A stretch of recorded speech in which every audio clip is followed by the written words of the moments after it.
advanced processor. In entertainment, its rendering speeds render other processors obsolete. It drives the future of autonomous driving. powers cloud services for billions.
ครับมาพบกับทีมแรกกันเลยสำหรับทีม Fnatic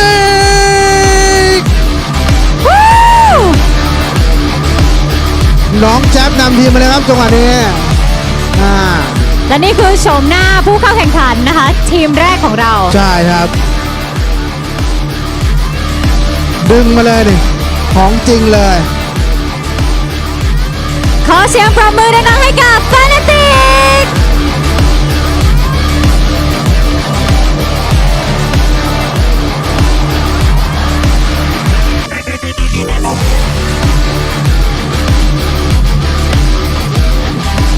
เอาล่ะครับทีมต่อไปของเรานั่นก็คือทีม Execration นี่มินิฮาร์ดมาด้วยนะคะมีความมุ้งมิ้งเล็กน้อยเป็นสายแบบมุ้งมิ้งนิดหน่อยนะคะน่ารักนี่ขอเสียงกองเชียร์ของ Execration ด้วยค่ะ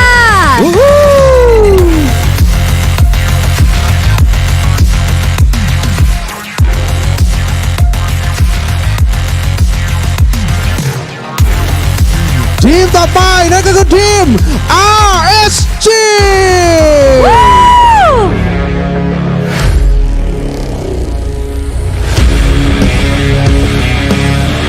มีไหว้ด้วยเมื่อกี้มีโพสด้วยนะคะทักทายกล้องสักเล็กน้อยใช่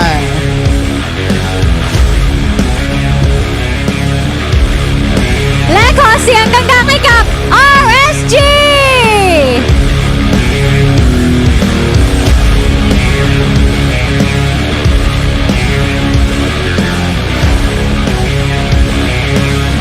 ทีมต่อไปบูวอรี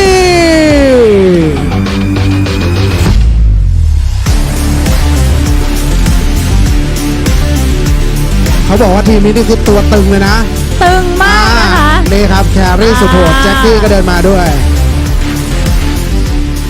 บอกมือทักทายแฟนๆด้วยนะคะใช่ฮะและขอเสียงดังๆให้กับทีมบูวอรี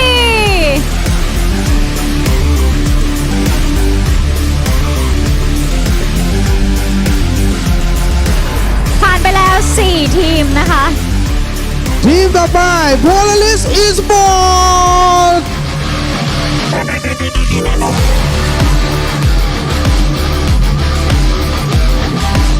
เปิดตัวมาแบบเท่ๆนะคะเท่ๆหล่อๆเลยนี่เล่นต่อเล่นร้อยคนทางบ้านกำลังพิมพ์อยู่ว่าคนไหนนะขอเสียงดังๆให้กับ Polaris Esports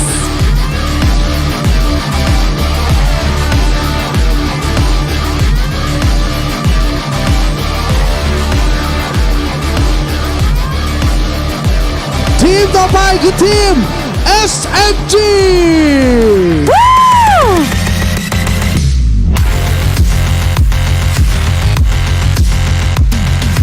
ชิลมากพี่ไอซ์ชิลมากมาแบบสบายๆไม่ตื่นเต้นชิลมากนี่เขามีม่านของเขา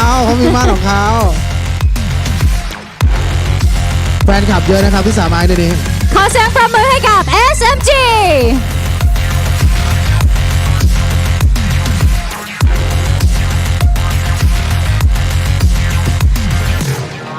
ทีมต่อไป Army Junior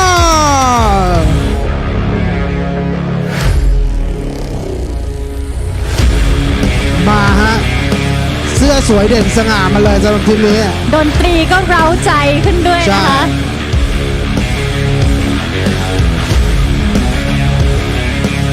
และขอเสียงดังๆให้กับ Army Genuises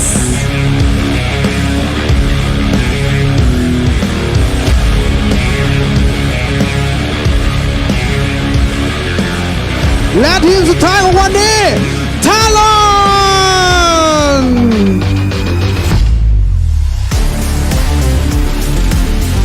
เอาละฮะมาแล้วกับของจริงฮะ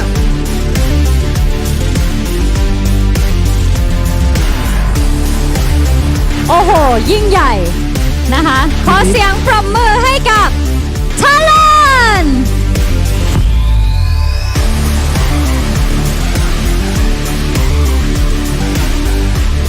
เ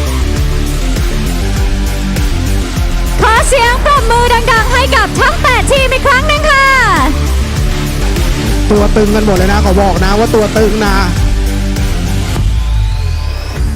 ต้องบอกว่าทุกทีมมีความเท่ความตึงบางทีมาแบบสบายๆด้วยนะคะมีบางคนบอกว่า น่สนใจ บอกผมข้างหลังว่าแบบมีท่าออกมาแต่ว่าพอออกมาจริง อาจจะแบบเปลี่ยนแนวเปลี่ยนท่าบ้างมาเปลี่ยนตรงขึ้นเวทีเลยนะคะ ใช่ครับและนี่ก็คือโฉมหน้าของผู้เข้าแข่งขันทั้ง 8 ทีมของรายการในวันนี้ค่ะและจริงๆนอกจากผู้เข้าแข่งขัน 8 ทีมแล้วนะคะต้องบอกว่าวันนี้สิ่งองค์ประกอบสำคัญหลายๆอย่างเนี่ยนะคะเราได้รับการสนับสนุนจากผู้ใหญ่ใจดีที่เข้าร่วมกับเรานะคะก่อนอื่นขออนุญาตขอบคุณ Cinex นะคะถ้าเลือกซื้อสินค้า IT ให้มองหาสัญลักษณ์ Trusted by Cinex ค่ะขอบคุณ MSI ครับแบรนด์เกมมิ่งเกียร์ชั้นนำครับสำหรับการสนับสนุนจอมอนิเตอร์เพื่อใช้ในการแข่งขัน MSI True Gaming นั่นเองครับค่ะขอบคุณ Secret Lab นะคะที่สนับสนุนเก้าอี้เกมมิ่งคุณภาพที่ใช้ในการแข่งขันภายในงานนี้ค่ะ True Gigatech Polaris ครับเน็ตบ้านไฟเบอร์อันดับหนึ่ง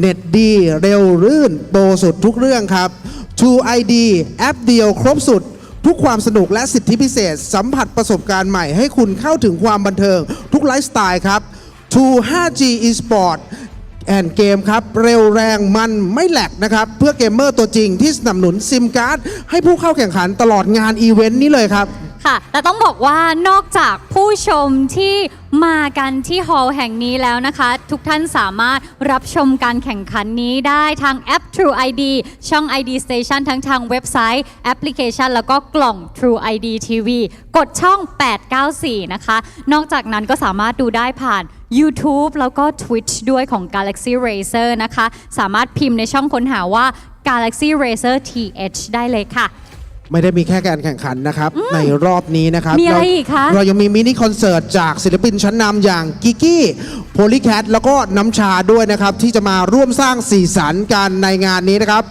ใช่แล้วโดยเราจะมีทั้ง3วันเลยนะคะสำหรับวันแรกวันที่ 18 สิงหาคมก็คือวันนี้นะคะกีกี้จะขึ้นเล่นตอน 15:40 นาทีนะคะในวันพรุ่งนี้เราได้รับเกียรติจากวง Polycat นะคะขึ้นเล่นตอน20:40 หรือว่า 19:40 นาทีค่ะและในวันสุดท้ายของการแข่งขันของเรานะคะน้ำชาจะขึ้นเล่นก่อนรอบแกรนด์ไฟนอลนั่นเองค่ะแต่ว่าตอนนี้เหมือนสัญญาณส่งมาแล้วจากทีมงานนะครับว่ายังไงคะว่าทั้งแคสเตอร์แล้วก็นักกีฬาพร้อมแล้วนะครับตอนนี้ผมไม่รบกวนเวลาทุกคนแล้วนะครับผมขออนุญาตส่งต่อให้แคสเตอร์ทั้งสองท่านสำหรับไซเบอร์แคชเชอร์และลาโกยขอเสียงปรบมือด้วยค่ะ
Ladies and gentlemen, welcome back to the Gamers Galaxy Dota 2 Invitational HatYai 2022. Denog, we've got 8 Southeast Asian teams battling it out for another iteration, and it's going to be an exciting tournament. Of course, we're kicking it off with Talon against Army Geniuses, but importantly, how are we feeling? I'm doing great. You know, we can fix our sleep schedule a little bit. I know us in Australia, as well as a lot of the Southeast Asian fans, we were up until all hours of the morning watching our boys play over in the Arlington Major, and it was a pretty good tournament, but I feel like this one might just be a little bit better. And of course, big prize pool, $150,000 US for these SEA teams, and it couldn't happen without the Ministry of Sport. The Sports Authority of Thailand, as well as the Ministry of Tourism, as well as the partners Cinex, MSI, Secret Lab, and True. So really glad to have them on board for this great event. And of course, if you are in Thailand or even Malaysia, because it's kind of pretty close to the border, just go to the event. It's free if you want to just walk on in and get there. So I think it's a great chance to be able to see a lot of your most favorite players from the Southeast Asian region.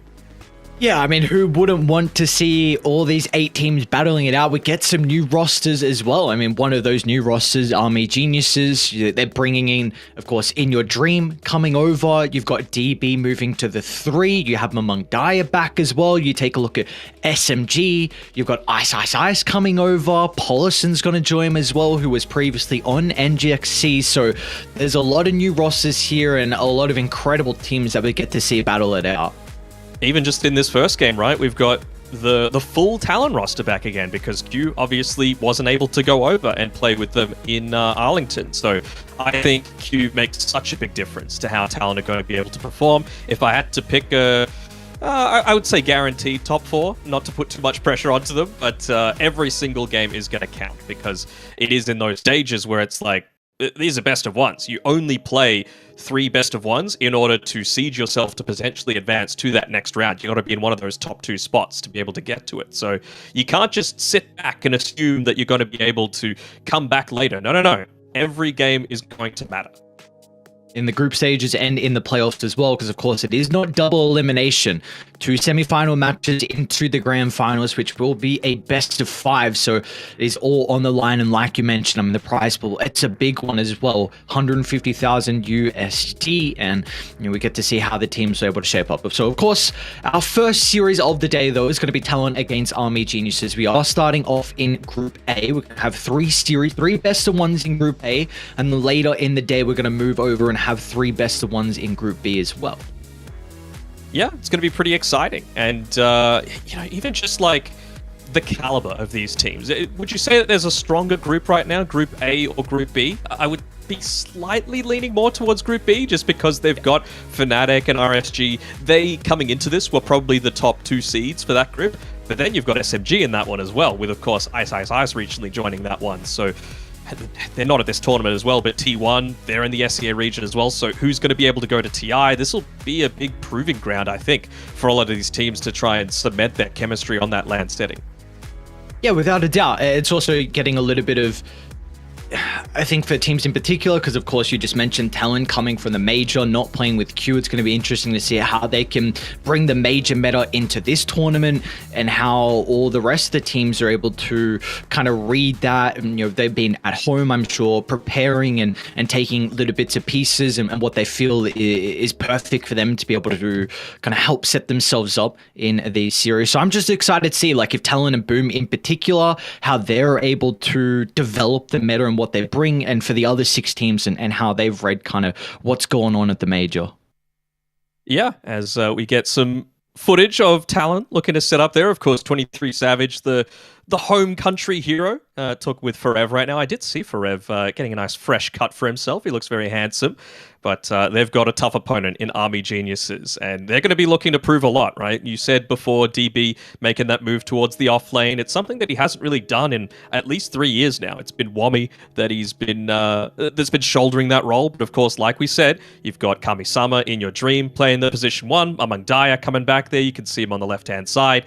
So I'm keen to see how they're able to pull this all together. And of course, Variz and Narman, they've been putting forward some pretty solid performances from that support duo.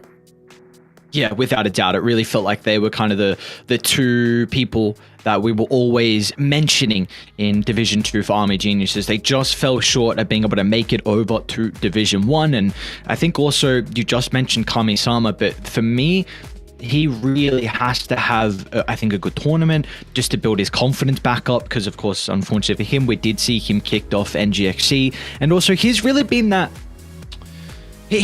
shining star, like the upcomer. Everyone was looking at him, grinding through MMR, this young gun everyone was mentioning in your dream. And, you know, we've seen him have some couple solid showings, even looking back on Tigers when they were able to win the minor. But since then, it's still been like, we're waiting for him to really blossom into what a lot of people are expecting out of him.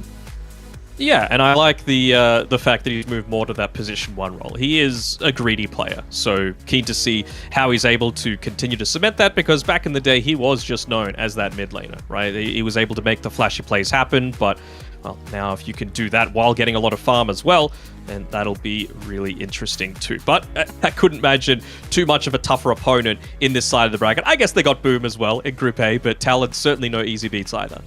Oh, without a doubt. I mean, both... We're even just, you said before that you feel like even Group B is probably the more difficult group. So it's just going to show how competitive Southeast Asia is as a region. I feel like that is continuing as well with some of the other roster changes. I know T1's not here, but you've got Ana, you've got Thompson now that you have to be worrying about when you move over to the TI qualifiers. If SMG are able to pick up some momentum with this new team as well. We saw Polaris, he went over to China, maybe being able to bring a little bit towards the back and help out SMG. Of course, Ice from Secret as well. So yeah, I think Southeast Asia has really been on the rise in such a competitive region.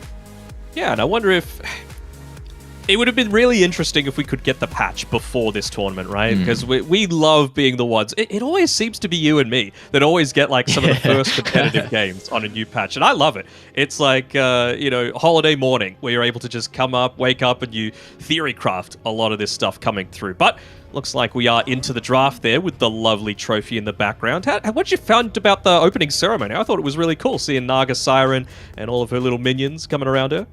Yeah, just flowing around. I'm always a big fan of the opening ceremonies. I mean, it also gives us a little bit of an insight into some of the maybe traditional dances and some of the culture as well. Oh, what do you know? Army Geniuses with the Dawnbreaker. Could it be Mamagdaya's hero? Potentially, but we have seen it, of course, be flexed to a bunch of different roles. Doesn't really feel like an In Your Dream hero, so we'll see if they end up going down that route. But yeah, I could certainly see Army Geniuses just wanting to put this one out there, not giving away too much of the draft early on to Talon. But that does mean that the puck is in the pool, like one of the scourges coming through from the most recent major. It was really the meta of Puck, Bristleback, and Viper. So we'll see if SEA looks to lead into that one even further. I'm going to see what they're considering here for Talon with their next pick. Of course, we've seen a lot of the core into the flex with the supporters, or anything that's maybe standing out for you that they can do to kind of answer the Dawnbreaker? Well, the Nyx Assassin tends to be able to do it, right? Just that put the Carapace there on the ground, it stops the Celestial Hammer, it stops the Starbreaker until you get the BKB, it stops the Solar Guardian as well. So it just means that you're able to do a bunch of different things. I mean, that plus Silencer are the two counters to the Dawnbreaker, so I feel like why not look to pick it up. Also, it's a bit of a block pick as well, right? One of the counters to the Puck too.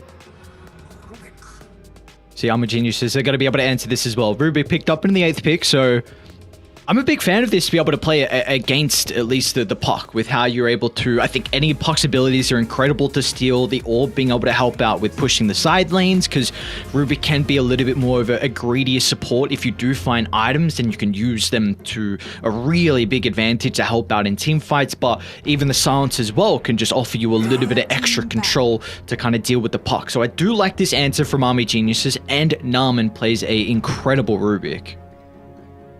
Yeah, we'll see if he's able to get away with it, though, because you can look to punish people pretty heavily if you just go down a little bit of a different route, right? Like, all of the push heroes are still in the pool. There's a Beastmaster, there's a Lycan, there's even a Visage coming through here. Enchantress, Chen. Oh, sorry, Enchantress is gone, but Chen still in the pool. So we'll see if they look to go down that route, because it is certainly something that's a little bit exploitable if you're just able to get right on top of that Rubik.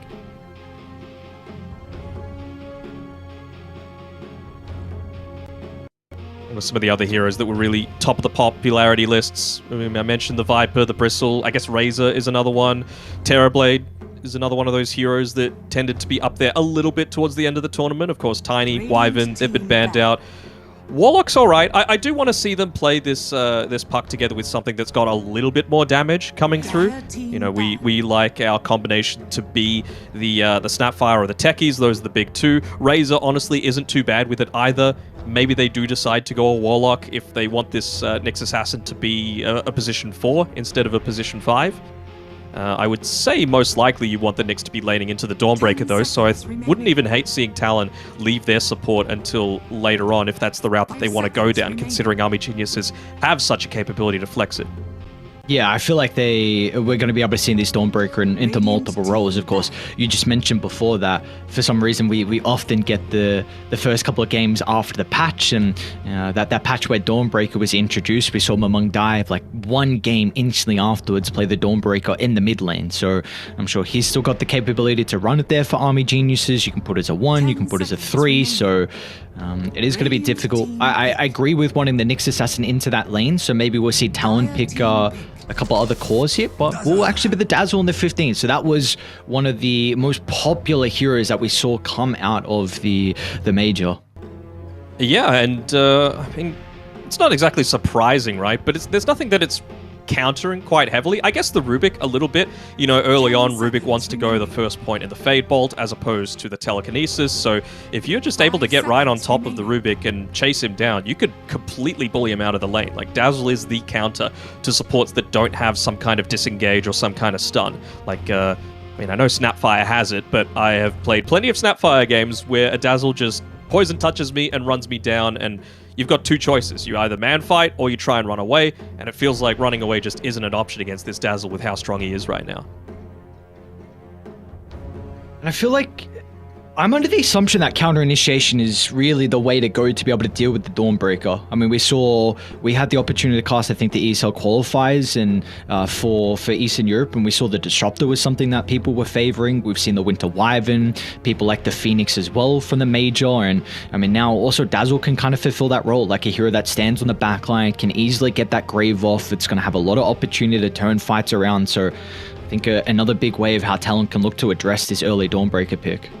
I mean, the Nyx kind of does that, though, right? Like, you just Carapace, and then, especially if it's being played as a core, like, let's say you Solar Guardian from the other side of the map because you're farming and trying to be greedy, and then it just gets Carapaced. Then you're suddenly fighting 4v5, and it feels really bad. So I wonder if Army Geniuses are going to want to play around that Dawnbreaker a little bit more, have him played as like a position 3 who's initiating, going like a Blink BKB first 2 items so that you could just jump on in. I mean, it's not too bad up against a Skywrath Mage, but there's no one really right now that wants to go in first on Army Geniuses. That's the big area of their draft that I feel is quite lacking. So something that just brings the fight to them.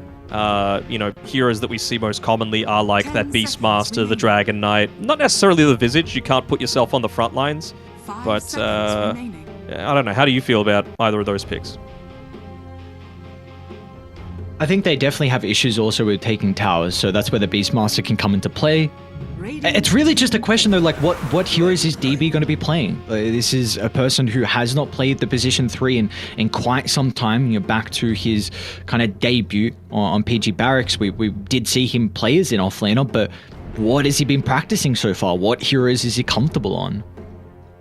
I mean, in recent times he's been playing a bunch of different things, like Brewmaster. Oh man, KP's Brewmaster's still in the pool. I was just thinking that coming through there when you were talking about DB and his offlane hero pool, but KP Brewmaster, it got pretty handily dealt with at the major a couple of times, but it is still really good that teams were even first phase banning it against them, so wouldn't be surprised to see them bring that one out. It's a good way to be able to disrupt team fights. Again, you've got multiple heroes now that want to go in first, and you've got a good amount of just solid team fight overall. So I feel like this is okay for the Dazzle. He should have a reasonably free game, but I'm still a little bit worried about their damage output. So I really want Talon, with their last pick, I'm assuming that's going to be the carry, to be something that's able to dish that out a little bit more strongly. Maybe even a Monkey King. That's cool. Very good call. So we do get the KP Brewmaster. My concern with this lane though on Talon is a little bit weak in regards to a Nyx Brew. I feel like the only way you can really play this lane is off the back of just pulling the creeps and trying to avoid army geniuses. So if they can try and secure a really good hero here for In Your Dream, a self-sufficient carry that should be able to take over, help bully the Nyx and Brew out, and also need to help kind of be a little bit more active and mobile to prevent them from pulling. That's the big thing, because if Talon, if they don't have the capability to pull creeps in this lane, I don't think KP is going to get too much.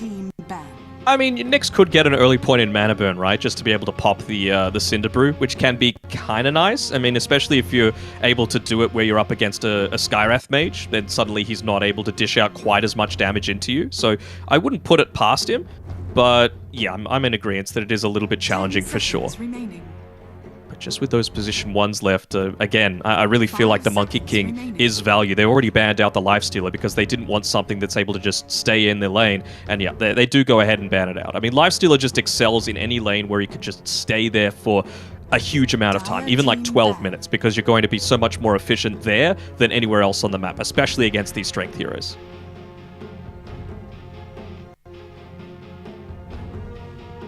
So I wonder if this is even like a one... Is it a one Dawnbreaker? I'd say it's a one DK. You know, up against the puck, it typically is that reasonable matchup. You've got a good right-click advantage. You're able to sustain in the lane. You might even just go a couple of braces instead so that you do have that frontline presence. And then with the bans, I would assume that it's going to be a Dawnbreaker off lane paired together with either the Rubik or the Skywrath, not 100% confirmed yet, and still the position 1 yet to come for Army Geniuses. For Talon, obviously position 1 still the thing that they need right now. They couldn't Ursa, could they? Up against this Dragon Knight, the Dawnbreaker, they're playing on the Radiant side, gives them a little bit of damage output, early Roche potential. You've got a Dazzle to enable you to snowball. I mean, Bristle's still in the pool as well. And with a Dazzle, it's kind of busted, but against a Dragon Knight, it might not be DK offlane though. Just all that extra armor kind of pushes you away from it. You feel like it's not guaranteed for the DK to go mid? Because Mamong Dai really likes his Dragon Knight here. He plays it incredibly well, and we know it matches up well versus the puck. So why? Oh no, I'm saying I was saying Bristle for Talon, maybe with the DK going there, but then I was like, yeah, it's against the puck, so it's like, I would say that's the way that they're going to go about it. But Dire team pick. I do feel like Ursa would be a decent pick for Talon if they're able to pick it up, for all of those reasons I mentioned. So we'll see what ended up shaping up. I mean, again, you got a little bit of minus armor from the Dazzle. I feel like you need to take advantage of that, particularly in the laning stage. So Alchemist even? I mean, the damage output isn't horrible. Lone Druid is another potential option. Just gives you a little bit of that extra damage, gives you some tower push that you are severely lacking right now on Talon. Maybe even the Terrorblade as a possibility. Yeah, I mean, slow, the damage output, the towers, they don't really have an easy way to deal with it. What are you thinking? 5 seconds remaining. They do need some way to be able to take objectives. I think that's the main thing. Terrorblade definitely fulfills that role, but I think the matchup versus the Ursa as the game goes on, Ursa can fare actually pretty well versus him with the Fury swipes. But regardless, I think you need a hero for 23 Savage that can help look to get objectives. And it's just a matter of what they think that will be. I think it's Terrorblade. I think it ticks a lot of boxes. I don't think you're able to really deal with it all that well. If you're pairing it together with a Dazzle as well, his low HP pool means that heals are going to be even more relatively good, right? Because you're going to be topped up so much easier. You can even go for some cheeky plays where you're just able to get all of the illusions around a hero and then heal bomb as a potential kill threat. Let's see what they go for. A Wraith King, okay. Well, that's certainly something a little bit out of left field. I'm not sure how strongly I feel about that because, you know, sure, killing him once, you're probably going to need to use the Mystic Flare for it, but you're going to have Overpower up again. You're probably going to still be an Elder Dragon form, and Dawnbreaker is still pretty damn strong for the second life, so I don't know. I'm not entirely convinced by this Wraith King pick. What do you think? Yeah, I think Wraith King's a hero that really thrives in games where people don't have the capability to play long drawn out fights, and I think Army Geniuses can do that. Like DK is going to have Elder Dragon form for the full fight. Ursa, you're not vulnerable. I guess maybe BKB in Rage, but he can kind of play these longer drawn out fights too, as long as he's able to kite Talon and jump back in. Maybe they feel like... we'll see. It's interesting. It kind of goes both ways. I think DK and Ursa will be fine, but some of the other heroes are going to struggle with some of the long drawn out fights. It is a hero that is really strong in the lane. Like Wraith King Dazzle sounds like an incredibly strong laning matchup that Army Geniuses could struggle to deal with.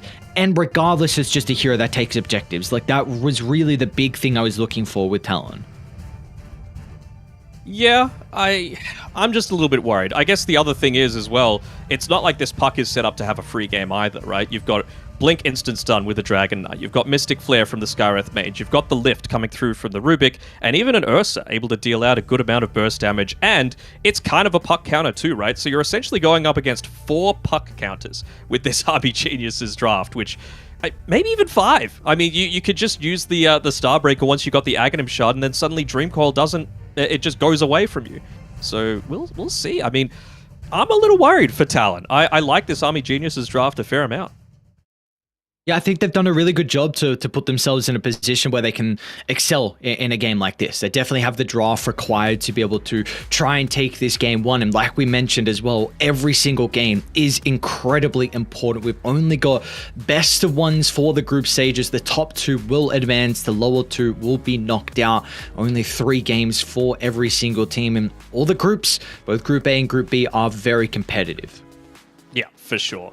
There's a potential for some tiebreakers there at the end of the second day, but you don't want to be in that sort of situation. It's just so high pressure, such a kind of panic stations that you put in.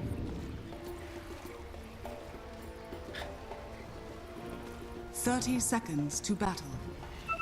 All right, well, it looks like we got the lads on Talon on the Radiant side. And Army Geniuses, they're going to be playing on the Dire side. We'll see how this one is able to shape up. Of course, Q coming back and playing for Talon. See how much they're able to bring over from the major. Any little strategies, and are they going to look to bring down this Army Geniuses roster, who we both feel like have a draft that can shape themselves up to look very strong.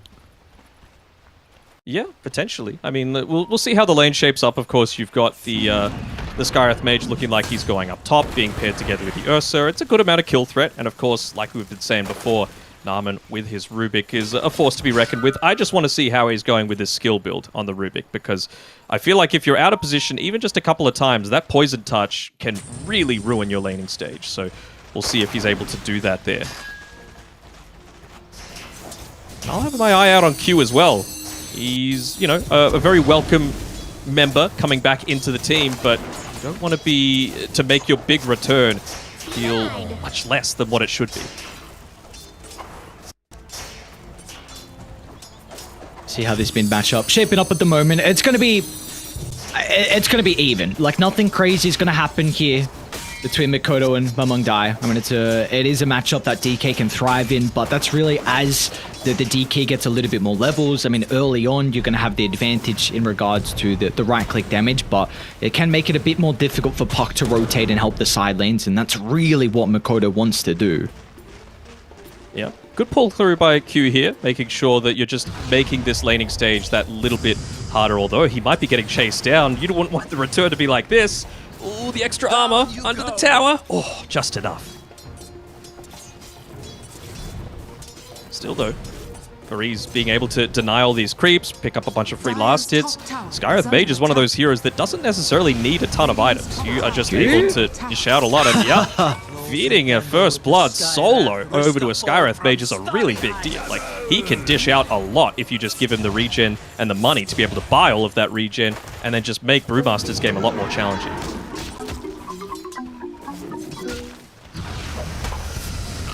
We were kind of mentioning, though, that maybe KP is going to have a bit of a difficult time as actually down bottom. DB. Oh, that's a beautiful way to start for DB, moving to the off lane. Finds their second kill of the game here for Army Geniuses, able to bring down 23 Savage. I'm telling you, this Army Geniuses draft is looking fairly solid to me.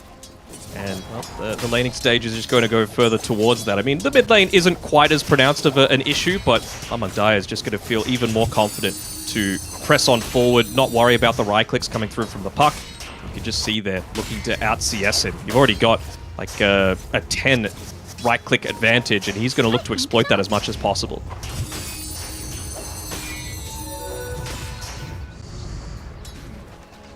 I do see though, Breeze is just up to his shenanigans, and this is kind of what we were expecting out of this lane though, top. Talon, it's not really easy for them to be able to match up into this Ursa lane. Of course, one of the carries that are play incredibly strong early on. Does have some weaknesses level 1 and level 2, but it's nothing that Talon can look to do to address this. So I like this from them. Just look to avoid and get what as little farm and experience they can possibly find. Yeah, I mean, I do value Talon's ability to be able to just find that little bit more farm, be a tiny bit more efficient around the map, and that's where they could look to bring themselves ahead.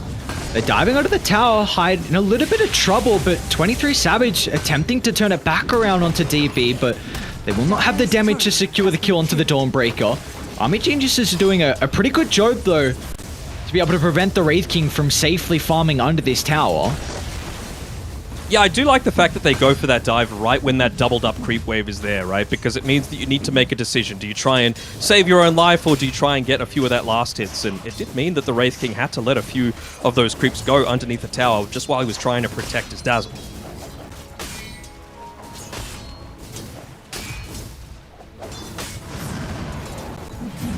Back onto DB. Dawnbreaker trying to get... He's actually going to go back in on DB, so... maybe looking to do as much damage as he can before he's killed off. So there we go. First kill of the game picked up for Talon. 23 Savage going to be able to secure that one. And we do see he's off to a pretty good start in the lane. 21 last hit. It's going to be working on the phase boots into the armlet. Nothing too crazy for the Wraith King. Nah, certainly not. I mean, maybe it means that he's trying to pick up the pace a little bit more, free up a bit more time for KP on his Brewmaster, because it is just so important, right, that you try and distract away from the Brewmaster. We know what happens with KP if he's able to get a good start to the game. He can just completely take things over. DB. The damage they're pumping to Hyde, 23 Savage, he himself will not be able to rectify the death onto the Dazzle, so once again, Army Genius is really proving how difficult this bottom lane can shape up. Yeah, absolutely. Even the mid lane, Mamang Daya, just, again, more and more denies looking to come through. He's got 7 more than this puck. This is what happens. This was the classic matchup from back in the day. And, well, they're just looking to bring it back a little bit. Army Geniuses with that unorthodox pick and play style might be catching Talon a little bit off guard. That should help. You just need to go into the boots of speed there on the Ursa, sorry, on the Brewmaster. Oftentimes, you just want the freedom to be able to instantly go into that urn, to get a quick kill, to use that to transition into more potential kills, make him use a little bit more on the regen, or go into an earlier lifesteal item as opposed to damage, but you're up against an Ursa. You need the ability to be able to run away from a lot of the attention that he's giving you, so early boots of speed on KP kind of slows down some of his other timings. Lane puck, gonna be in a little bit of trouble. They need the follow-up stun, but Hyde able to protect him thanks to the grave, but the rest of Army Geniuses might turn their attention over to Q. They've already used the abilities though, so they will not be able to keep up with the Nyx Assassin, but this is important for Talon to bring the numbers. They really need to shut down this first Elder Dragon form usage along with the catapult. They might get the kill as well. Mamang Daya stepping up a little bit too far. Hyde and Q in combination together. The Poison Touch shouldn't be able to tick him out, but Q has the movement speed to try and chase him down. The Impale, that's going to be what's required to secure the kill. Q, unfortunately, with it still on cooldown, so the DK will be able to reposition, and now maybe Q stepped too far forward, but Narman, along with the Sky, is going to let him escape. And now bottom lane, 23 Savage and DB. A little mano-a-mano, seeing who's able to come out on top. Most of the time, that is going to be the Dawnbreaker. DB. And not this time, at least. Not with Hyde and Q showing up. Q's going to step in. Easy kill. Hyde actually finds it with the last tick of the Poison Touch. Well, that wasn't really a mano-a-mano, was it? It was me and a couple of my boys coming through to gank this Dawnbreaker. But what was looking like a pretty hard start to the game? Just look at Savage. Look at that net worth. already separating himself a little bit from the rest of the pack. Of course, KP, you're into an Ursa. This is what happens up on this top side of the map. Ursa's been able to pretty freely farm up here, so it's really what In Your Dream looks to do early on into this. Like, is he going to be able to transition and push forward maybe around that 10-minute timing with the catapult? It's very important that Dire takes away the mid tier 1 tower with how easy it is to be able to invade, particularly from the right-hand side, and it means that Roshan is just opened up so much more for you to play around. We do see In Your Dreams also working on the Battle Fury this game, so looking to try and scale as best as he can. It's a very good Ursa game in regards to what we mentioned versus the Puck. I think the matchup versus Wraith King can be pretty solid as well, but I really feel like as a game counter, Brewmaster is one of the best. Yeah, just being able to toss him up in the air. This almost certainly is a game where you want to be going the Yule Scepter on Makoto here. You can't get away with just going this greedy build where you don't go in, because you're up against Ursa with Enrage, you're up against Mystic Flare. Like, you just need to have that little bit of defensive capabilities for yourself. Luckily picking up that double damage though is Mamang Dire. They were looking to try and get that pick off onto Hyde with the lift up coming through from Narman, but wisely enough, backing up, bringing the creep wave with him. So if they could just waste another Elder Dragon form usage, this would be pretty enormous. And they can even consider bringing KP to try and defend this tower. They do have the first Primal Split, and I don't know if they'll probably need Puck and a +1 support to rotate top to kill In Your Dream with the Primal Split. So if they want to bring enough resources to get rid of In Your Dream, or they can think about bringing him mid to help defend the tower, but it looks like that's not even required. So that's the second Elder Dragon form usage wasted, and this is really important for raiding, because a DK lineup, you thrive on getting these early towers and opening up the map. Yeah, absolutely. And even just, at least with the time that he used it, it's going to be up for when that next siege creep is there. It's going to be about a minute or so's time. That's about how long the siege creep takes to be able to get to the mid tier 1 tower. So they're not completely hamstringing themselves, but I do want to see a little bit stronger of a rotation coming through from Army Geniuses next time that they're able to make this one work. You're going to need some deep vision around mid as well to play with from Army Geniuses. You need to see where the supports are playing on Talon, and well, those supports are also starting to pick up some levels, but they feel like they can get the kill onto the Dragon Knight. A very early usage out of the coil, and the follow-up's not going to be there. Meanwhile, down bottom, 23 Savage in a little bit of trouble. He does have the Reincarnation to play with at the moment. No one's TPing down, and Savage will just lose his ultimate. So no extra follow-up there from Talon. They won't be able to protect at least the respawn. Top lane though, there we go. That's the rotation I was looking for. The Primal Split with 2 supports instead. Let's see if they're going to have the damage to Cyclones. Is able to set up for the supports to rotate, but the Sky, is it going to be enough to hold back Talon? Even the Rubik's going to look to get involved as well. Narman, they have the Solar Guardian to help offset some of the damage, but they're able to cancel it instantly. Q with the Carapace, make sure that +1 is not a potential, and now Q, he finds his level 6 as well off the back of the kill onto the Ursa, plays around with the Vendetta and secures a double kill for Talon. The Q difference, he's looking to make sure that, oh, nice Manta usage, or not Manta, the Bottle Illusion. It's as good as the Manta though, with Makoto able to get that one out, dodge out the stun coming through from Mamang Dire. But that's the Q difference, right? Hometown buff, he wants to make sure that his absence is not noticed anymore. He's like, I'm back, I'm ready to try and carry my team across the line.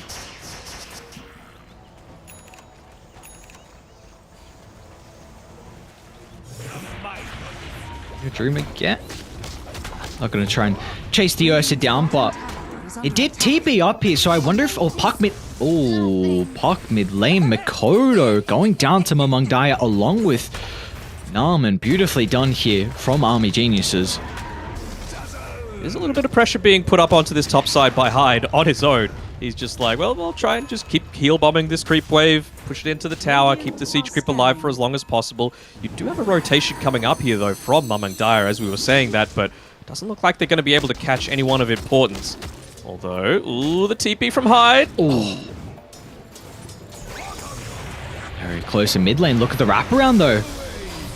KP trying to block off the escape avenue. Narman's going to look to TP in as well. It's a lot of damage onto KP, but they'll get the kill onto Varese. Thanks for your impertinence. Importantly as well, it gives KP a charge in the Urn of Shadows, so he's going to have a little bit more regen for himself. I don't think he can necessarily go for some of these solo pickoffs, but it does mean that he gets into that Spirit Vessel a little bit earlier because of the amount of damage that he's able to output there. And against this Dragon Knight, even against the Dawnbreaker, right, until they get that BKB, that spell immunity, Cinderbrew plus that is just going to be a crazy amount of damage. So I really want them to be emphasizing that Spirit Vessel as much as possible for KP. And thankfully for him, I think he's not too far away from it, only about 550 gold away. Which is going to be important, like you mentioned, and we'll see how he's able to transition to this next set of items, because of a scepter, if the Brewmaster is able to pick that one up, incredibly important for his team fighting, and they might have some difficulties with dealing with KP. We mentioned how the Cyclone could just really cut away the effectiveness of the Ursel throughout some of the team fights, and that could put him in a limited window where he needs to get kills with that BKB, because we were mentioning Radiant. Like, this is a team where Dazzle thrives on long drawn out fights. Wraith King can like long drawn out fights as well with the Reincarnation, and if you have that second scepter to play with on the Brewmaster, that can further your potential to win those fights. Yeah, I think that's why it's been a good choice by In Your Dream that he's chosen to go for this Battle Fury on the Ursa. You're like, I need farm. I need to make sure that I'm just sitting back, and I've got 4 reasonably active heroes on my team that are going to be able to make the space for me. We saw previously with Makoto trying to go for that Dream Coil onto the Dragon Knight. Maybe it was a not so great decision, but honestly, even if the support duo was there, the Dazzle and the Nyx Assassin, I still don't think that DK dies. I feel like you're in this weird position early on where you're just not going to be able to kill anyone of real significance when you're thinking from Talon's perspective, right? Until that Spirit Vessel comes online, no one dies unless you're popping like a Brewmaster ultimate. Do you feel like either team is happier with the status quo that we have at the moment? Of course, 12 minutes in, very minimal net worth lead. The kills are pretty even as well, but is there a team that's kind of a little bit more, yeah, I guess with the status quo, happy? I think they're both happy and sad with a bunch of different things, right? I feel like Army Geniuses are very happy with how the lanes went. Right now, it's only 23 Savage that had a really good lane. And even then, DB's still got a healthy amount of farm. You could, once we look back towards the bottom side of the map, he does have that Celestial Hammer where he's instantly able to clear out those skeletons. Even just the fire damage on the ground deals with them a little bit once they respawn. And the thing that they're not so happy about is that they've used 2 or 3 Elder Dragon forms around that mid tower and barely have tickled it in the damage department. So they've freed up space for the Ursa and they've won their lanes, but they haven't taken the map control that I feel they really need to start to snowball this game before the Brewmaster gets some of those early items, the Spirit Vessel, and starting to go into that refresher. Do you feel like maybe the next play on the books for Army Geniuses to kind of build some momentum up is looking towards his bottom tier 1 tower and trying to finally get an objective off the back of the Elder Dragon form? Potentially. I mean, they're going to want to maybe play around the Solar Guardian a little bit, but maybe that is the strat, because you've got this Nyx Assassin. Obviously, the previous usage of it didn't work out too well. It was a double kill going the way of Talon. Maybe it is just that. Rally around the Dawnbreaker before they're actually ready to fight on Talon's side. He's got it available in about 14 seconds, but I mean, realistically, all you need to be waiting for is that Spike Carapace to be popped, and then you're ready to go again.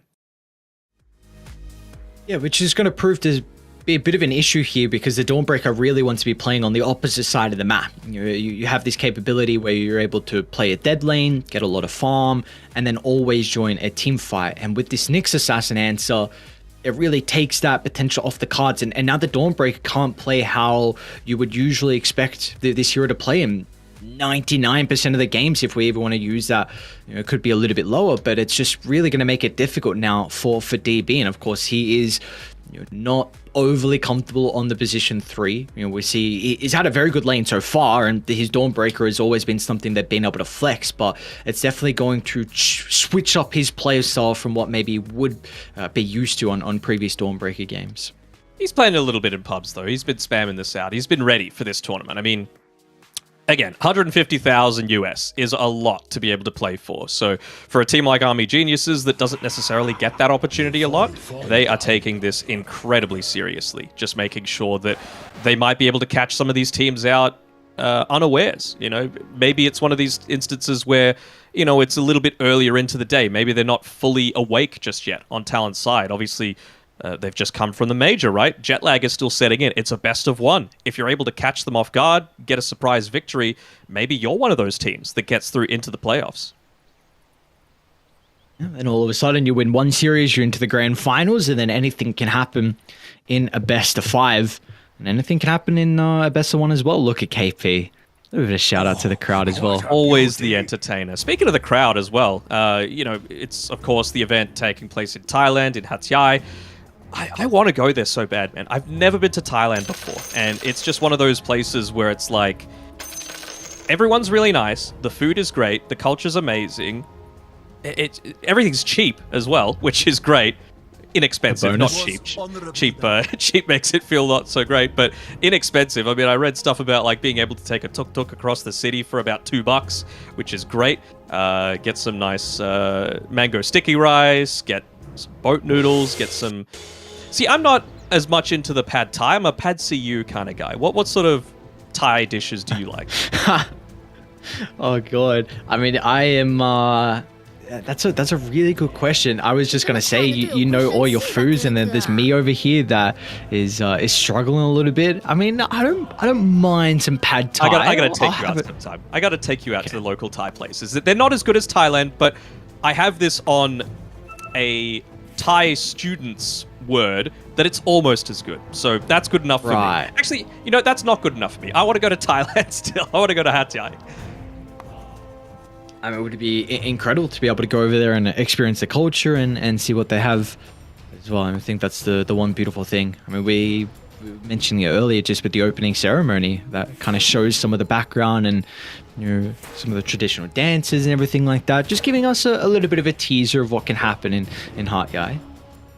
I mean, if you're in Thailand or even Malaysia, like it's really close to the Malaysian border, HatYai, it's free to go to this event. There is no entry fee involved in this. So basically all you need to do is pay for the accommodation and I guess transport. And then you just got a big Dota event with 8 great SEA teams. So if you're there, I would take the opportunity to go if I live relatively local, wouldn't you? Oh, without a doubt. You've got one SEA team who's going to be going over to TI, and you'll have more than likely a second in there as well. Yeah, no, we've got 2 now. They're both here, Boom and Fnatic. Very good point.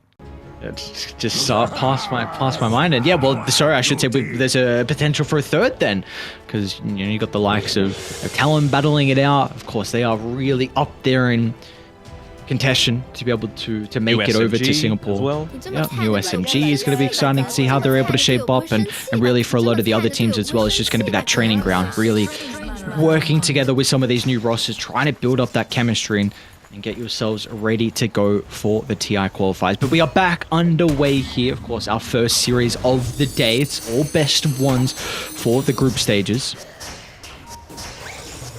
It's really just all in Army Geniuses' hands right now in terms of how they want to actually look to play this. I mean, you've got the Dawnbreaker ultimate ready and available, and we can see a few movements coming through from the boys to start to connect through onto him. They really want to make sure that they're putting a little bit more emphasis down towards the bottom side of the map. Again, opening up space for him to be able to farm.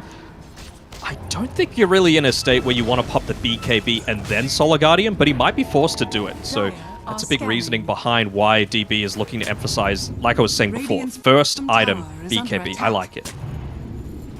Dire's top tower is under attack.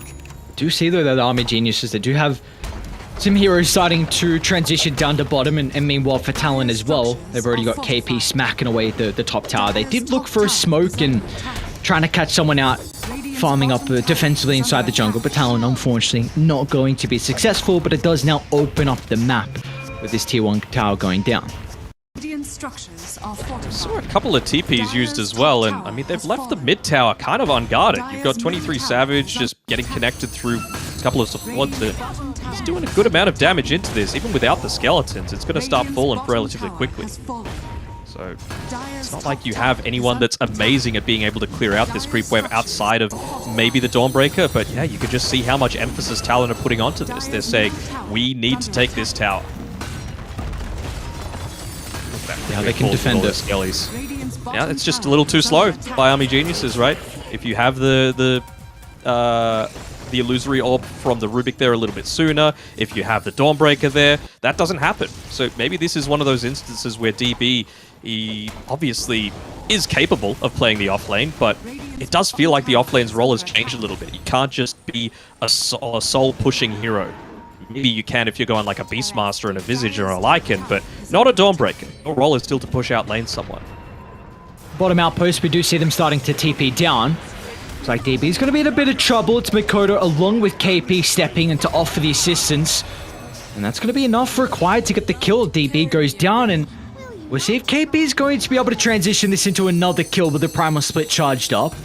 He's trying to catch out one of the members on Army Geniuses, but they will make it safely back to the tier 2. I think this is safe enough. Let's see what the call is going to be. Safe. 23 Savage is moving over. Oh, is it not safe? Oh my lord, and even Mikoto behind the tower. Coil dropped onto 2, but they get the instant stun among Daya. Beautifully done. A Dragon Tail out, able to kill off Mikoto, but still Talon. They've got the numbers advantage. They can swarm behind the objective and kill off 4 members of Army Geniuses. Not too often that happens, 15 minutes into a game, diving past a tier 2 tower. But I guess they are relatively tanky enough. It was a great use of the Carapace coming through from Q again, really punishing the fact that Narman wants to use that illusory orb for the potential to push things out. In your dream, Kami-sama, you can't just be farming so greedy. And they condemn the greed, a TP out. Oh, they've just got the damage. A last tick from Hyde, getting rid of the Ursa's life, and now they can reclaim some of the jungle as well. This is a big couple of sequences for Talon. There's no reason for them to stop playing up towards this top side of the map now, right? You've got the Desolator, I believe, actually coming out to 23 Savage now, yes. So they want to put emphasis onto this Roshan. You're going up against an Ursa. This is what you need to do. You need to make sure that you're taking away a lot of the, not necessarily win conditions, but progression conditions, I guess I could call them. They're coming out to take the fight. Yeah. Rish is going to be in some trouble. The rest of Army Geniuses, they do not want to continue to take the skirmish as soon as they lose that ward on the high ground. And with the Skywrath Mage going down, Talon easily able to back up and reclaim the pit.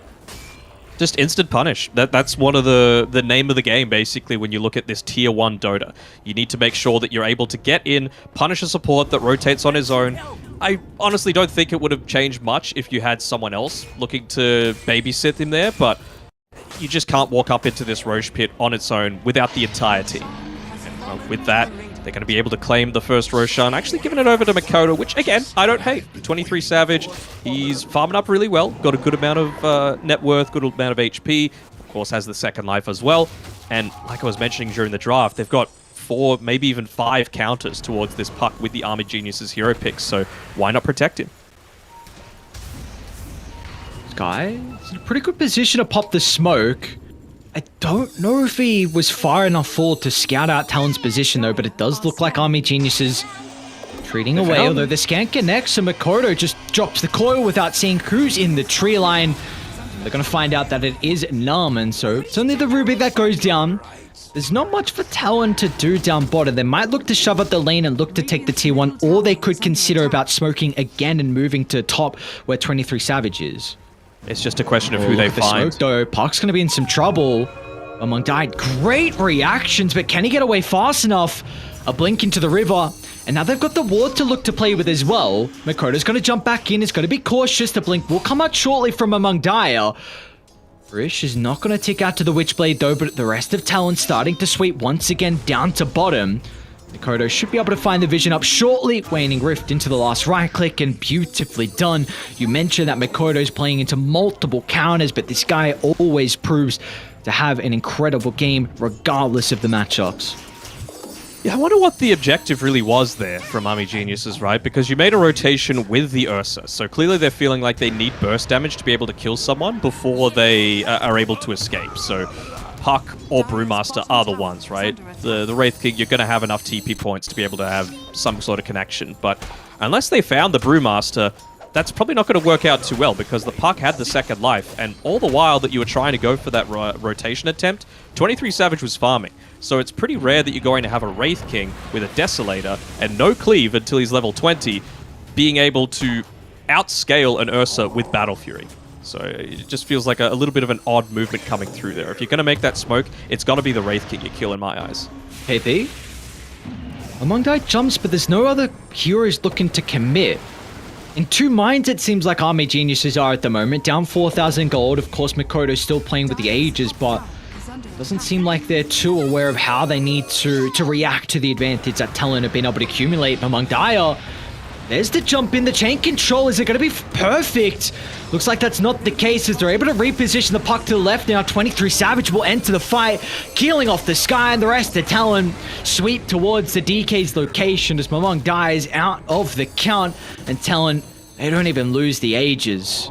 Oh, this is an absolute disaster for Army Geniuses, right? Like, I'm not sure what's going through their minds right now. They're making multiple rotations to try and kill a puck with Aegis, and in the meantime, 23 Savage just sat top with his Desolator and his Skeletons with no one pushing out the wave, so he was able to take that one, and now he's just moved towards mid, and he's going to take mid tier 2 tower. He's going to be in some trouble here on the Ursa. Makoto's still playing with the Claw if required, even a haste rune as well. So look at Makoto just playing out of reach of the Ursa. They can't get that little bit of damage required to get rid of the Aegis. They're trying to cancel off the Solar Guardian. That's where DB's BKB is able to protect him. So at least the Dawnbreaker is going to be able to enter the fight. They're trying to target down the Dazzle for the moment, but even Hyde seems like a difficult hero to be able to kill off. Finally, they'll secure it, but meanwhile, Ursa goes down, and KP, with his Primal Split, is able to kite DB to oblivion as Army Geniuses. All they find is Hyde's life.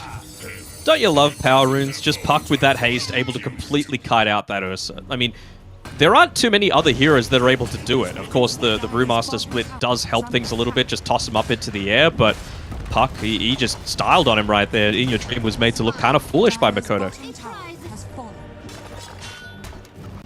And again, all the while, 23 Savage extending his net worth lead. Nearly level 18, doesn't even, again, have that cleave yet. And he's 4,000 net worth ahead of the Ursa. He's pushed in both mid and top tower on his own. They've got to be cautious. Savage is alone. They look to make the play up top from Talon, but they're not playing with all their members down bottom, protecting the Wraith King. Armor Toggles are strong at the moment. They're forced to drop the Mystic Flare to secure the first life, and now In Your Dream's going to pounce instantly, but again, they can reposition the Wraith King out to safety. KP might be the sacrificial lamb, with the ultimate still being on cooldown for the Brewmaster, so there will be no escape from the offlaner of Talon. Space create, that's all it was. There's nothing wrong with that at all, although he is kind of closing in on his Aghanim Scepter there on KP.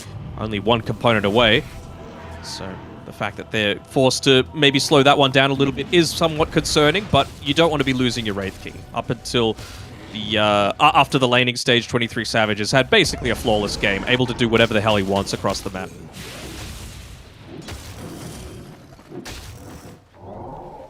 They didn't use that glyph though, so if they were looking to make another push on Talon, they will at least have some sort of a way to respond to this.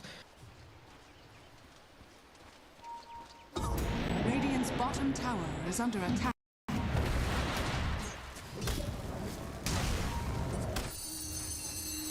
See how much net worth they've been able to accumulate. Q is venturing a little bit too far forward. Has still got the Force Staff to play with. He's just toying with Army Geniuses. Knows the rest of the team is soon to connect, and now with a coil into 23 Savage's stun, both supports get obliterated out of the map. Narman will delay the inevitable, but he too goes down as Talon continuing to grow this lead. Yeah, just continue to push on forward. This is where that glyph might need to come into the equation, although this time around DB is making the rotation back, so the Celestial Hammer should be able to clear out these skeletons, as well as the actual creep wave. KP taking a little bit of damage underneath this tower. Might also take a lot of damage with the minus armor. They got the Dazzle helping out, the Deso as well, but you do see like this Dawnbreaker with a couple of hits, half his health is gone. I really want to see DB go into that Blink Dagger next. It's so important that you're able to start smashing down some of these backline supports. Dazzle's just been free to do whatever the hell he wants most of this game. You've got a blink on it in your dream as well, so it really feels like it's priority number one for Army Genius. Just get onto the supports in the back line. You need the vision to be able to enable that though, and they don't have the greatest wards out on the map to play with. Jump in, who they found? Q once again, but the rest of Talon in the neighborhood to look to turn this around. A defensive BKB coming up from among Dai with the backline though, Coil leashing 3 heroes together. So Savage, he can just start to pivot his direction, killing off both the supports once again. As, I mean, you mentioned that Savage has just free farmed this game, and we're seeing how big of an issue it is now that he's showing up to fight with all the net worth he's got. And they're even going to be able to catch out DB. We're playing around with the Starbreaker. He's still got the BKB in the arsenal as well, but 23 Savage gonna jump on forward. Doesn't have any way to go through the magic immunity, so DB will just escape. I mean, he feels invincible. That's basically what Savage is thinking right now. He's like, well, what are you going to do? You used your BKB already. You can't fight into this puck anymore, at least until that comes off cooldown. And I believe Roshan is going to be coming up pretty soon. Yeah, it's a very short timer, actually, only around 30 seconds or so. So this is going to be very important for Army Geniuses to look to position themselves around. They should know that it has the potential to respawn shortly. And you've got this Ursa. He needs that Aghanim shard. He needs something to be able to escalate his game back, because right now it's slipping out of Army Genius's fingers. Yeah, and this is a really good spot for Talon to look to take the fight with the ward on the high ground. They just have so much control, and they're split on Army Geniuses. Great reactions with the blink out of the Ursa, but it looks like the rest of AG... What Ruby play with phase shift and jump out? I don't know what just happened there. Ursa's only about 300 gold away from his BKB. Once he picks it up, I want to see an instant smoke come towards that Roche pit, because you do not have a lot of time to be able to play around with that. Got the Desolator, of course, coming through from the Wraith King, so Roshan should look to explode fairly quickly. Oh boy, They're gonna be quick enough. Scepter. I mean, we've seen how difficult one of KP's Brew Ultimates has been, and now you're going to be forced to deal with the second. And we'll see. I mean, they're Talon. just, you can just see there, Ursa's like scared. I feel like you can't afford to be playing scared in that mid lane right now. He is just not wanting to leave the base because he's so close to that BKB, but again, you can't take the chances at this level of Dota that, well, hopefully Roshan isn't up. I feel like you just don't win the game. Oh, look at this, Q. Scouts out for Ish. They're actually going to look to try and deal with the Sky instead of the Dawnbreaker, maybe feeling like Dawn can always just BKB TP out. Under attack. I do like this movement where they're able to avoid where they're most likely to be set up on Talon, but again, they can't be making these stutter steps up towards the top side. They need to go. They need to commit to this. Ish, it's falling fast, but Mungdai need to jump. The Aegis picked up from Makoto, and we'll see if they're going to move north here on Talon. They're able to do so. They might catch Army Geniuses when they're not completely grouped up as a team. And Makoto's already starting the fight onto DB, down to half health. He's got the BKB still to work with, but the damage is really starting to ramp up with the right clicks. DB's going to look for a TP out. He'll make it. Over towards the outpost, though, the rest of Army Geniuses, they're in trouble. Onto the Ursa they go. It's 23 Savage. He's got way too much net worth. Army Geniuses, they don't have the answers. As now Savage, he can jump on forward, looking to target down among Daya, and even off to the northern side, Makoto is styling onto the Sky. The Mages, Talon have all the answers in this game. One and out, they can move up the higher ground. Yeah, I don't think there's too much else that Army Geniuses can do now. I don't think they responded to the game. I don't think... they just played a cookie-cutter game, if I'm being completely honest, right? They pick the Dawnbreaker, they say, okay, I'm going to farm on the other side of the map, and I'm going to Solar Guardian in every single time that we need it for the fight. But Q has been in the right place, at the right time, every single time. I think... there was one time that we saw the BKB into the Solar Guardian usage, but they knew that he didn't have that because of what just happened towards the top side. So he tries to go there, he tries to save his team. Again, Q on the case, Spike Carapace. He just doesn't have that teamfight involvement at all. It really feels to me like he needed to be that frontline presence for this Army Geniuses lineup. Dire's top tower. They're not done just yet. Why not? I mean, you still got Reincarnation, you got Primal Split, the Aegis, Makoto. They're going to jump in. As soon as Army Geniuses show their faces, they'll make sure they're not going to be long for this world. Buybacks are available for Army Geniuses. That's really the only way they can turn this defense around with the extra number of lives just to throw at Talon. Dire's top tower. They're not even give away one life on 23 Savage either. They're just like, look, he's pretty damn valuable right now, even just with the overwhelming blink. That's how they're able to smash down a lot of these targets. DB's had AC queued up for the longest time. I want to see him get a blink dagger. He needs to be the one going in first. I want to see like a bad spike carapace usage for once. I want to see, maybe a grave used in onto the Brewmaster instead. He just got the blink, so there we go. It's all about the vision now, though, and Q is providing that to Talon. And they got the ward by the triangle as well. So Talon looking to play with all the information they need to take the team fight. Q's going to be in with the initiation. Rubik's down and out of the count, and now In Your Dream is looking to find the answer, but Q's able to TP out. They'll turn their attention over to High. That's a pretty important component to take out the fight, but it looks like still Talon, they are so far ahead, they can start to move towards the Ursa's location, just controlling In Your Dream.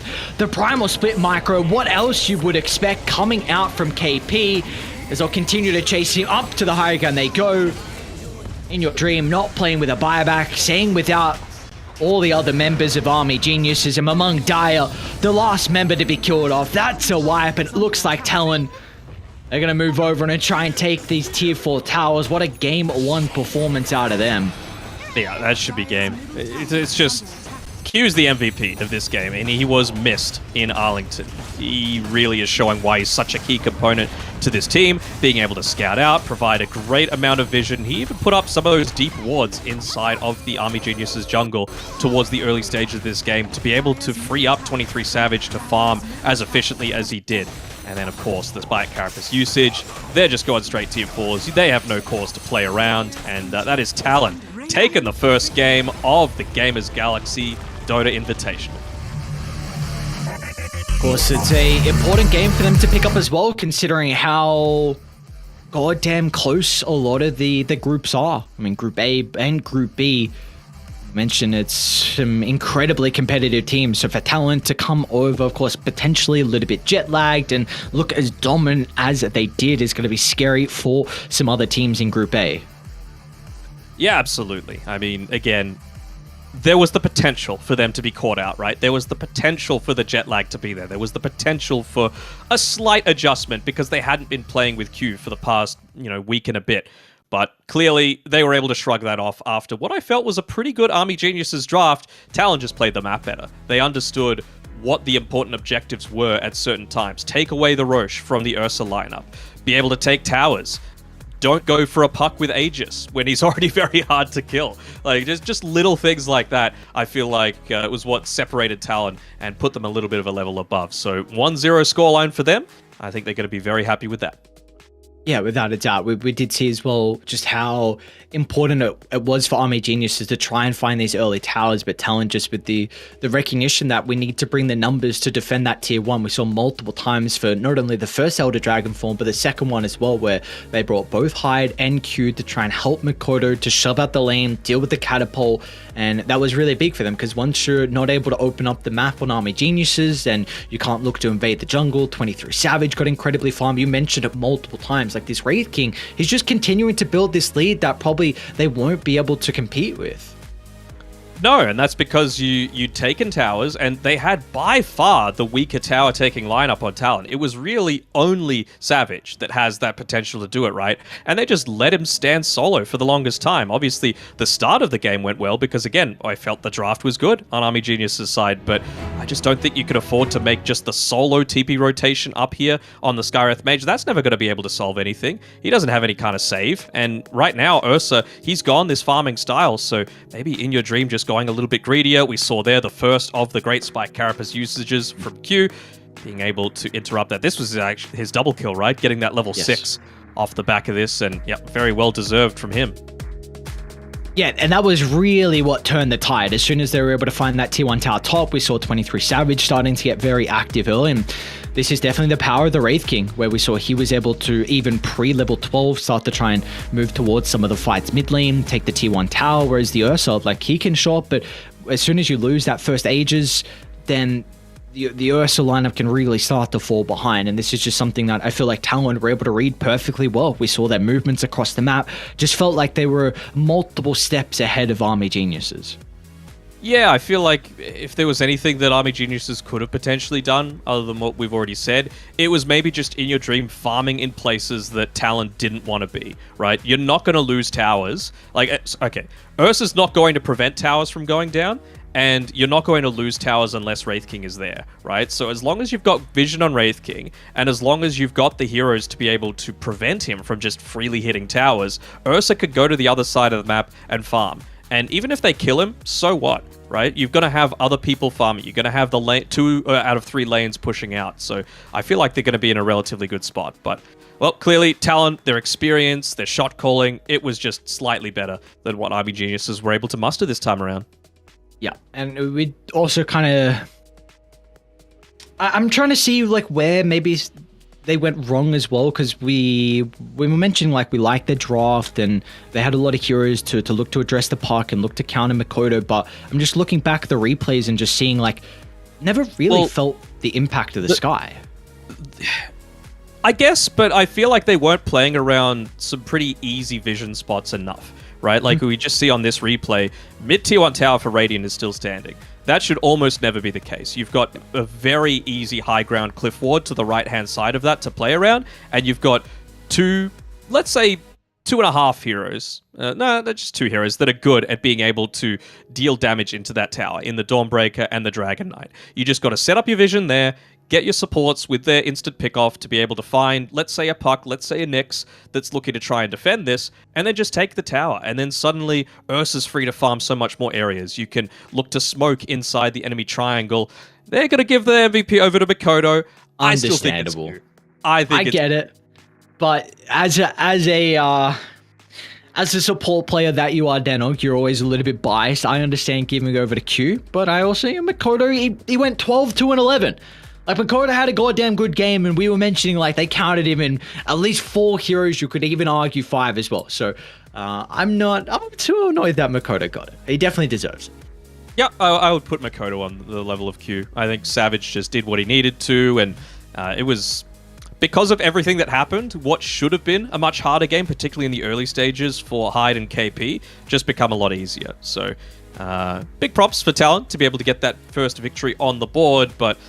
it's not all smooth sailing. They've got other games to go. I believe they've got one more today as well as one tomorrow to be able to get through if they are looking to break through into that next round, the semi-finals, the knockout, the playoffs. And, well, before that happens, though, we're going to need to see some of the other teams in the in Group A, and that is Boom and Polaris, the other 2 teams there. So... based on what we've been seeing over the little bit, you would have to say that Boom are the favorites, but what do you think about this Polaris roster? Do you think they could maybe pull off a surprise matchup? Yeah, I think they could be a dark horse team at this tournament, because we saw how they were able to shape up in the ESL qualifiers. They were definitely starting to pick up a lot of momentum there. They kind of fell a little bit short in that last qualification series, but with AU stepping in, former coach, now playing for them, of course, is a player that a lot of people are really comfortable. I should say a player that a lot of people know through many years of playing Dota for Southeast Asia. So yeah, I feel like Polaris have what it takes, but it does seem like we have an interview coming up, however, so we are going to chuck ourselves over to that one.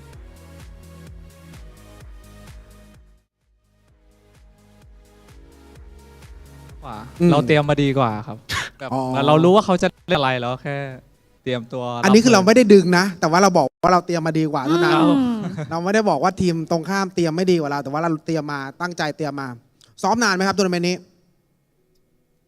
ไม่ได้ซ้อมเลยครับอ๋อถ้าพี่พูดตรงๆแบบมันเป็นพรสวรรค์เราได้ไหมพอดีไม่ได้ซ้อมเพราะว่าทีมเพิ่งกลับมาจากแข่งเมเจอร์แล้วพี่คิวไม่ได้ไปด้วยครับก็เลยเวลาไม่มีก็เลยไม่ได้ซ้อมมีคำถามสัมพันธ์จากที่บ้านมาเลยคือมีอะไรฝากถึงเขาเรียกว่าตำนานโดต้าในวงการเมืองไทยไหมพี่ดีพี่เต้ยมีอะไรฝากถึงไหมครับก็อยากจะเจอตัวตึงภาคใต้ที่นี่ครับอยากจะเจอเหมือนกันแต่ว่าเขาจะมาหรือเปล่าก็ไม่รู้ก็ลุ้นอยู่นะครับมีอะไรฝากถึงตำนานไหมครับเต้ยเหรอครับใช่ครับ ก็อยากให้เขาไปฝึกแบ็คโฮดีกว่านี้ครับ โอเคไม่ซีเรียสนะคะ โอ้โห เราอยู่กันแค่นี้นิดๆหน่อยๆกันก็ไปฝึกแบ็คโฮนะครับพี่เตอร์ยังไงเดี๋ยวเราพักกันสักครู่เดี๋ยวมาดูว่าเกมหน้าจะสนุกแค่ไหนกันครับ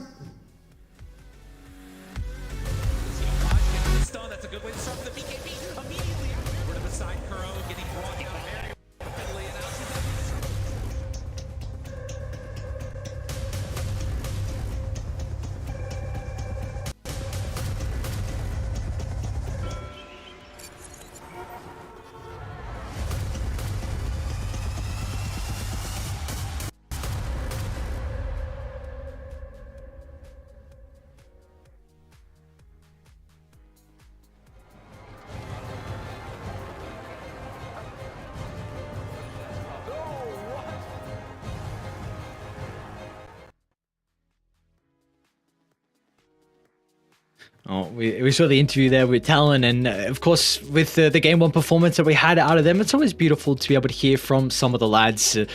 Interesting as well with what they're able to say. Oh, what did they say? What did they say? Don't you worry. I was able to translate every single word, and I'm sure all the other viewers were able to do so as well. Danong, why the hell are you putting me on the spot like that? I, of course, are able to speak Thai. Didn't you know that? I know very basic Thai. Very basic. I could say hello, and that's about it. Yeah, well, I know every single word possible. I'm fluent, and no need to test me at all. But this is just our first series in the books. We do have a second series coming up shortly. It's going to be Boom against Polaris. It's going to be about a 15-minute break. So we'll see you guys after the break with our second series of the day.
คอมเซ็ตสุดโหดสเปคนักแข่ง Esports ตัวแรง Ryzen 7 5800X การ์ดจอสุดเทพ RX 6700 XT แรมจัดเต็ม16กิกปกติ 45,900 บาทลดเหลือ 36,900 บาทมีจำนวนจำกัดเฉพาะในงานนี้เท่านั้น True Gigatech Pro Lite เน็ตบ้านไฟเบอร์อันดับหนึ่งที่แรงทั่วทั้งบ้านด้วยเมช Wi-Fi พร้อมกล้องวงจรปิดที่จะเปลี่ยนคุณให้เป็นบ้านอัจฉริยะครบกว่าคุ้มกว่าแรงกว่าทุกกระแสจาก True เริ่มเพียง599 บาทสมัครเลยถึง31 ธันวาคมนี้สารพัดสิงตลอดเดือนสิงหานี้สิงน่ารักสิงนักร้อง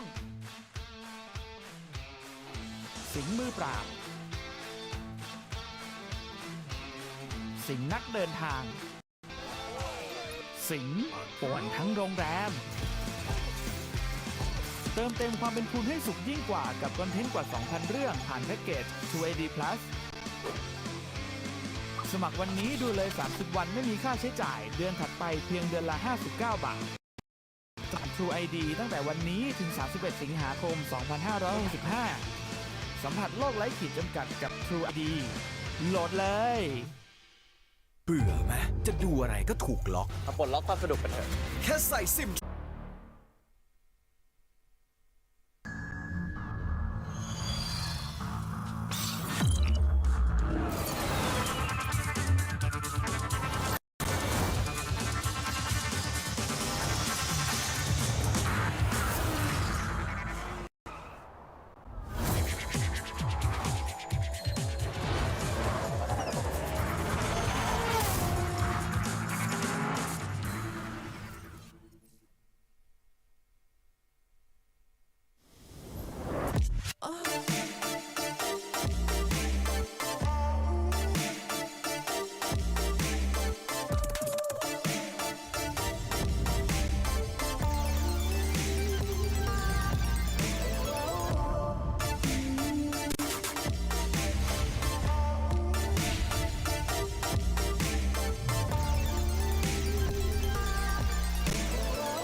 คอมเซ็ตสุดโหดสเปคนักแข่ง e-sport ตัวแรง Ryzen 7 5800X การ์ดจอสุดเทพ RX 6700 XT แรมจัดเต็ม16กิกปกติ 45,900 บาทลดเหลือ 36,900 บาทมีจำนวนจำกัดเฉพาะในงานนี้เท่านั้น True Gigatech Pro Life เน็ตบ้านไฟเบอร์อันดับหนึ่งที่แรงทั่วทั้งบ้านด้วยเมช Wi-Fi พร้อมกล้องวงจรปิดที่จะเปลี่ยนบ้านคุณให้เป็นบ้านอัจฉริยะครบกว่าคุ้มกว่าแรงกว่าทุกกระแสจาก True เริ่มเพียง 599 บาท สมัครเลยถึง 31 ธันวาคมนี้ สารพัดสิงตลอดเดือนสิงหานี้ สิงน่ารัก สิงนักร้อง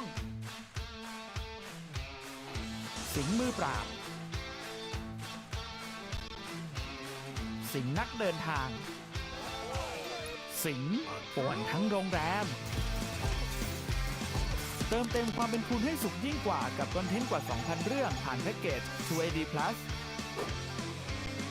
สมัครวันนี้ดูเลย30วันไม่มีค่าใช้จ่ายเดือนถัดไปเพียงเดือนละ59 บาทสมัครผ่าน True ID ตั้งแต่วันนี้ถึง31สิงหาคม 2565สัมผัสโลกไร้ขีดจำกัดกับ True ID โหลดเลย เบื่อไหมจะดูอะไรก็ถูกล็อก ปลดล็อกความสนุกกันเถอะ แค่ใส่ซิม True ปลดล็อกครบทุกความบันเทิงระดับโลก ให้คุณโหลดความสุขสนุกครบแบบไร้ขีดจำกัดมาพร้อมบอลหมดหนังฟอร์มยักษ์ซีรีส์ดังและอนิเมะสุดฮิตภาคไทยรวมความบันเทิงกว่า 2,000 เรื่องปลดล็อกครบทุกความบันเทิงใช้ซิม True ดูฟรีบนมือถือเปิดซิม True ID ได้แล้ววันนี้เพียง49 บาทถึง31 กรกฎาคม 2565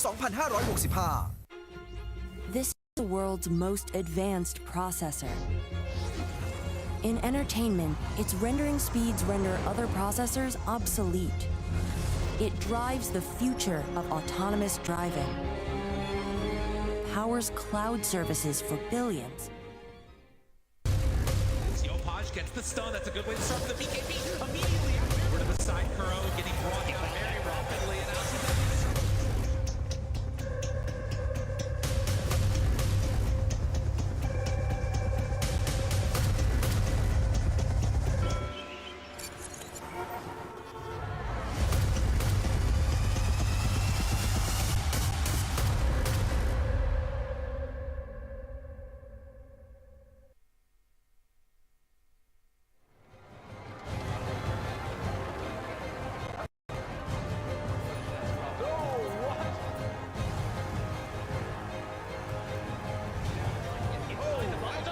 Seoul Dynasty will take this series.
อมเซ็ตสุดโหดสเปคนักแข่ง e-sport ตัวแรง Ryzen 7 5800X การ์ดจอสุดเทพ RX 6700 XT แรมจัดเต็ม16กิกปกติ 45,900 บาทลดเหลือ 36,900 บาทมีจำนวนจำกัดเฉพาะในงานนี้เท่านั้น True Gigatech Pro Lite เน็ตบ้านไฟเบอร์อันดับหนึ่งที่แรงทั่วทั้งบ้านด้วยเมช Wi-Fi พร้อมกล้องวงจรปิดที่จะเปลี่ยนบ้านคุณให้เป็นบ้านอัจฉริยะครบกว่าคุ้มกว่าแรงกว่าทุกกระแสจาก True เริ่มเพียง 599 บาท สมัครเลยถึง 31 ธันวาคมนี้ สารพัดสิงตลอดเดือนสิงหานี้ สิงน่ารัก สิงนักร้อง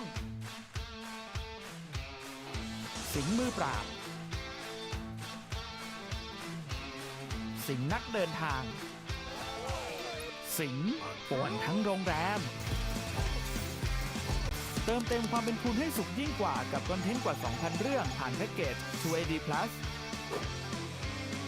สมัครวันนี้ดูเลย30วันไม่มีค่าใช้จ่ายเดือนถัดไปเพียงเดือนละ 59 บาท สมัครผ่าน True ID ตั้งแต่วันนี้ถึง 31 สิงหาคม 2565 สัมผัสโลกไร้ขีดจำกัดกับ True ID โหลดเลยเบื่อไหมจะดูอะไรก็ถูกล็อกปลดล็อกความสนุกกันเถอะแค่ใส่ซิม True ปลดล็อกครบทุกความบันเทิงระดับโลก ให้คุณโหลดความสุขสนุกครบแบบไร้ขีดจำกัด มาพร้อมบอลสด หนังฟอร์มยักษ์ซีรีส์ดังและอนิเมะสุดฮิตภาคไทย รวมความบันเทิงกว่า 2,000 เรื่องปลดล็อกครบทุกความบันเทิงใช้ซิม True ดูฟรีบนมือถือเปิดซิม True ID ได้แล้ววันนี้เพียง 49 บาทถึง 31 กรกฎาคม 2565 This is the world's most advanced processor. In entertainment, its rendering speeds render other processors obsolete. It drives the future of autonomous driving, powers cloud services for billions. Yopaj gets the stun. That's a good way to start the BKB. Immediately over to the side, Kuro getting brought down very rapidly, and out to the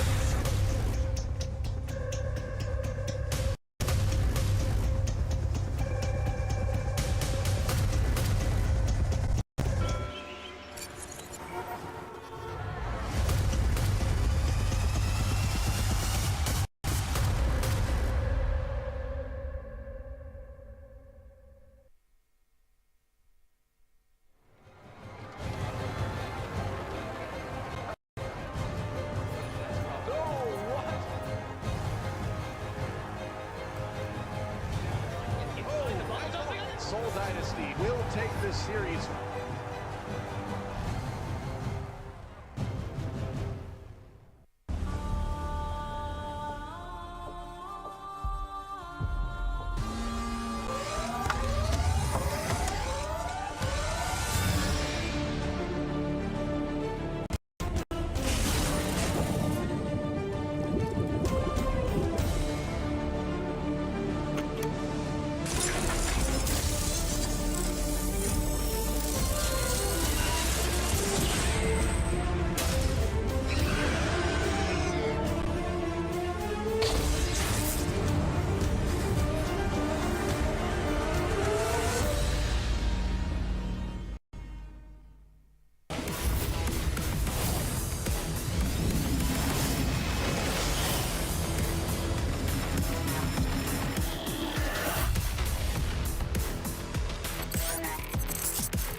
คอมเซ็ตสุดโหดสเปคนักแข่ง e-sport ตัวแรง Ryzen 7 5800X การ์ดจอสุดเทพ RX 6700 XT แรมจัดเต็ม16กิกปกติ 45,900 บาทลดเหลือ 36,900 บาทมีจำนวนจำกัดเฉพาะในงานนี้เท่านั้น True Gigatech Pro Life เน็ตบ้านไฟเบอร์อันดับหนึ่งที่แรงทั่วทั้งบ้านด้วยเมช Wi-Fi พร้อมกล้องวงจรปิดที่จะเปลี่ยนบ้านคุณให้เป็นบ้านอัจฉริยะครบกว่าคุ้มกว่าแรงกว่าทุกกระแสจาก True เริ่มเพียง 599 บาท สมัครเลยถึง 31 ธันวาคมนี้ สารพัดสิงตลอดเดือนสิงหานี้ สิงน่ารัก สิงนักร้อง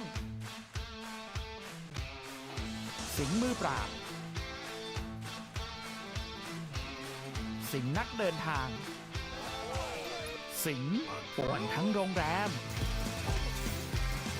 เติมเต็มความเป็นคุณให้สุขยิ่งกว่ากับคอนเทนต์กว่า 2,000 เรื่องผ่านแพ็กเกจ USD Plus สมัครวันนี้ดูเลย30 วันไม่มีค่าใช้จ่ายเดือนถัดไปเพียงเดือนละ59 บาท สมัครผ่าน True ID ตั้งแต่วันนี้ถึง31 สิงหาคม 2565 สัมผัสโลกไร้ขีดจำกัดกับ True ID โหลดเลย เบื่อไหมจะดูอะไรก็ถูกล็อกปลดล็อกความสนุกแค่ใส่ซิม True ปลดล็อกครบทุกความบันเทิงระดับโลก ให้คุณโหลดความสุขสนุกครบแบบไร้ขีดจำกัด มาพร้อมบอลสด หนังฟอร์มยักษ์ซีรีส์ดัง และอนิเมะสุดฮิตภาคไทย รวมความบันเทิงกว่า 2,000 เรื่อง ปลดล็อกครบทุกความบันเทิง ใช้ซิม True ดูฟรีบนมือถือ เปิดซิม True ID ได้แล้ววันนี้เพียง 49 บาท ถึง 31 กรกฎาคม 2565 This is the world's most advanced processor. In entertainment, its rendering speeds render other processors obsolete. It drives the future of autonomous driving, powers cloud services for billions. Yopaj gets the stun. That's a good way to start the BKB. Immediately after to the side, Kuro getting brought down very rapidly, and out to the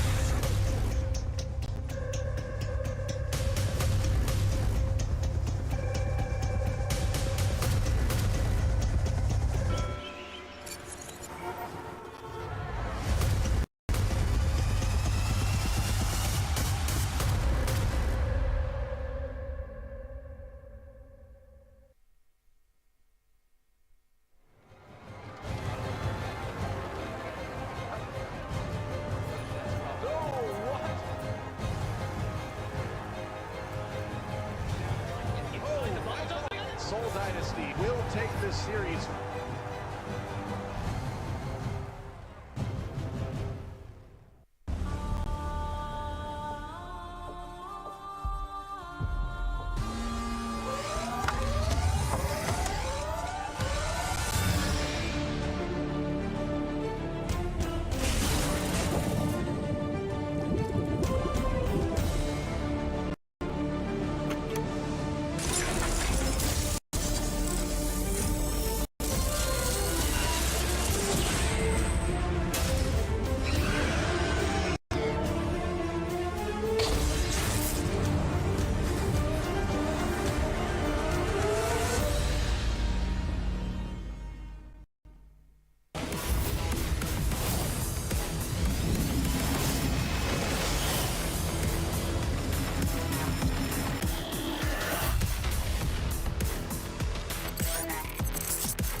คอมเซ็ตสุดโหดสเปคนักแข่ง e-sport ตัวแรง Ryzen 7 5800X การ์ดจอสุดเทพ RX 6700 XT แรมจัดเต็ม16กิกปกติ 45,900 บาทลดเหลือ 36,900 บาทมีจำนวนจำกัดเฉพาะในงานนี้เท่านั้น True Gigatech Pro Life เน็ตบ้านไฟเบอร์อันดับหนึ่งที่แรงทั่วทั้งบ้านด้วยเมช Wi-Fi พร้อมกล้องวงจรปิดที่จะเปลี่ยนบ้านคุณให้เป็นบ้านอัจฉริยะครบกว่าคุ้มกว่าแรงกว่าทุกกระแสจาก True เริ่มเพียง 599 บาทสมัครเลยถึง 31 ธันวาคมนี้ สารพัดสิงตลอดเดือนสิงหานี้ สิงน่ารัก สิงนักร้อง สิงมือปราบ สิงนักเดินทาง สิงป่วนทั้งโรงแรม เติมเต็มความเป็นคุณให้สุขยิ่งกว่ากับคอนเทนต์กว่า 2,000 เรื่องผ่านแพ็กเกจ USD Plus สมัครวันนี้ดูเลย 30 วันไม่มีค่าใช้จ่ายเดือนถัดไปเพียงเดือนละ 59 บาท สมัครผ่าน True ID ตั้งแต่วันนี้ถึง 31 สิงหาคม 2565 สัมผัสโลกไร้ขีดจำกัดกับ True ID โหลดเลยเบื่อไหมจะดูอะไรก็ถูกล็อกปลดล็อกความสนุกกันเถอะแค่ใส่ซิม True ปลดล็อกครบทุกความบันเทิงระดับโลกให้คุณโหลดความสุขสนุกครบแบบไร้ขีดจำกัดมาพร้อมบอลสดหนังฟอร์มยักษ์ซีรีส์ดังและอนิเมะสุดฮิตภาคไทยรวมความบันเทิงกว่า 2,000 เรื่องปลดล็อกครบทุกความบันเทิงใช้ซิม True ดูฟรีบนมือถือเปิดซิม True ID ได้แล้ววันนี้เพียง 49 บาทถึง 31 กรกฎาคม 2565 This is the world's most advanced processor. In entertainment, its rendering speeds render other processors obsolete. It drives the future of autonomous driving, powers cloud services for billions. The stun, that's a good way to start with the BKB. Immediately over to the side, Kuro getting brought down very rapidly, and out to the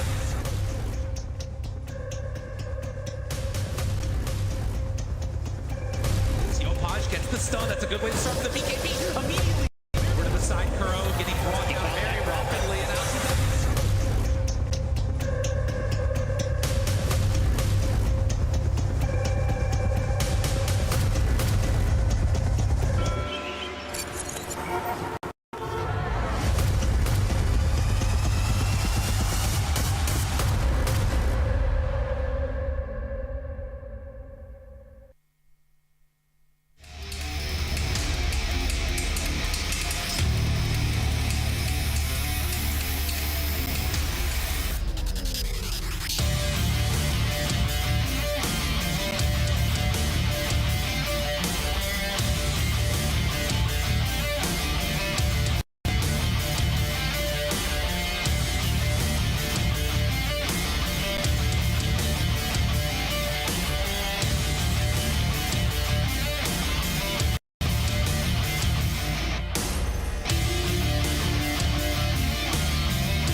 Ladies and gentlemen, welcome back to the Gamers Galaxy Invitational Series for the HatYai Thailand 2022. We've got our second best of one on the way. It's going to be the reigning champions, Boom, taking on Polaris. Dan we saw is a very convincing game one victory for Talon. Now we've got two new teams in Group A battling it out. How are we feeling for the second game? Yeah, a lot of people might forget that. You know, they're the current reigning Gamers Galaxy champions, Boom, all the way back in March, I believe.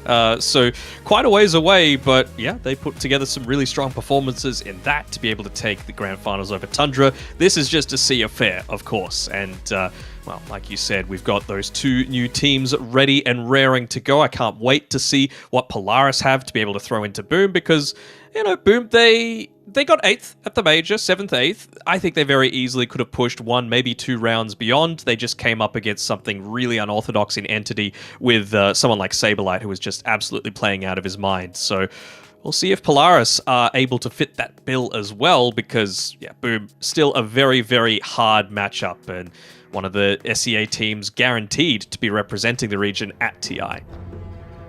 Yeah, and we'll see as well. Oh, we got our draft even underway. Very far into it. We got the Chen as the first pick for Boom, and for Polaris, they've gone down the Winter Wyvern and the Tiny route. I mean, I think it's fine enough, right? Winter Wyvern is the counter to Chen in my eyes. The Splinter Blast, such a great ability from range to be able to clear out some of those creep waves. You could even get a good Winter's Curse off if the creeps are not microed perfection.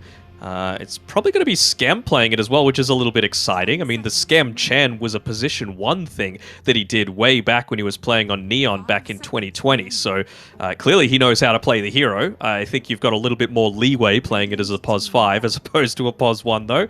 And they're going to follow up with the Bat Rider, which, you know, again, pretty decent, right? You're going to be able to make this Winter Wyvern's life a whole lot more challenging. And that's going to be the job of either Yopaj or FBZ. Boom is one of the teams that does actually like to give this hero over to multiple roles, whereas for some teams it's exclusively a mid laner. 5 seconds remaining. I think another thing to mention as well is just the fact that the Chen was something that Polaris were running a lot in their ESL qualifiers. So not only is it a hero that you mentioned Scam plays really well, but it's kind of a block pick for AU. So I think now, you know, we need to be looking about how Polaris, with this kind of new roster, are able to adapt to the early game, because Boom are going to come out the gates and they're going to come out real fast. We see, you know, the Bat Rider can be played kind of, I think it's still more in Southeast Asia, it's more kind of the Boots of Travel BKB, but they might feel a little bit different after the major. Again, seeing how strong South America can look on like this kind of drums, Boots of Bearing build. So, are there any heroes that you feel like really need to be something Polaris consider to prevent Boom from coming online early? Yeah, I think they got to get rid of the Puck.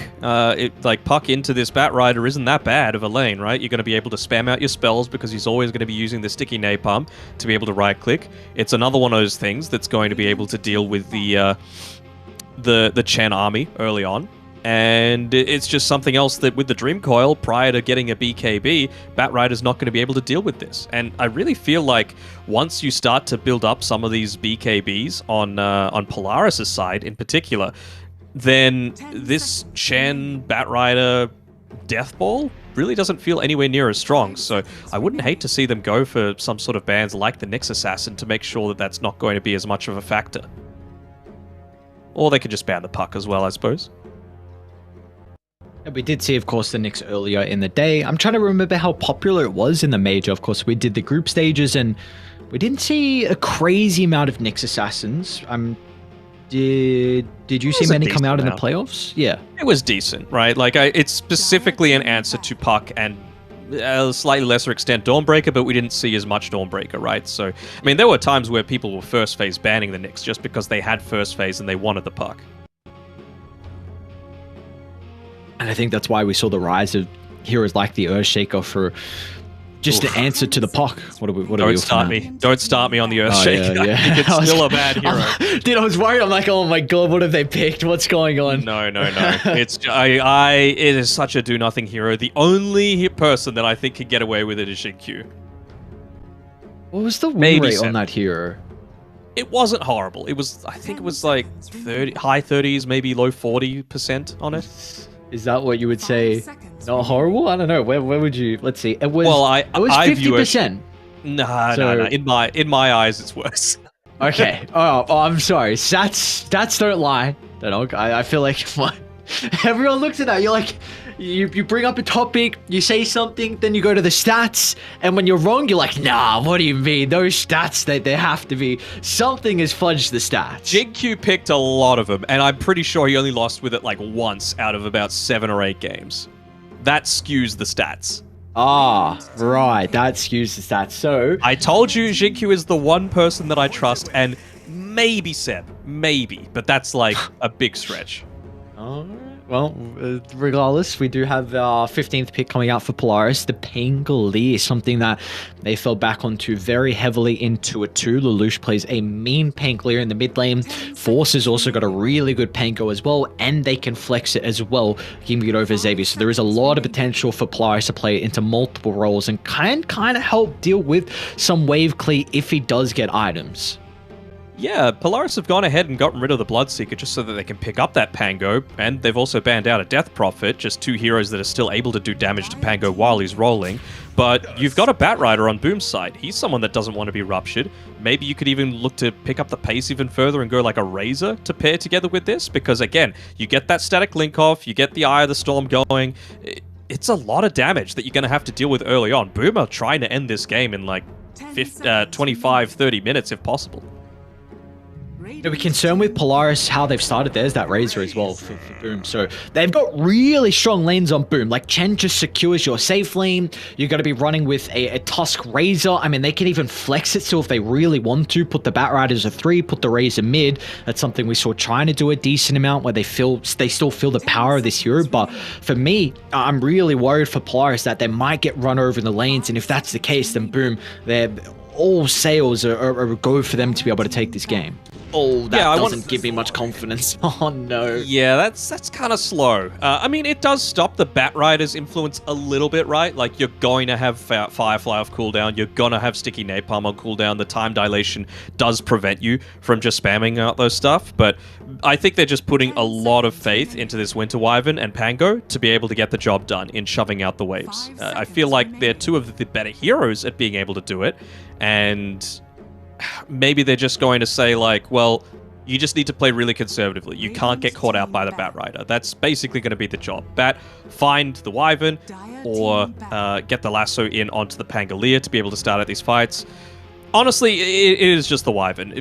Forget the Pango, right? The Wyvern is the biggest issue, because that's also going to be the thing that stops the Chen push. That's going to be the thing that stops the tag team from having as much of a factor with the Cold Embrace. And then Razor pops the BKB and runs at you. You are the Winter's Curse target. So Wyvern has to die. It's just a question of what are Boom going to pick to make sure that that happens.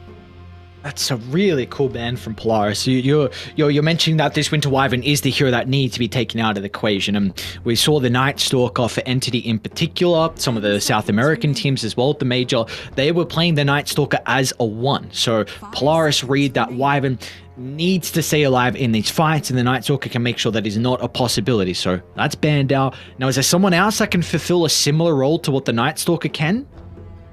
I mean, the Bat kind of does, right? And you've already got a little bit of vision from the Plasma Field. This Venomancer ban's a little odd, though. Like, are they going to go something that has high HP, like a Dragon Knight that's looking to search on the backlines, or... damage over time. I mean, TA, like with the Arctic Burn, with the Swashbuckle, with the time dilation, it is a few little damage instances coming through, so maybe they're wanting to prevent that from being even more of a factor? 10 seconds remaining. They don't really have any great save either, right? Like, you get the Chronosphere onto someone. At least you'll have the Refraction. That makes a lot more sense though, right? Now that we see the Veno banned out, with the tier getting picked up. I suppose. I mean, I'm still thinking, what exactly are they wanting to... Because I'm assuming this is going to be a mid-Pango. And so it's the offlaner that they've still got coming for Force here. So what is Force going to look to play into this TA? The Doom is banned, the Enigma's banned, the Veno's banned, the Viper's banned, the Timbersaw's banned, the Night Stalker's banned, DP is banned. What can you look to go into this?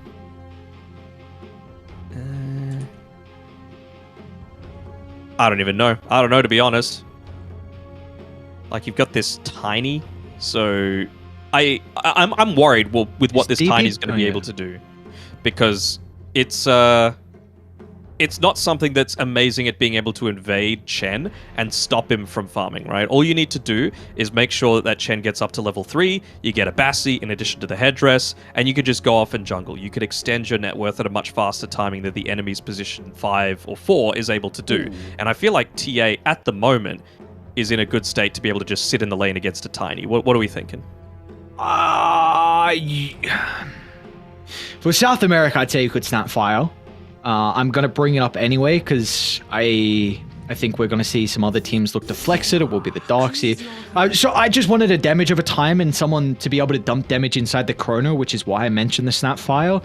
It's a ranged hero to play with the Tiny, but now for Polaris, you get a hero that's Force is incredibly comfortable in. The Darksea with the melee 4, so you can play with the Iron Shell in the lane. It does have a pretty good matchup versus the Templar Assassin as well. The wall is pretty solid for him to play with. It gives him a lot of team fight. Like, that's the thing, Polaris, they have a overwhelming amount of team fight. Like, that is something that Boom are really going to struggle with. I feel like for them, their big timings are going to be BKBs and always having the capability to be able to fight, whereas Polaris, they need the ultimates at the ready to be able to come online.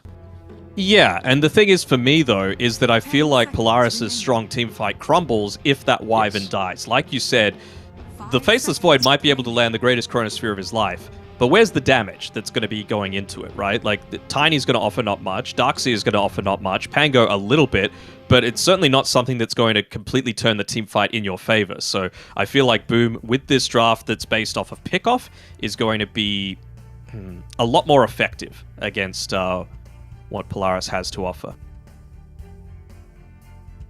course, Boom as well, like we mentioned before, the reigning champions and a team that is struggling a little bit at LAN. Of course, their past major performances haven't been the greatest so far, so just having another LAN to be able to add onto the belt, giving them experience before heading into TI is going to be really important, and for Polaris as well. We've mentioned that they performed really...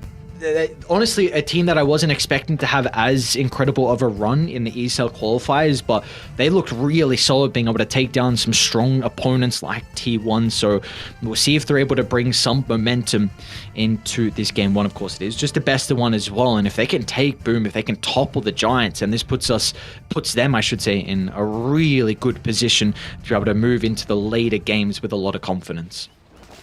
Yeah, for sure. Just to be able to get that little bit of a, like you were saying, the confidence boost can be a really big deal. Boom would, of course, have faith in themselves to be able to come back and still secure the remaining 2 games, but you got to remember, one of those games is up against Talon. And in a best of 1, I honestly can't pick between those 2 because, again, this is Talon with Q playing.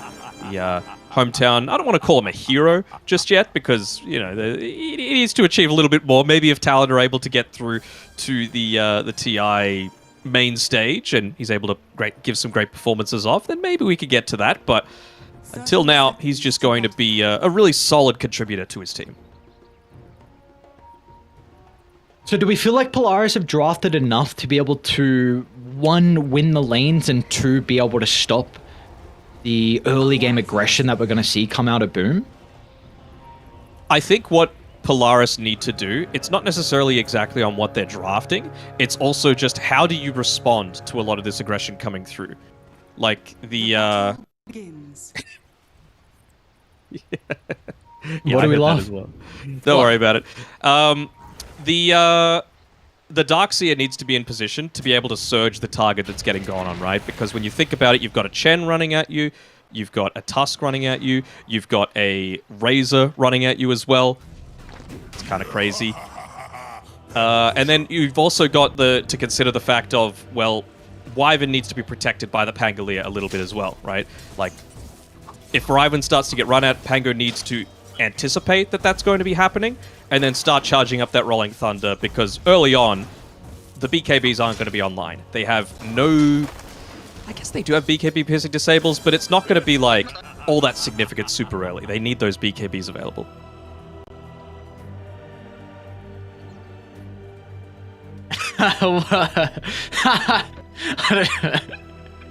Oh god, dude, they're giving away some strategies. They're like, some reason they can hear the other boys going on. I mean, they know from in their pubs. They're just like, wait a minute, I avoided this guy. This shouldn't be happening. They're still speaking. That's so funny. I mean, we saw some good lucks as well going on in the pre-game lobby between some of these players. So of course, Southeast Asia, everyone's gaming about, grinding in the ranked games, and we see how comfortable they're able to be with each other and with their matchups as well, as we're keeping our tabs onto mid lane. Yopaj against Lelouch, and we mentioned that Lelouch is very, very comfortable on the Pangolier, but Yopaj has a mean Batrider as well. Yeah, for sure. Jackie, I guess it is kind of normal that he is given this win condition, but most of the times that you see a TA, you think, oh, this is going to be a Yopaj TA, just because of how effective he is with that hero. But, well, for now, we'll see how he's doing. Right now, topping the net worth, and they were able to de-ward at least one of those camps, so it's going to be unblocked here. Scam going to be able to get the pull-off. Again, Xavier's not that great at being able to contest into this super early on. I think one thing as well we didn't particularly mention with the Faceless Void is that this was an answer that a lot of China teams had to deal with the Razor. Like, they would first phase it and feel like around the 15 minutes mark, you just go into this Aghanim Shard, and always in team fights, Razor is never able to link you because you can always time walk away very easily. Holding that thought, AU is going to be a little bit of pressure, but Arctic Burn being able to fly over the shard. So, because we were kind of looking at the Faceless Void and feeling like this is way too slow of a carry for Polaris, but maybe they just felt like they needed a carry to really be able to address the Razor and get something out of that lane. I think you can adapt on Faceless Void, right? Like, you're not necessarily really slow. I mean, you were mentioning it before, right? All of the ultimate cooldowns are Polaris' strength. You just want to try and be constantly running at them on Boom's side because they don't have quite as big cooldowns, but what they do have are abilities that they want to be frequently using, and so that's where time dilation really starts to show its importance, right? All you really need is a Maelstrom into that Aghanim Shard at around the 15-minute mark, and then the laning stage isn't as bad because you've got the time walk for it, and then after that, it's just being able to drop the Chronosphere in a good spot to even prevent the BKB early on from being as much of a factor from that Razor. But again, it's Operation Protect Winter Wyvern for me. Mid lane, Yopaj gonna try and force the TP out, but he's got the damage. Yopaj finds first blood against the Lelouch on the Pangolier, and Tims is even gonna give him a tip as well. You'll love that. Look at Tims. He's got Yopaj's back. On top lane, actually, Jackie is in a little bit of trouble. Xavius, along with Force in combination, have plenty of damage over time to burn off the Refraction, and they're going to try and dive onto the tower as well to put some damage into Scam. They got the Ghost, though. One of the best small camp creeps that you can get in this game. The amount of damage this guy can dish out is actually kind of crazy. I think is it piercing damage as well that the Ghost has? It's quite a surprising amount. Yeah, it is piercing, so you're able to dish out a lot, clear out Quick Braves a lot quicker too. Man.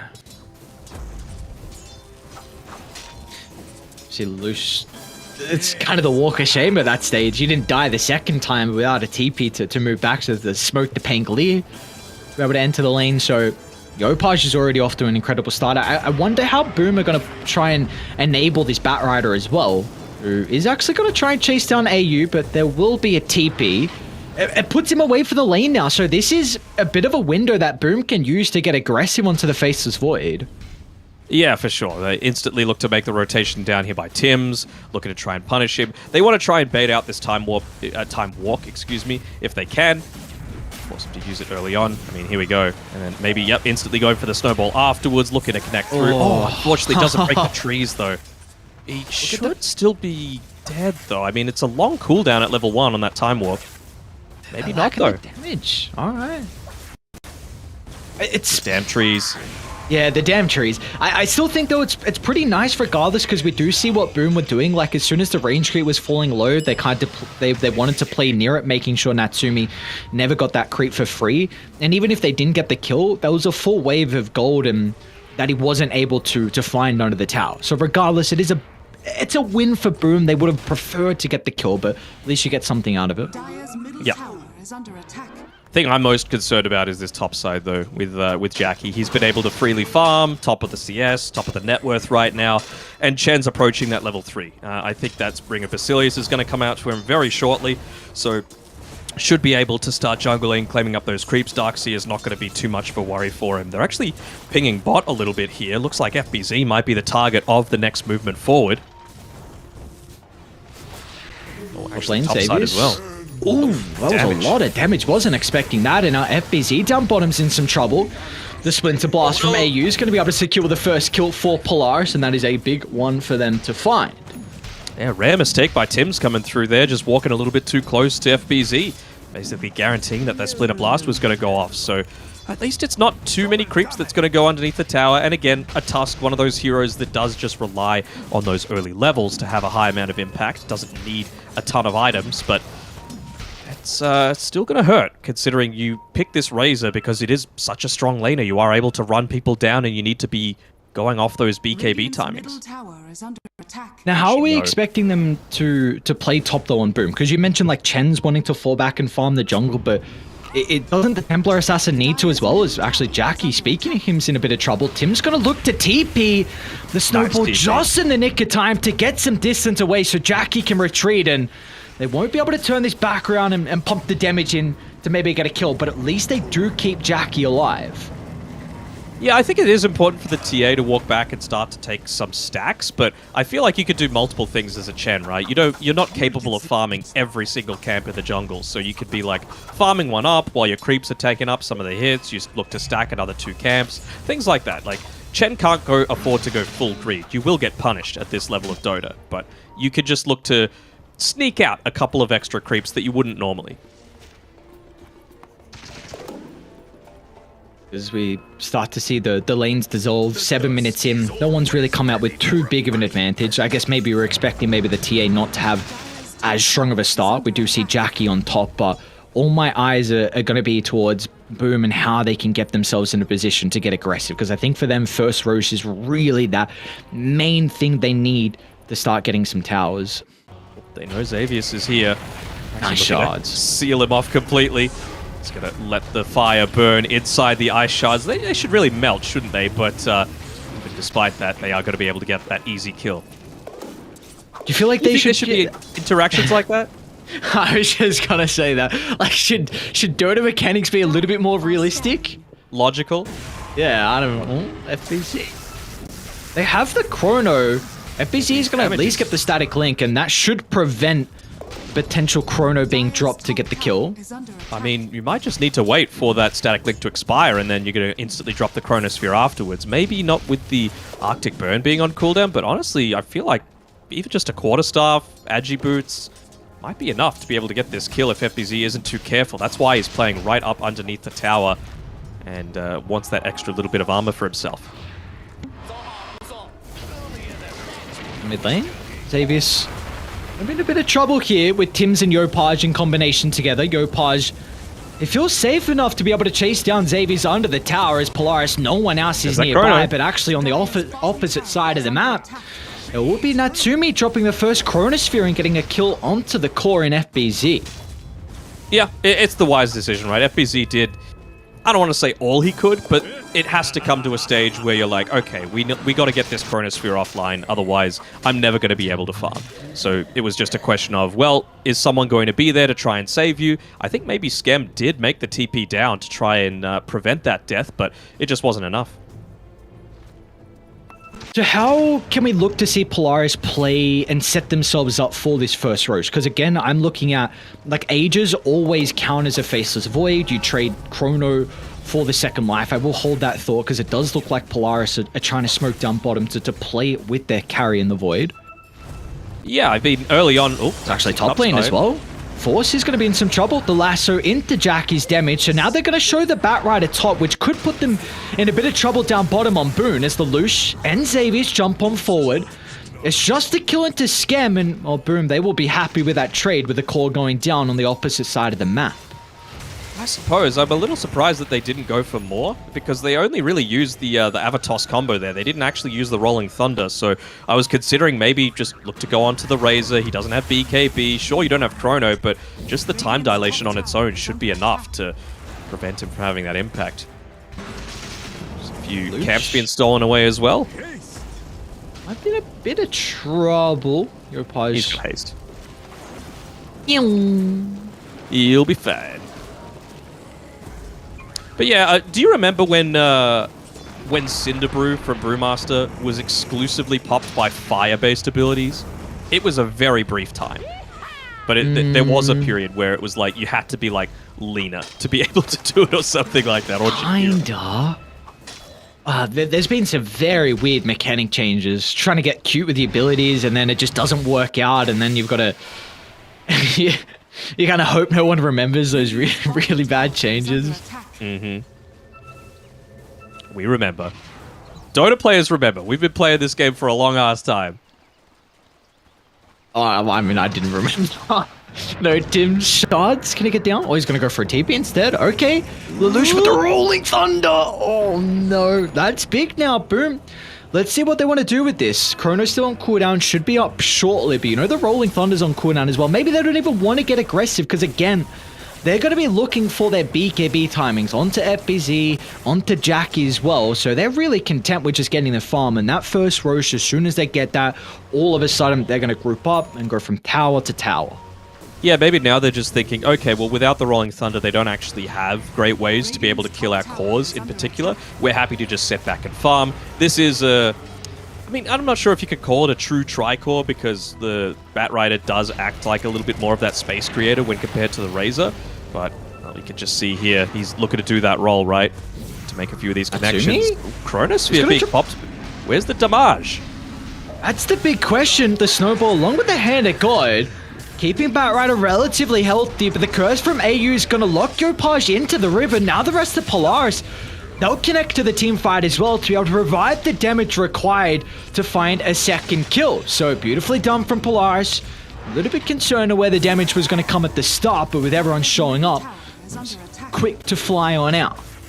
Yeah, I mean, and that's why you got to kill the Wyvern first, right? That does not happen if Wyvern just dies first. It feels like they went for a little bit too deep of a dive, and you've got this Chen lineup, right? Just take towers. It seems like the very easy way to be able to go about things. It was a good Chronosphere drop, though. I was thinking, well, that would have been an absolute disaster if Natsumi made that movement all the way towards the mid lane and then didn't end up getting anything out of it, so kudos need to be given over to Polaris, too. But yeah, now with all those spells on cooldown, they're instantly just saying, we want this bottom tower. Illusion. Ooh. Shards not going to get the stun follow-up, but Yopaj is trying to scout out if anyone else in the tree. A little bit awkward there with the spell casting, but unfortunately it's Rolling Thunder on cooldown now. Should be able to secure the tier 1 tower. We'll see Polaris able to react and trade the top tower as well. Yeah, top tower as well, pushing into mid a little bit. Lelouch might be in some trouble. It's not getting enough distance away. Even Jackie's going to connect as well. So the Templar Assassin getting involved for the pickoff onto Lelouch, who was second net worth. So that's a big kill for Boom to be able to find. And Yopaj, he is not done just yet. Look at the Batrider continuing to stalk his prey. He's got the lasso in the arsenal. Drag back to Tim's along with Scam. An easy kill for them to find. You could tell he was tempted to drop the Winter's Curse there just to try and get away, but he knew Yopaj's damage would have been enough. He wants to have that available if they were looking to try and snowball this into something further, but this is the Boom that we know. You know, just always looking to put their foot on the pedal and look to pressure you as heavily as possible. So even though he was farming, or moving rather, very, very closely to his own base, that's just the presence of mind that Yopaj has to be able to find him out and take out the most important part of Polaris' team fight for the first, honestly, like the first 25 minutes of this game. It's all about the Wyvern. As a Wyvern specialist, you filthy spammer, what are we wanting out of him in regards to maybe items? Because he might not get too much farm considering they do have kind of some greedy cores and a position for Tiny that needs a blink. So what is that one item that he needs to really help impact this game? You can go 2 items on Wyvern. Obviously, the Blink Dagger is the more popular one these days. Oh my lord, how did... What? I thought he would have got the TV out. The Blink Dagger is really popular just because, again, they don't have someone like the Beastmaster or the Night Stalker or the Zeus or the Spectre that's able to just find you wherever you are. Batrider isn't as good anymore as it used to be at being able to find those backlines. So all you need to do is play like half a screen away from the rest of your team and then use the Blink Dagger to close the space and actually join when you're needed. The other option after that is just to go into like Arcane Boots and then disassemble that into a Lotus Orb, because it's a pretty good Lotus Orb game.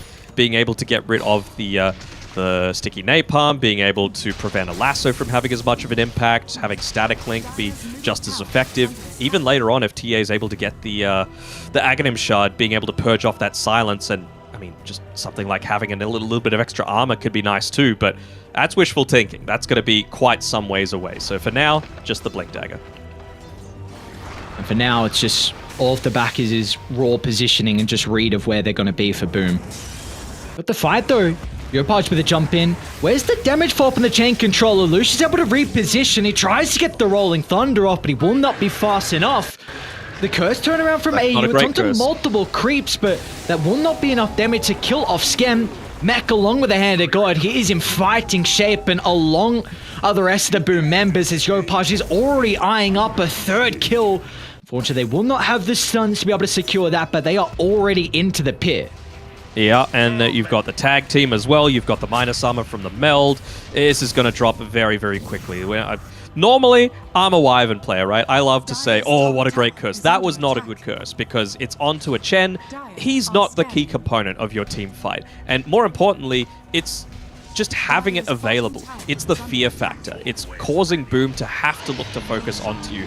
That's the bigger objective for you right now. So the fact that it's just not on cooldown gives them the complete freedom to say, okay, even if he has buyback, we don't care, because we're always just going to be able to instantly run back inside that Roche pit.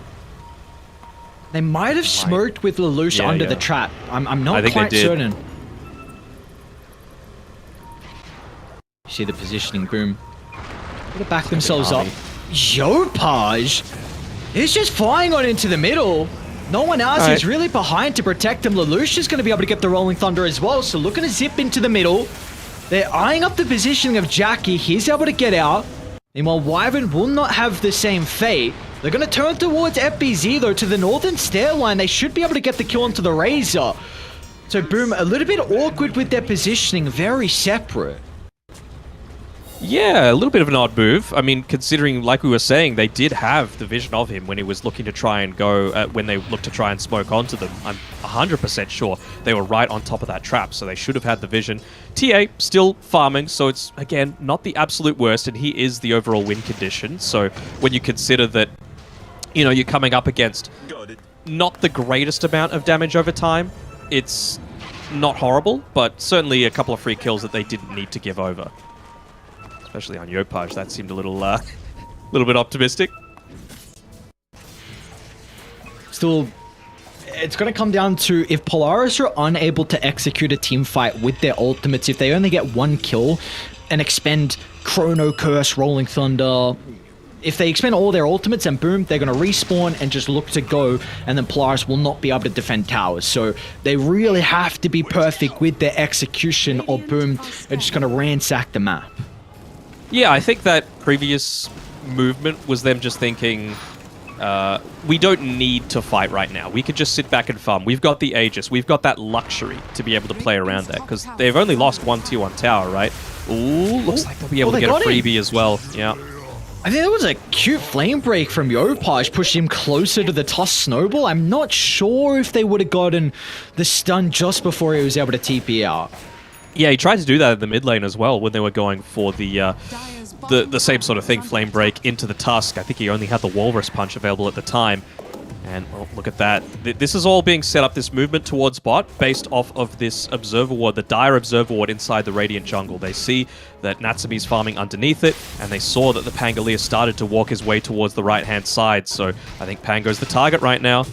Yep, he used all of his movement spells as well, not even able to land the shield crash, so not having that extra damage reduction, gets them the free pickoff, and again, this entire bottom side of the map completely free for Jackie to be able to farm with the Aegis.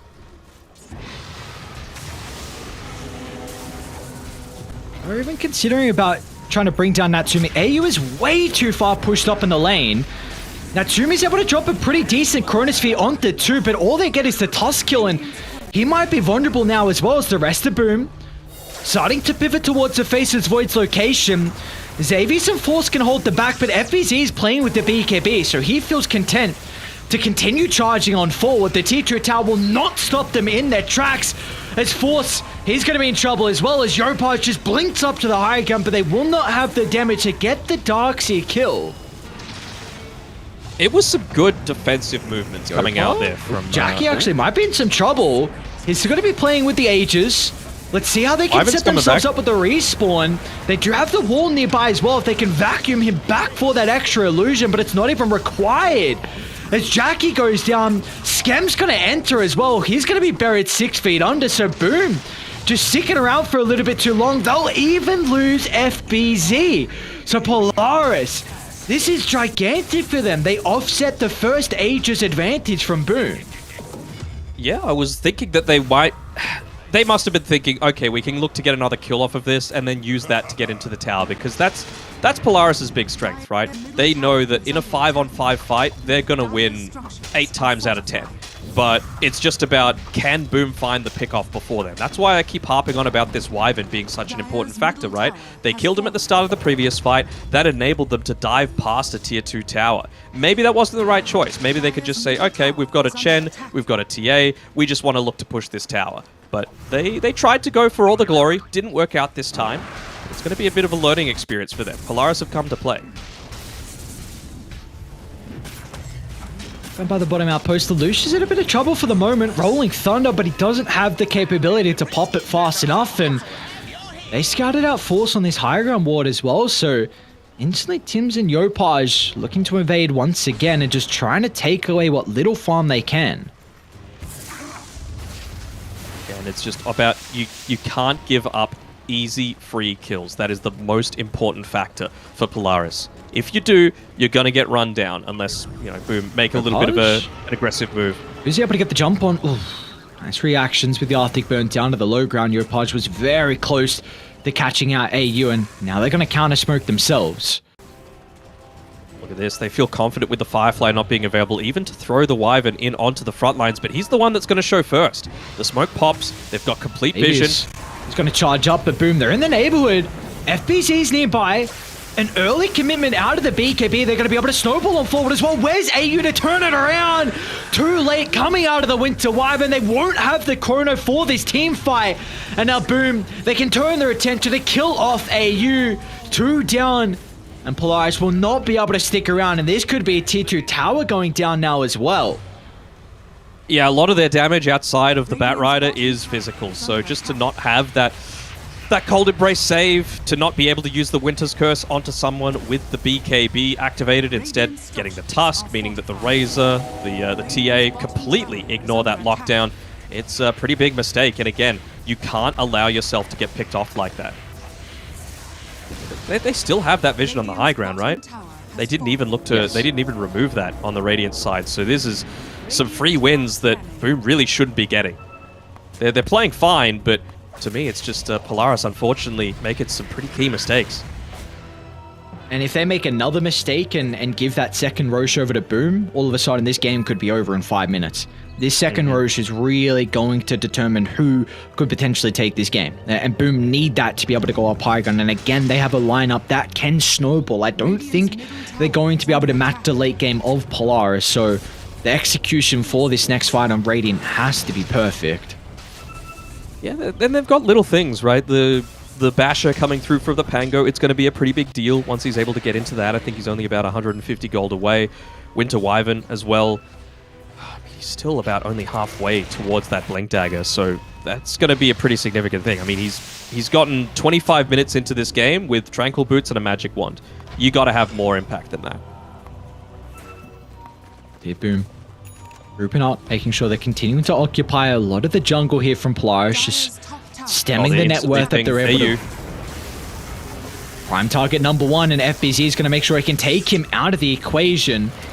But the rest of Polaris, they are connecting. FBZ's in a little bit of trouble at the moment. The BKB is going to be forced out. He'll still kill off the Winter Wyvern. And now Yopaj, he gets a jump in as well. The Faceless Void's in trouble. They've got Force nearby to try and turn it around, but the wall's too late. Along with the Rolling Thunders, boom. They easily clean off the Void. They're going to try and deal with the Pango next, but they won't have the damage. But instead, Yopaj, he's onto Force. Can they slow him down after the surge? Yopaj can blink on forward. He's already been able to stack up the sticky napalm, but Xavius to the rescue will just keep his position 3 alive long enough. I believe they know that this Roshan's available as well, so this just opens things up. Again, Wyvern dying, Faceless, that's their key, that's their trigger to be able to say, let's push on forward. We have absolutely nothing to worry about. AU needs to play selfishly for the next little bit. He needs this Blink Dagger because it is hard for him to make any kind of plays with the current state that he's playing in. She's falling, they gotta get in, they gotta get nearby. Yopaj with the BKB on cooldown, he might have to sacrifice his life just to secure the second Roche for Boom. They nearly were able to use that haste rune to be able to snipe things out, but unfortunately not quite able. Ooh, even just offline with the swashbuckle. Maybe that bash would have been able to at least get him a consolation kill. But yeah, Yopaj at this stage. I mean, it's optimistic. Well, they might be able to. Lelouch soon to connect. They got the Wyvern as well for good measure. I mean, Xavius was trying to get everyone. He had a haste. He was just chasing heroes down, spamming out abilities. We gotta find someone at least to be able to punish this Roche attempt with Yopaj not being there. But you're fine with that on Boom. You get the second Aegis. What's Wyvern up to? Wyvern's just going to be looking to get into position to be able to catch them out. See what the next big team fight is going to be. He's looked to set up a lot of that vision towards the right-hand side of the pit, so that's where he's going to be looking to play around next. He knows that he can't afford to get caught out. 2 times too many so far this game. Do they have vision? Do they have TA traps up? Because they're pinging out exactly where the Winter Wyvern is. Yeah, look at that. AU playing right underneath the Observer Ward in the entrance to the Dire Jungle. Really be able to pop this smoke. Xavius? Nice read. Great reactions, blinks away. Jackie just a little bit too late to pump in that damage, but he does still have the traps to work with, and the rest of Boom starting to move on over a wall, but they're able to reset away from this potential for Polaris to turn it around. A couple of ultimates along with the BKBs have been expended. No one killed off just yet to start the skirmish. I liked AU's positioning that time around. Right underneath the ward, ready to pop a smoke, ready to at least try and get away, but... And it wouldn't have been right next to an objective as well, right? So he would have still, with his low respawn timer, been able to get back into this. Xavius with a quick jump in. The toss under the tower as well, but meanwhile off to the right side, look at Yopaj, he's caught out the Winter Wyvern. Again, prime target number 1, they take him out of the equation. Gonna look to buy back. Setting up for this long drawn-out fight. They're finally looking to deal with the Aegis, and they've got the Chrono for the respawn as well. Boom. How can they set themselves up to protect Jack? And it looks like they'll make the executive call to retreat and cut their losses. All right, there's something going back their way. The buyback on the Wyvern is a pretty big deal, but to be able to take away the extended farm that Jackie's been getting so far is really significant. And now Faceless Void, he's looking to start to scale, having picked up that Lincoln Sphere relatively recently. Now doesn't feel quite so worried about the jump from the Batrider. How close? I mean, that buyback still feels so costly. I feel like AU's going to be getting close, though, to his Blink Dagger money. Maybe after they take this Tier 2 tower. The Glyph's going to prevent that.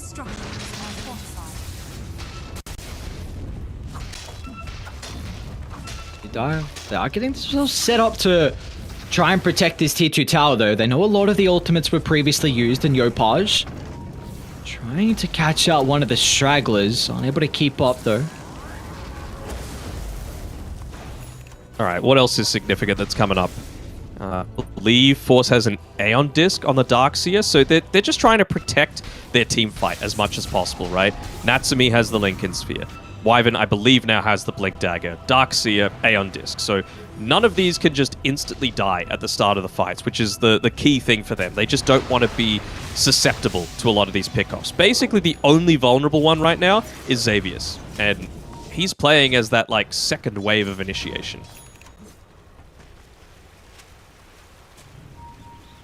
Up. Boom. We'll be looking to try and take this fight.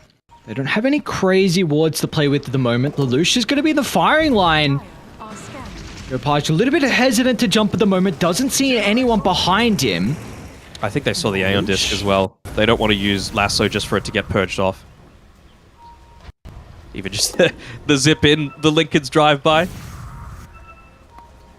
Natsumi's a brother. He's making sure his boy is always secured. But they know exactly where he is. And oh no, yes they did. And look at instantly how Rasmus is able to respond to that. It's Rasmus. I don't know what is with this Rasmus. I mean, he's been called it in pubs for the longest time. We know him as Japoi, you know? Boy. Yopaj. Is it it's a Game of Thrones guy, isn't it? No, I think it's a Vikings reference. Oh, okay. I need to look after this. Do you even watch Game of Thrones? I do, but I thought he had the I don't remember his name. I'm not going to try and remember. But one of the characters, I thought he had his picture as his profile picture. Ramsay Bolton. Yes, but that was not the one I was even thinking of. It was the one that Ramsay goddamn tortured and which one? Yeah, that's a long list. That's a good question. Well, I don't want to say what he did to him, but yeah, the one that kind of lost his private parts. Oh, Theon Greyjoy. Yeah, that's the one. I don't know. What? How many times have you watched it? How do you remember? How do you... Bro, is your name at least? You're like, Theon Greyjoy instantly just pulled it out. Yopaj? All right. Watch out, Theon. No, Theon. See, I would make a cultural reference, but you wouldn't even know who this person is. What's the reference? I could know it. Do you know who Lily Allen is? No, what? Oh my god. Alright, she's a British singer who retired relatively young. And her brother, Alfie Allen, is actually the guy that plays Theon Greyjoy. She was pretty famous. No one cares about Lily Allen. I'm sure her music was, I don't want to say wonderful. bad. It was wonderful. Yeah, I'm sure she had great music. Definitely for the boomers out there. Us Zoomers, we don't listen to no Lily Allen. I'm Gen Y. I'm a millennial, okay? Don't give me that. There's Boom. Multiple TPs up because Yopaj just got out the Winter Wyvern.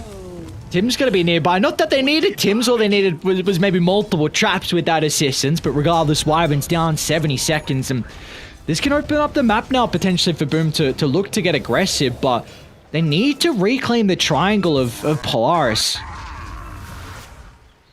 Just on that topic of boomers as well, I feel like it's a big mistake by Boom to not call their fans boomers. You know, I think they're called hungry beasts right now, but surely boomers is the way to go.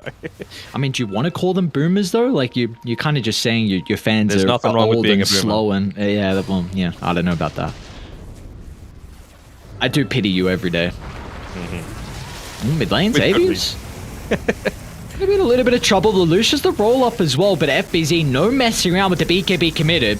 Xavier's going to get a little bit of distance away, but FBZ actually pops a refresher to blink on forward. Meanwhile, to the left side, though, they're trying to bring down Tim's, but this is not the target you want to be putting all your attention onto. And FBZ, once again, is just into the back line, taking the damage away. Xavier's just going to look to buy back.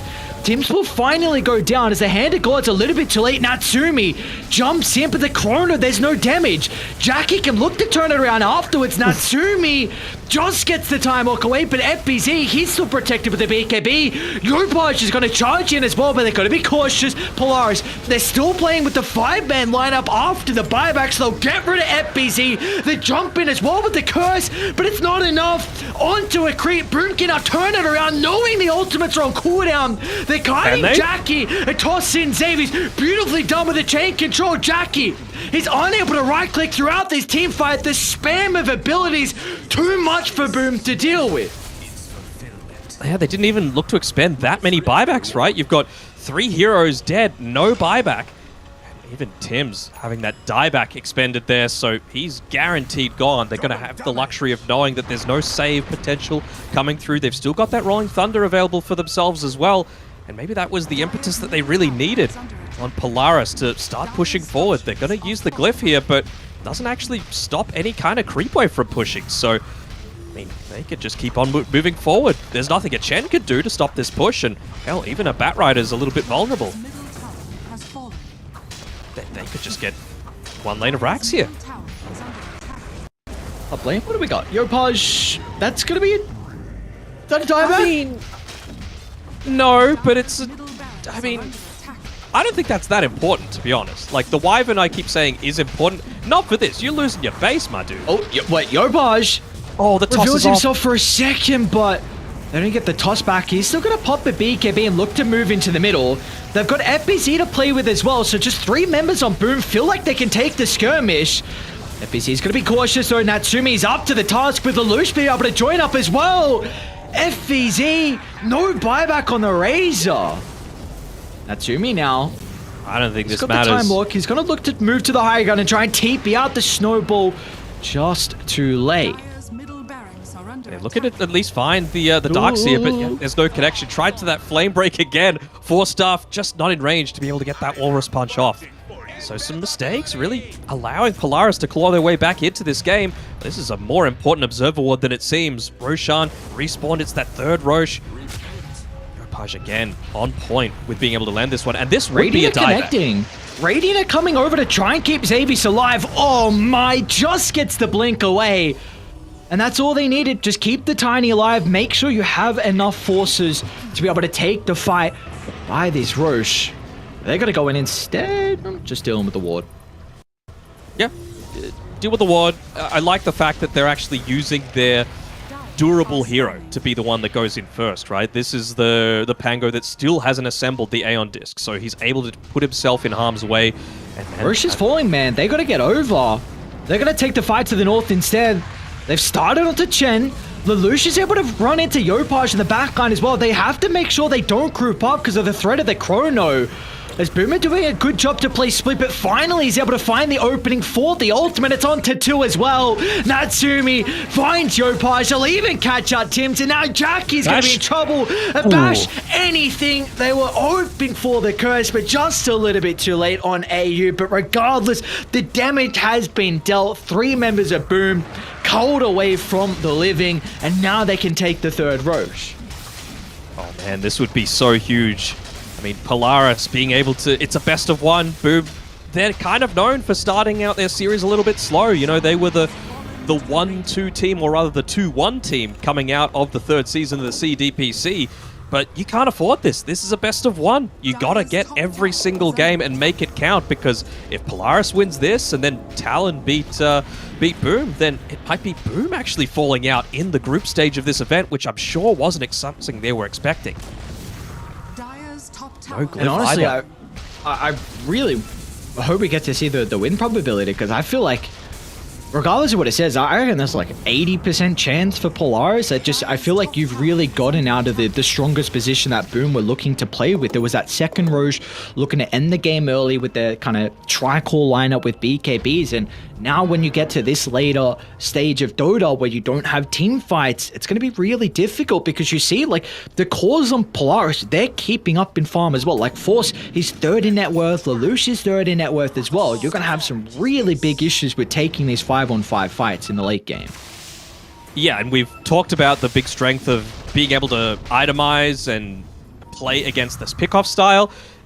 This is what Boom are going for, right? They want to kill one hero and then go on to the next. But you've got Lincolns that you can toss onto other people. You've got Aeon Disc. You've got nice catch. Yopaj is able to run into Xavius. He's going to be playing with the Aeon Disc for the moment. Curse. The Curse, though, taunting up multiple heroes together, which should be enough to get the kill. And there we go. Yopaj is out a little bit too late, and now Force! What a beautiful wall, and the damage coming through thick and fast, thanks to Natsumi jumping into the middle. They're still able to reposition down to the right, to the north as well. The Delta split means that Boom are out to safety. FBZ charging to the middle, but it's got to be cautious because Natsumi is in fighting shape. It's going to be all up to Tims to try and buy some valuable seconds for FBZ to get the blink away. Xavier, so making sure that's not a possibility. A toss back towards the throne. Polaris will kill off the Razor, but FBZ is looking to play with a buyback, but Natsumi at the mouth of the fountain. The Chrono onto 2. They've got the vacuum follow-up as well. A double Chrono from Natsumi, and that'll be the one to tap them out of this game 1. Polaris should be able to take away Boom. The top dogs coming through, the reigning champions, but they are not strong enough in their opening series. Wow, wow, wow. I'm not sure many people would have expected this. I mean, some people I saw in the chat before the game talking about, oh, jet lag, that might be a factor. They do have the glyph coming up again, though, and they're going to be forced to pop it. That is the one saving grace, perhaps, if they're able to clear out this creep wave, but they just used it a little bit too soon. It means that the creep wave gets glyphed up, and now there's nothing to be able to keep it from just pushing on into the base. It's going to have to be like a lasso into the fountain to get one kill. Look at the chain. Not even a possibility. Now the curse from AU to make some space as well. This is a gigantic series victory for Polaris. Thrones almost exposed. Do they stick around? They want more blood. They want more kills. A toss controlling them all together. So Natsumi can land the finishing blow, a die back onto Yopaj, and this game is done and dusted as Polaris start off their run in fine fashion. Man, look at the player cams. They're just giving the casual fist bumps coming through. I would be celebrating a little bit stronger than that, because that was looking like a very comfortable game for Boom in, second Roche going their way, constantly finding pickoffs. But you saw how instantly things were able to turn around once you got that ability to survive through the initial burst. We saw 2 Aeon Discs, a Linken's, a Blink Dagger, throwing Aeon Discs onto the tiny, Linken's Fist onto the tiny that was jumping forward to try and get that extra little bit of a pickoff, that reposition. And yeah, I wouldn't be feeling all that good if I'm Boom right now. They might not have at least what a lot of people are calling the group of death with SMG, RSG, as well as Fnatic, but clearly every single team in this tournament can't be discounted.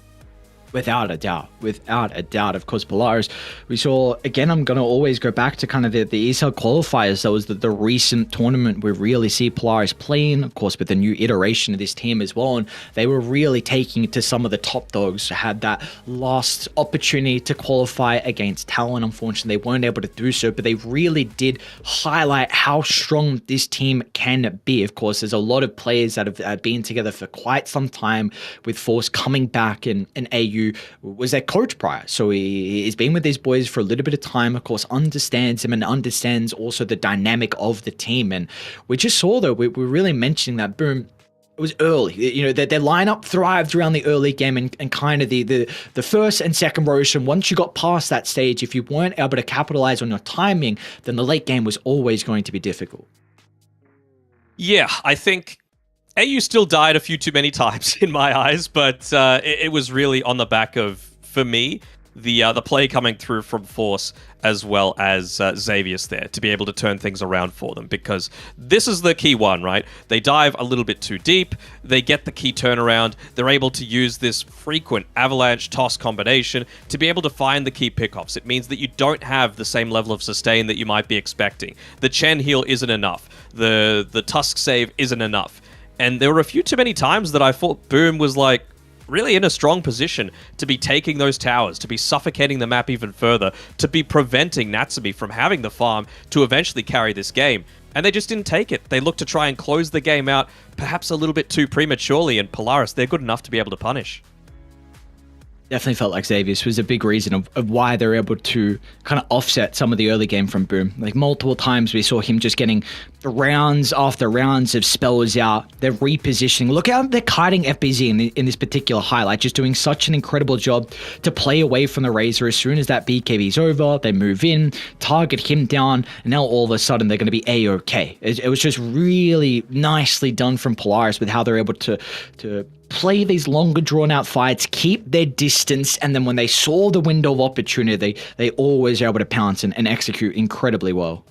Even just little things like Force being there to use that vacuum as they were nearly able to burst down the Faceless Void, right? The burst was strong on Boom, but the team cohesion to make sure that that wasn't actually going to come through was even better on Polaris. Like, again, this is really, for me, a highlight on the Tiny and the Darkseer. They are the ones that, in my opinion, carried this game. Although Natsumi, has to be said, he topped the kill involvements chart as a Faceless Void. He went this slightly different style where he got the early Aghanim Shard. I know not really all that different, but different for him. It's not the way that he's used to playing. And he also topped the damage as well. So really hard to pick a MVP for Polaris, but it was really just that team play that allowed them to be able to overcome this mountain, which is Boom.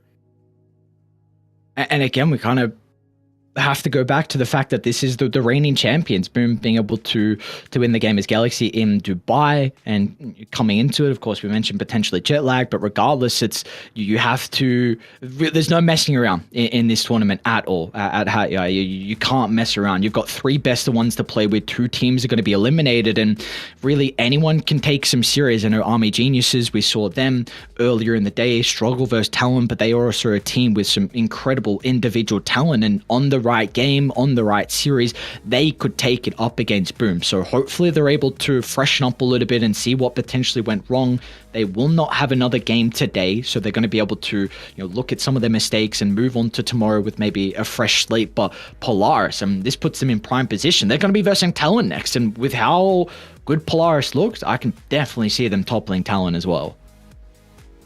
Potentially, but Talon are one of those teams that aren't afraid of going into the later stages if they need to. So I don't think they're going to be like Boom and go all in on this finish the game in 30 minutes sort of strategy. I think Talon are very comfortable in saying, look, we're happy to give 23 Savage something that he's able to scale, and we're happy to give it to Makoto as well, and KP, honestly. KP, for all of the baiting that he likes to do, that's one of the big strengths of the way that he plays.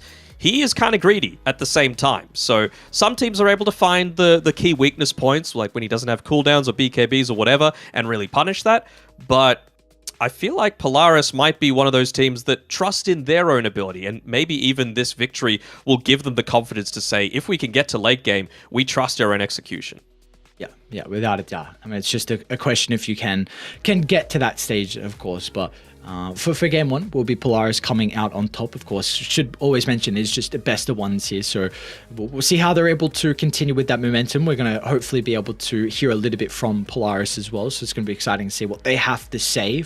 And keep in mind as well, we've got 8 of the best teams here in Southeast Asia battling out for $150,000, so a lot is on the line here, and with how they're able to perform in this game 1, this has to give them a lot of confidence for the rest of the tournament. So does this change your power rankings? Does this move Boom out of your top 4 at all? No, this doesn't move Boom out. I just felt like, well, for you, does it? Because I think Boom just slightly misexecuted a lineup that could not go late game, and that's, at the end of the day, unfortunately, when you have a lineup like this and you need to win early, if you make a couple of mistakes, then all of a sudden the enemy team, if they get to their power spike, then you obviously what happened. That was a prime example. You're unable to combat in the late game, and Polaris are no joke of a team. This is not a team where you can make those mistakes. They will capitalize. Yeah, and what it does mean is that we would assume that Boom are going to be able to beat Army Geniuses, just because I feel like Polaris, they were, Division 1 team. They were performing sporadically, but they showed that they had the ceiling to be able to take it up against some of the best of the best. However, Army Geniuses not quite at that level, but this does mean that the series tomorrow between Talon and Boom suddenly becomes a lot more significant. Not only does it mean that if Boom lose, they are kind of likely to finish probably in 3rd as opposed to one of the top 2, but it also means that if Boom wins, then there's potential for 3-way tiebreakers depending on the outcome of Talon taking on Polaris, which, wouldn't you know it, that's going to be our next series. But until then, we just got to sing the praises of Natsumi even further. Only the 2 deaths, I thought he played amazingly, just being able to punish the weakness points that FBZ even had in the laning stage. We were talking about it, right? Where with the static link being committed and the chronosphere being available, sitting on half HP, even underneath the tower, he wasn't totally safe. So this was a game where Natsumi really popped off. Yeah, without a doubt. And it wasn't It's not like we saw crazy chronospheres as well from him. Really, that last fight was where he went wild with the chronos, with the refresher as well. But beforehand, it was just very reserved, making sure he got the chrono onto the correct target, being able to single them out of the fight, and just wasting a lot of the abilities and continuing to kite boom. So, like you mentioned, a little bit more of a different look onto Natsumi's Faceless Void. But this is something that I was really intrigued to see on how some of the teams that in Southeast Asia that didn't go to the major, how they were able to adapt with the meta, kind of the skill builds, the item builds, just any little difference that we saw from the major, and if they were going to look to play with that, or if they had a little bit of a different read of what happened there. I think Polaris just itemized really well, and even just the way that they played team fights was really effective. Like I was saying before, 3 Aeon discs, 4 Blink Daggers, 2 Lincoln Spheres. Like, it was a crazy amount of ability to disengage. And what a lot of Faceless Voids do as well is that they look to put points into stats over maxing out the time dilation. But he actually maxed out time dilation before that stage on Natsumi because he realized how important it was having that 12-second lower cooldown on the ability. It just means that boom, once the BKBs are gone, they run out of gas, right? It's probably going to be around the same sort of time that, like, Fireflies are not going to be available, you're not going to be static linking someone anymore. Basically, Jackie is your only source of, like, consistent damage. And so it was all about forcing him to pop the BKB early and then disengage beyond that. Because if he can't hit anyone when his BKB is up, then he can't really team fight, because then you're going to be suspect to getting disarmed, to getting chain stunned by the Tiny, to getting slowed by Arctic Burn, like all these different things. So I just really like the way that Polaris played a lot of these team fights.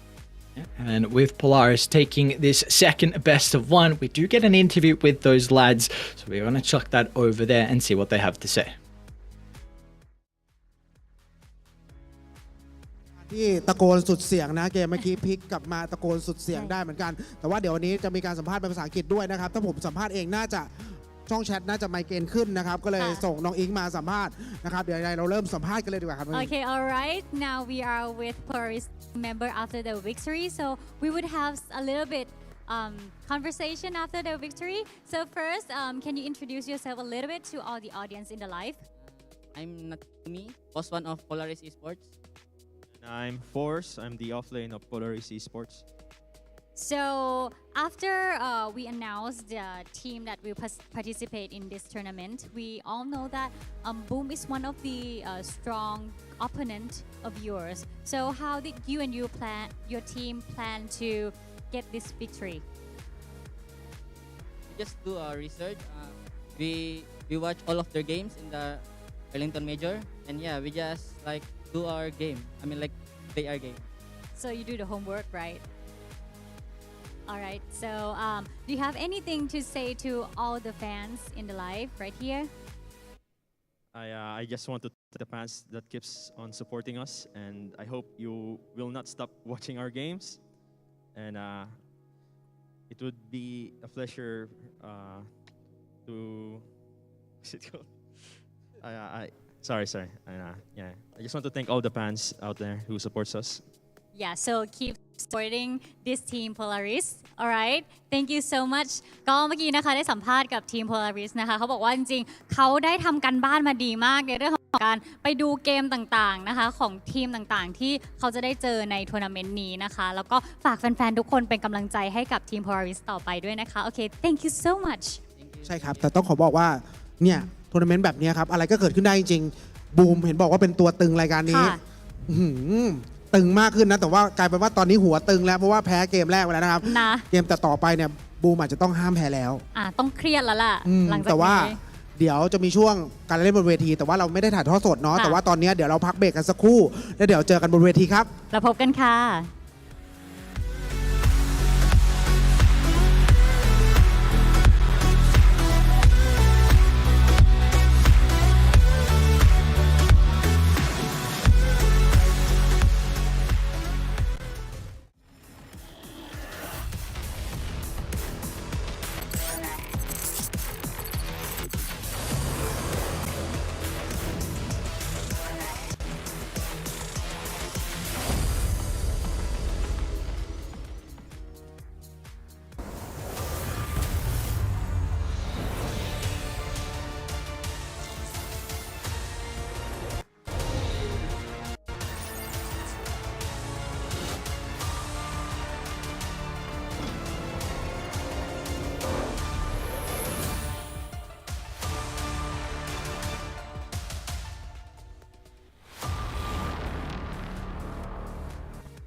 คอมเซ็ตสุดโหดสเปคนักแข่ง e-sport ตัวแรง Ryzen 7 5800X การ์ดจอสุดเทพ RX 6700 XT แรมจัดเต็ม16กิกปกติ 45,900 บาทลดเหลือ 36,900 บาทมีจำนวนจำกัดเฉพาะในงานนี้เท่านั้นTrue Gigatech Pro Life เน็ตบ้านไฟเบอร์อันดับหนึ่งที่แรงทั่วทั้งบ้านด้วยเมช Wi-Fi พร้อมกล้องวงจรปิดที่จะเปลี่ยนบ้านคุณให้เป็นบ้านอัจฉริยะครบกว่าคุ้มกว่าแรงกว่าทุกกระแสจาก True เริ่มเพียง 599 บาท สมัครเลยถึง 31 ธันวาคมนี้ สารพัดสิงตลอดเดือนสิงหานี้ สิงน่ารัก สิงนักร้อง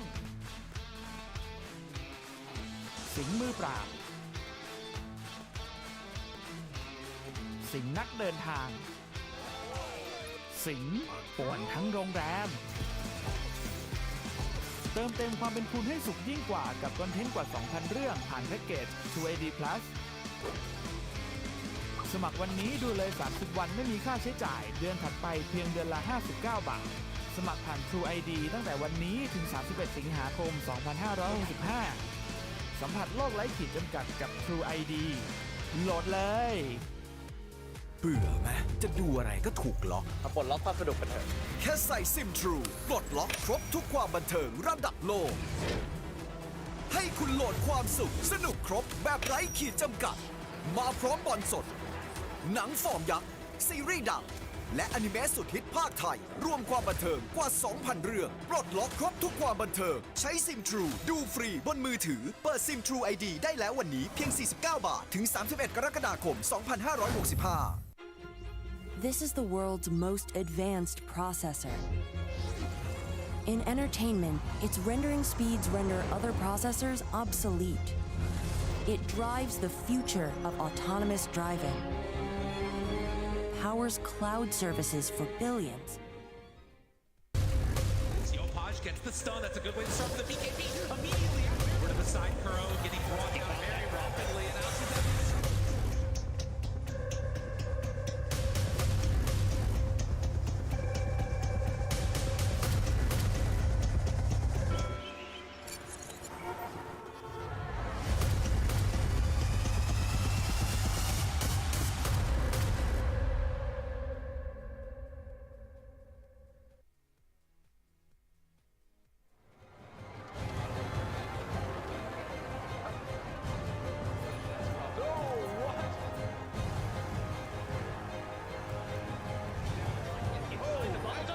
Seoul Dynasty will take this series.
คอมเซ็ตสุดโหดสเปคนักแข่ง e-sport ตัวแรง Ryzen 7 5800X การ์ดจอสุดเทพ RX 6700 XT แรมจัดเต็ม16กิกปกติ 45,900 บาทลดเหลือ 36,900 บาทมีจำนวนจำกัดเฉพาะในงานนี้เท่านั้น True Gigatech Pro Life เน็ตบ้านไฟเบอร์อันดับหนึ่งที่แรงทั่วทั้งบ้านด้วยเมช Wi-Fi พร้อมกล้องวงจรปิดที่จะเปลี่ยนบ้านคุณให้เป็นบ้านอัจฉริยะครบกว่าคุ้มกว่าแรงกว่าทุกกระแสจาก True เริ่มเพียง 599 บาท สมัครเลยถึง 31 ธันวาคมนี้ สารพัดสิงตลอดเดือนสิงหานี้ สิงน่ารัก สิงนักร้อง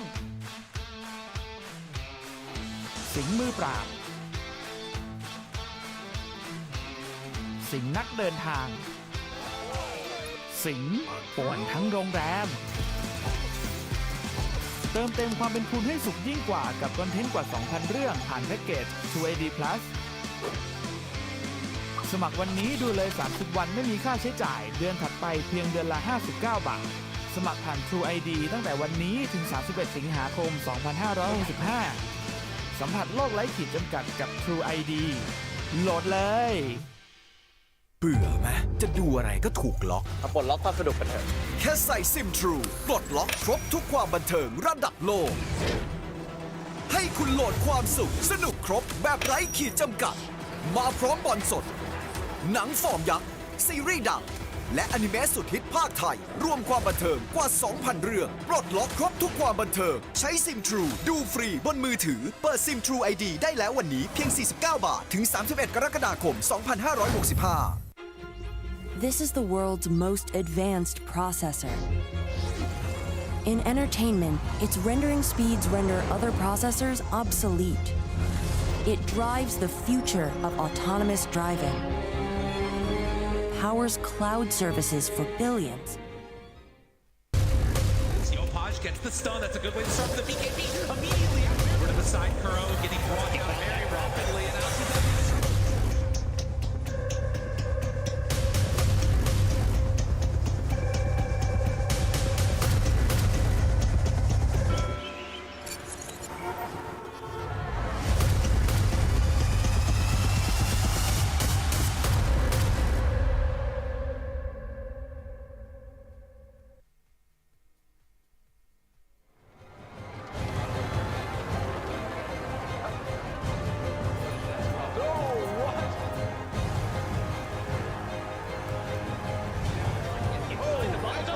Seoul Dynasty will take this series.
คอมเซ็ตสุดโหดสเปคนักแข่ง e-sport ตัวแรง Ryzen 7 5800X การ์ดจอสุดเทพ RX 6700 XT แรมจัดเต็ม16กิกปกติ 45,900 บาทลดเหลือ 36,900 บาทมีจำนวนจำกัดเฉพาะในงานนี้เท่านั้น True Gigatech Pro Life เน็ตบ้านไฟเบอร์อันดับหนึ่งที่แรงทั่วทั้งบ้านด้วยเมช Wi-Fi พร้อมกล้องวงจรปิดที่จะเปลี่ยนบ้านคุณให้เป็นบ้านอัจฉริยะครบกว่าคุ้มกว่าแรงกว่าทุกกระแสจาก True เริ่มเพียง 599 บาท สมัครเลยถึง 31 ธันวาคมนี้ สารพัดสิงตลอดเดือนสิงหานี้ สิงน่ารัก สิงนักร้อง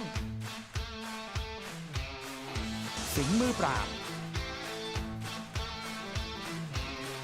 สิงนักเดินทาง สิงป่วนทั้งโรงแรม เติมเต็มความเป็นคุณให้สุขยิ่งกว่ากับคอนเทนต์กว่า 2,000 เรื่องผ่านแพ็กเกจ USD Plus สมัครวันนี้ดูเลย 30 วันไม่มีค่าใช้จ่ายเดือนถัดไปเพียงเดือนละ 59 บาท สมัครผ่าน True ID ตั้งแต่วันนี้ถึง 31 สิงหาคม 2565 สัมผัสโลกไร้ขีดจำกัดกับ True ID โหลดเลยเบื่อไหมจะดูอะไรก็ถูกล็อก มาปลดล็อกความสนุกกันเถอะ แค่ใส่ซิม True ปลดล็อกครบทุกความบันเทิงระดับโลก ให้คุณโหลดความสุขสนุกครบแบบไร้ขีดจำกัด มาพร้อมบอลสด หนังฟอร์มยักษ์ ซีรีส์ดัง และอนิเมะสุดฮิตภาคไทย รวมความบันเทิงกว่า 2,000 เรื่อง ปลดล็อกครบทุกความบันเทิง ใช้ซิม True ดูฟรีบนมือถือ เปิดซิม True ID ได้แล้ววันนี้เพียง 49 บาท ถึง 31 กรกฎาคม 2565 This is the world's most advanced processor. In entertainment, its rendering speeds render other processors obsolete. It drives the future of autonomous driving, powers cloud services for billions. Yopaj gets the stun. That's a good way to start the BKB. Immediately over to the side, Kuro getting brought down very rapidly, and out to the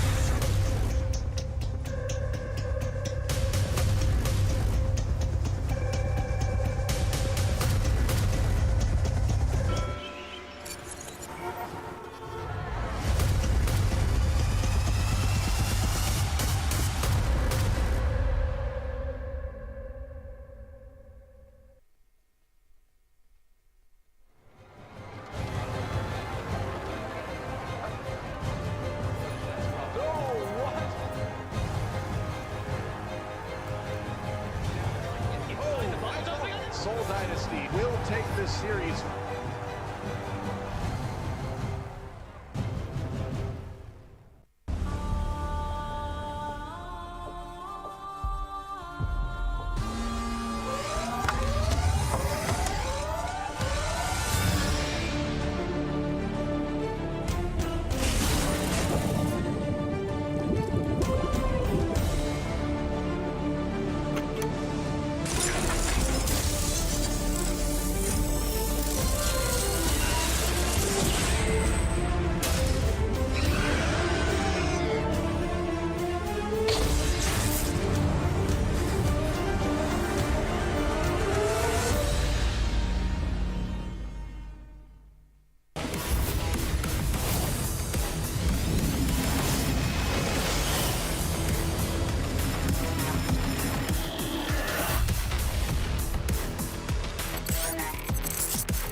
คอมเซ็ตสุดโหดสเปคนักแข่ง e-sport ตัวแรง Ryzen 7 5800X การ์ดจอสุดเทพ RX 6700 XT แรมจัดเต็ม16กิกปกติ 45,900 บาทลดเหลือ 36,900 บาทมีจำนวนจำกัดเฉพาะในงานนี้เท่านั้น True Gigatech Pro Lite เน็ตบ้านไฟเบอร์อันดับ Gets the หนึ่ง stun. That's a good way to start the BKB.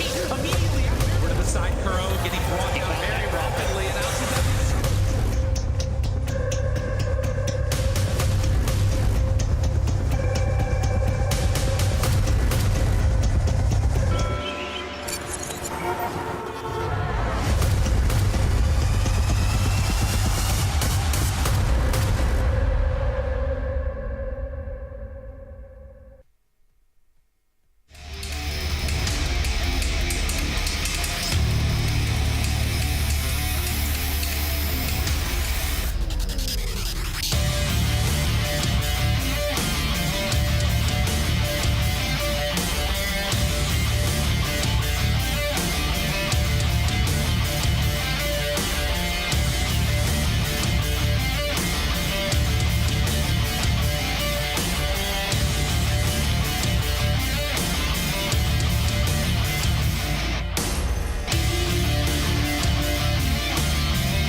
We are back for the Gamers Galaxy series here, the HatYai Thailand 2022. Then we've got our winners series match as well. Both the teams in Group A who are able to take their opening series will be battling it out. It's going to be Talon against the lads on Polaris. It's going to be exciting to see how these two teams will shape up.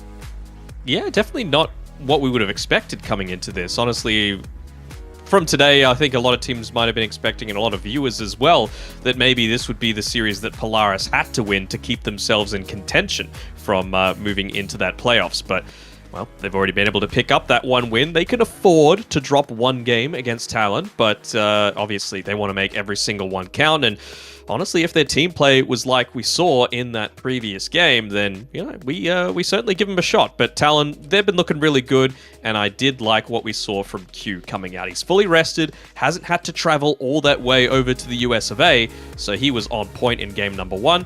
Now that Talon are a little bit warmed up, maybe they can, the rest of the boys can do the same. Do you always say US of A? I mean, sometimes.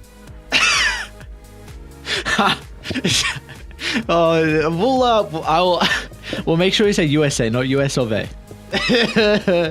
I mean, I remember hearing it somewhere. Like, there's some quote, maybe from a video game like Red Alert or something, where someone says "made in the US of A." So it just stuck in my mind. It's a core memory. Boomer things.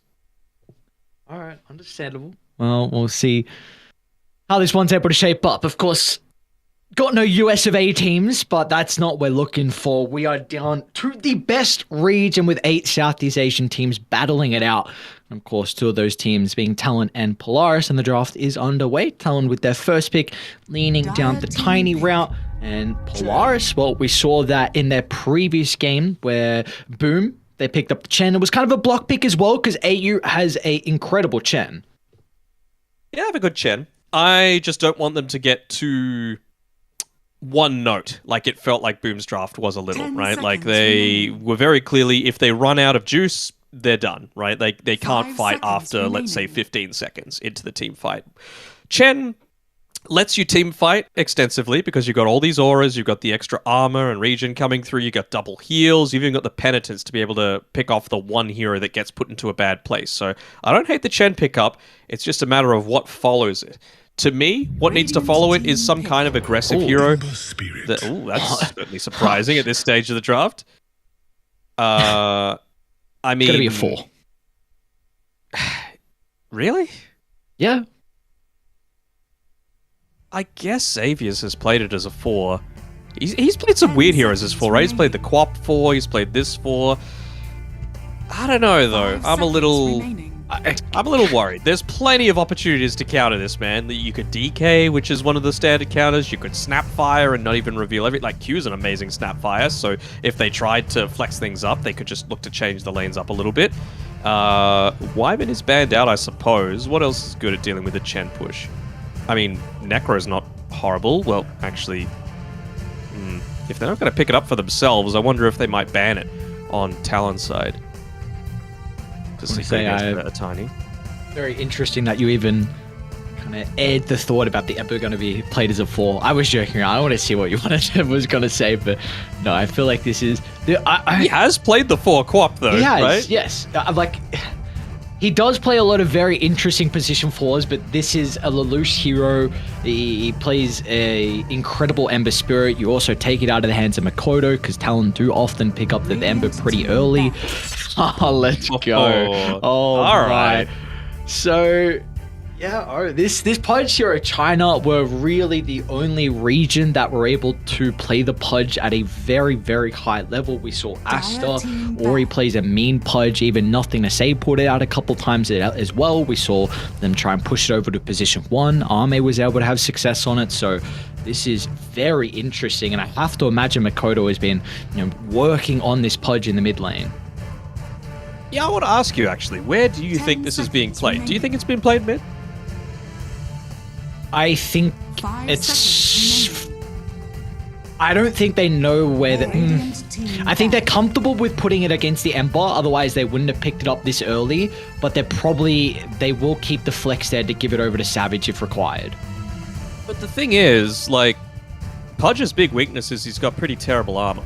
And Ember Spirit's one of those heroes that just wants to be spamming out the Sleight of Fist, and you get an Orb of Corrosion, you're actually pushing him into negative armor territory very early on into the game. So, I don't know if this is the best answer. Like, you'll have the right-click advantage, sure, but you're going to get harassed out yourself in the laning phase. And even just, like, putting it against the Chen in the position 4 role, like, you can hook a creep to instantly kill it, which does kind of feel nice, but then you're guaranteeing that the Tiny's going to be mid, and then you've got that same armor issue, right? 0 armor until he's level 6 on the Tiny, so not 100% sure what Talon are wanting to do with this.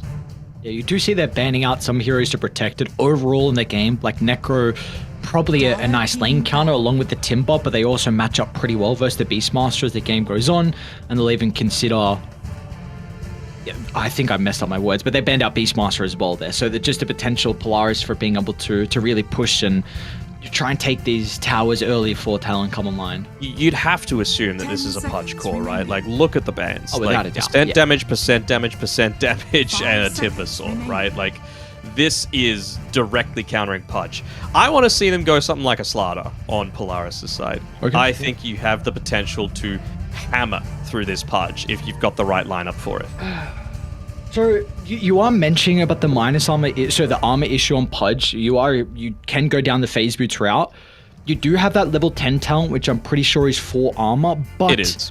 I don't think Pudge wants to go into that. Like, I feel like the Rot slow talent is really what this hero plays off the back of, especially going into the Scepter. So you do have the capability to pick up some armor items along with your talents as well, but really you don't want to be put in a position to do so.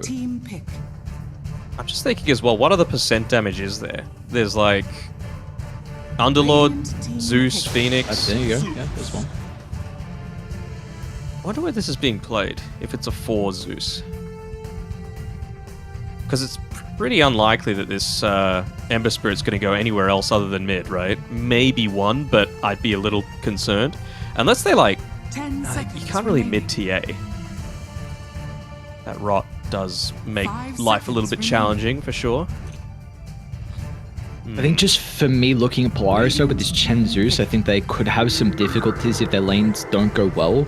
Because these are heroes that rely on other people to make plays. Like, Chen needs to be moving to someone else. He's not like a tiny with a blink that can start fights. Yes, not, but you could just be like, well, you have to come to us because we're pushing you. So that's kind of like the way that you start a team fight.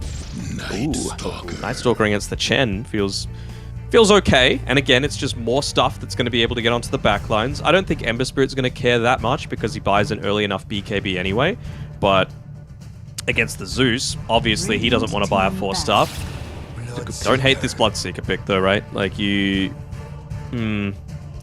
It's weird because against the Night Stalker, if he's like Dark Ascensioning and running towards your supports, you just need to say, alright, Zeus, bolt where you think he might be, and then I'll rupture him.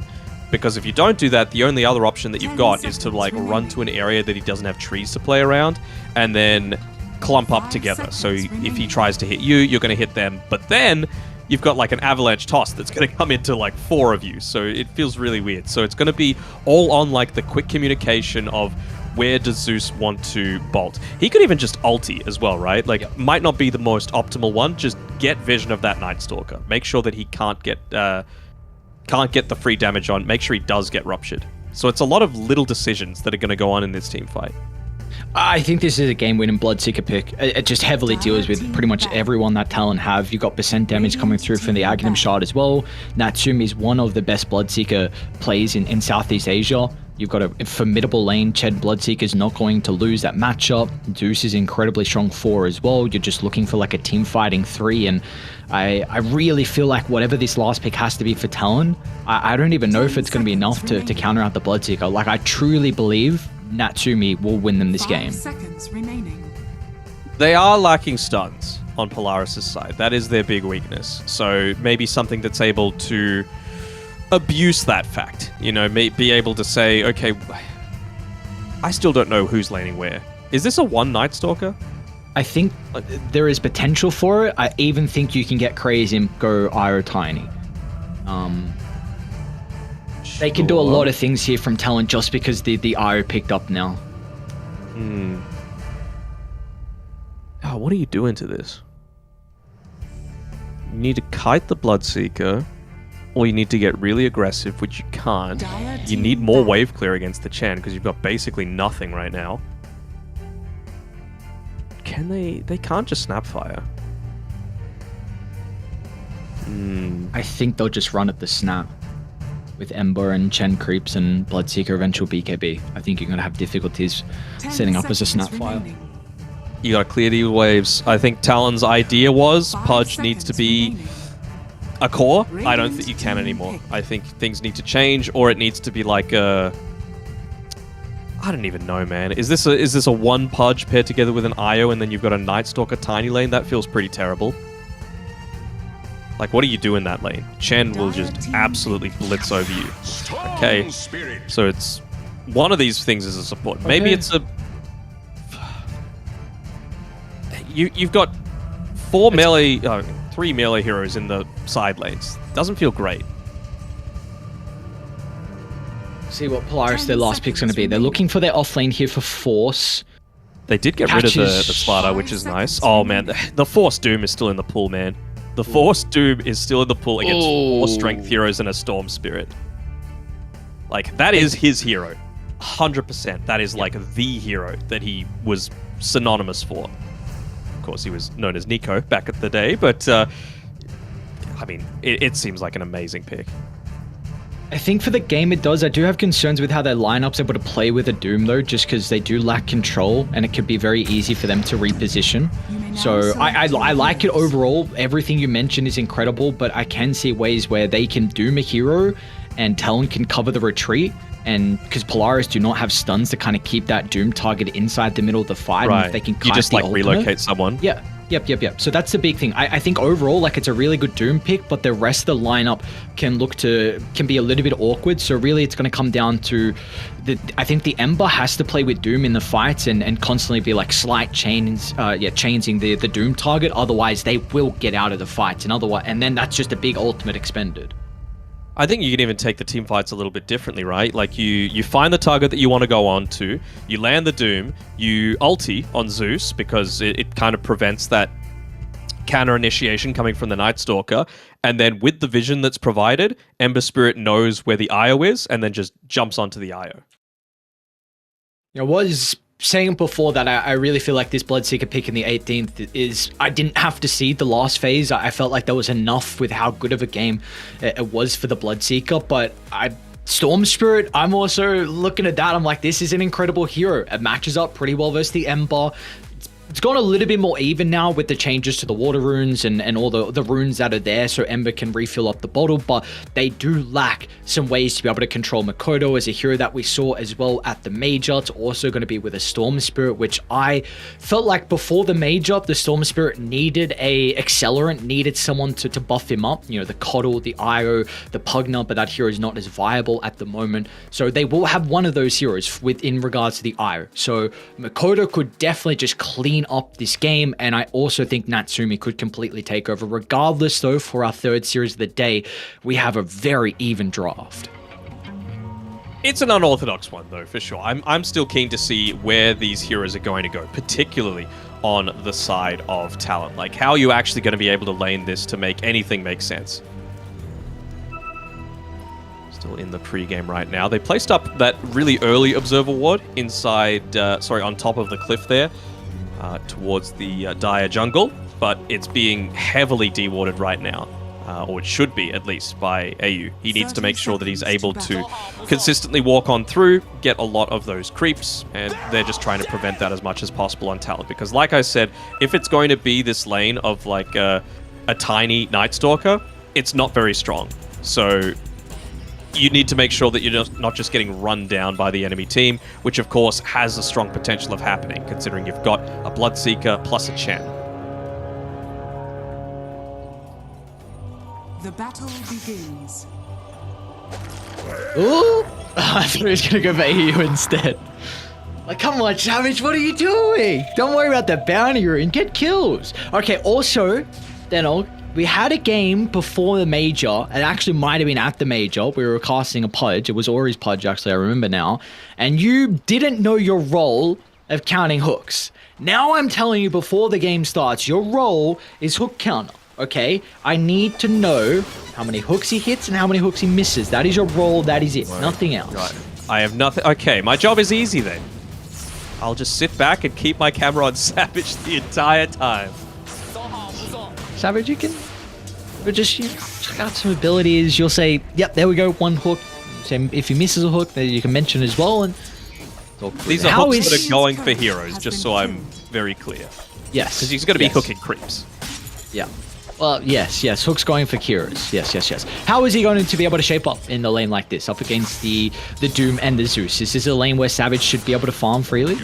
Well, I was just told that my only role was to look at the hooks and counter. Okay, I apologize. I will say then that I think this is a lane that Savage is going to be able to get a decent amount of farm. They're probably playing off the back of more levels here from Polaris, and we see like they're at the understanding where they just need to avoid the lane. Like Xavius has tried to pull some creeps. They did have the hard camp nearby though, so think Hyde did a pretty good job to be able to aggro the hard camp to be able to make sure they didn't drag all the creeps behind the tower to deny a wave. It's very important that you look to control up these camps. Like, have you seen the recent clip of Dubu playing with Eternal Envy? That's a good clip. Such a good clip. Oh my god. Dubu lost it. It was like, what is going on? Just do this simple thing. So what we're referring to, for those that haven't seen, is mana burn creep. If Doom gets it, you just lose the lane against it because it's just so unstoppable. The regen that you provide for your lane partner, yeah, it is way too good. And the mana burn, right? You just can't do anything on the enemy team. This one's not so bad because at least you're going to have an IO there to kind of provide that little bit of extra sustain for the lane, but it's still bad. Zeus is actually dying on this bottom side. It's because he's level 1, just with the point into the lightning bolt, so it doesn't have the heavenly jump available just yet. So good recognition there of some of the key weaknesses, the timings that can be exploited. Stalker's going to be chased down. KP, he'll be killed off. It looks like the Tiny wasn't in a position to protect himself at the moment. Q trying to set up for another drag of the wave, so really nicely done from Polaris. They also recognize that KP is vulnerable by himself. Yeah, and that was Q actually. He was a couple of seconds late on being able to block up the 2-minute small camp, which meant that you got the Harpy Stormcrafter. You've got, of course, AU playing the Chen, where he's able to just continuously harass you out. He's got his Bassi ring as well, so this is just a ton of harassment that's going to be coming out. Lane 23, go for it! Go for it! Come on, stop pumping! Oh no! He's taking so much damage now, forced for the Scorcher. Stacking up, he's got the Infernal Blade as well, and... Oh, Savage, no! He missed the hook and he got killed. One miss, one hit, by the way. That's what we're up to right now. When did he hit hook? On the Zeus, bro. Did you not see the first blood? Oh, Q, not like this. Oh. Dude, this Harpy. He's got both of them. Purge and a Harpy. Jesus. Does he have the Purge one? Oh, yeah, he does have the Purge. That's the Purge one, yeah. Yeah. Imagine if he's able to get the Mind Stealer as well. Oh, no. Did they block? Yeah, it looks like they've now started to block up some of the camps back in the jungle, but Night Stalker's not an incredibly strong laner, and we see that Polaris are doing a really good job to bully KP through the early levels. Once it gets to that 5-minute mark, then... Did He's got the Mind Steal. God. Actually, so obnoxious. He doesn't even need to stop this camp. Can they get the kill? Yeah, Makoto's in a little bit of trouble. TP's going to come out. Hyde is also nearby to offer some assistance. Q, is he going to look for the toss forward? Instead, he finds the Avalanche from range, and now Lelouch playing with the Flame Guard absorption, but that is not enough as Talon. Beautifully done. Hyde was able to read that move, and they also TP Q in as well. It's all about those little decisions, right? Being able to TP a couple of seconds sooner means that, I mean, poor KP on this top side, honestly. It feels like you can't go back into this lane. What are you going to do? You're going to get zapped constantly. You've already got the Bassi Aura. You've already got the extra regen from Holy Persuasion. You've got extra regen coming through from having the Mind Stealer. Like, you just can never re-enter this lane. So I think the way for them to bring KP kind of back into this game, not that he's too far behind, but just to give him at least a good game, is rotate Makoto up. He has TP'd back. He has rent back to base. He's going to TP back to mid. So maybe they're going to be looking for the 6-minute power rune. If they can get an active rune, then maybe the Storm Spirit can consider moving top. Yeah, potentially. I mean, even just Q here on the Tiny, it is very very, very nicely done. That has honestly saved the lane for KP. Just getting that Avatos combo onto that deadly creep combination. So now he's going to have to get something suboptimal, and I'm sure KP is saying, bro, don't let him get creeps again. That is your job. You have one job. Uh-oh, not the slow creep. KP's actually going to be in a bit of trouble here. Look at the body blocks coming out from AU, and now Q might have to drop the Avalanche to just get him out of harm's way. Zeus ult! It's nearly not quite there yet, although he is farming quite nicely. I mean, he might even overtake KP by the time he gets back to the lane, considering he's been able to have the luxury of rotate back to the jungle, pick up a little bit of extra farm for himself. Pretty big, though, that Makoto was able to get this Arcane Rune. So really, my eyes are now on Talon how they can look to get the Storm Spirit involved in this game. Dire are scanning. TP coming back up from the Night Stalker. Maybe with the nighttime, this is the timing that they were waiting for. I mean, I don't think they'll have any vision of him as he starts making his way up towards that top side. You should be the one that's just sacrificed to this, but will they need the Storm Spirit? Maybe with the Chen going down first, it'll free up some time for the Storm Spirit to get some additional pickups. Kodo doesn't have too much mana to play with now. Lelouch even going to look to TP in as well. A Remnant on forward to close the distance, and they should have plenty of damage to kill off KP on the Night Stalker, so he's continuing to have a really rough start. I mean, it's unfortunate, but this is what you drafted, right? Like, you tried to go for this little bit of a cheeky play where you're like, oh, where's the Pudge going? What's going to happen? And then you just got stuck with 3 melee heroes. One of the lanes has to be dual melee, and if it's up against a Chen and a Bloodseeker, you can't enter the lane. So this is something that they should have anticipated happening, and it's literally as simple as you let the Chen get that Harpy creep. Beyond that, I don't think you're able to farm as quickly. You don't hit your level 3. You can't get the Mind Stealer. It's just this big snowball. What? Is Makoto, he's thinking about going for AU, but with Lelouch nearby, Q's going to be in a bit of trouble. The toss back, but KP will offer them nothing. Meanwhile, Hyde's stuck on the cliff as well, and well, they got the level 6 from Natsuma to play with, so Savage gonna look to TP in. The hook's on the mark as they drag back Lelouch. That's a pretty big kill for them to find, but Polaris will edge out the victory through this skirmish, not unless they can bring down AU. Looks like Hyde's gonna be able to move on forward, giving that mana required to help Makoto be able to pump in that damage. So in the end, it will be a 2 for 2. Not the worst for Talon, but still KP is off to a rough start. It was all planned. You know, I'm pretty sure I saw. I'm pretty sure I saw Q ping out the fact that the IO was up on the high ground, but a surprise coming through there at the very end. Who does have a minus? Who does? Oh, of course he does. He's getting farmed. Man, holy moly, he's really farmed. That's scary. Scary man to give farm over to. We can see what can happen. Really just late game doom with the percent damage verse that the Pudge is really going to be a big answer to him. You can also take the Storm Spirit out of the equation. Oh, nice hook. Savage! Splits the middle of the creeps, gets the hook. This is a gigantic kill for them to find on Natsumi. Now Xavius as well. Looking to charge down the Zeus, but they will not have the capability to follow up. Meanwhile, the Lelouch and Makoto are battling it out. The chance is off the mark, but he's got the remnants to play with. He's going to be able to land it now at the last sec, but Hyde's still nearby to offer the assistance. And now Lelouch, he's stuck in no man's land as once again Savage able to land another hook, but I've got no stun. So Lelouch should just be able to scurry on away, but Savage is, he's just showcasing his hook skills. Yeah, it's 3-1 right now, 75%, so looking pretty good. Savage, he's looking at this could be scary though. Here. Natsumi, Blood Ride already laid down, so the Dismember's not going to last long enough, but a beautiful relocate. Well. Yeah, he's doing a really good job so far in this game. Well, maybe not the Cliff Teasy moment, but other than that. No, what do you mean? He sprang the trap. You said he just pounced out of nowhere. I mean, that's what you said. You made it sound like he did a good job at that previous fight. I wasn't going to highlight it, but, you know, you just want to throw him under the bus. I see how it is. You said he was stuck on the cliff. It's not me. You're the one that started it.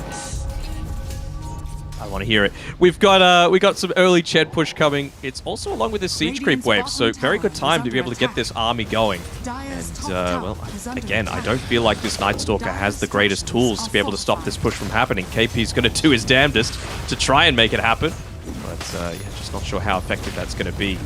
Even just the potato creep dying gives you that little bit of an extra buff when he dies. The death cry, death throw, I think it's called. Rewarded.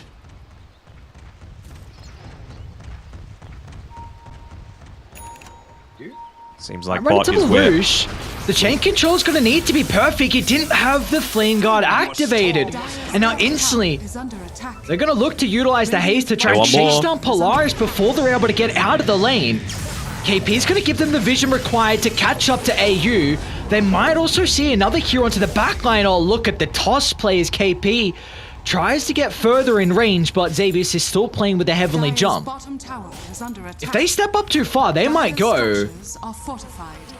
really think they're in a position to. Xavius, he's going to play around this tree line as much as he can, but that heavenly jump, he's only got, I believe, 1, maybe 2 points into it, so cooldown's still quite long. Lucius in as well.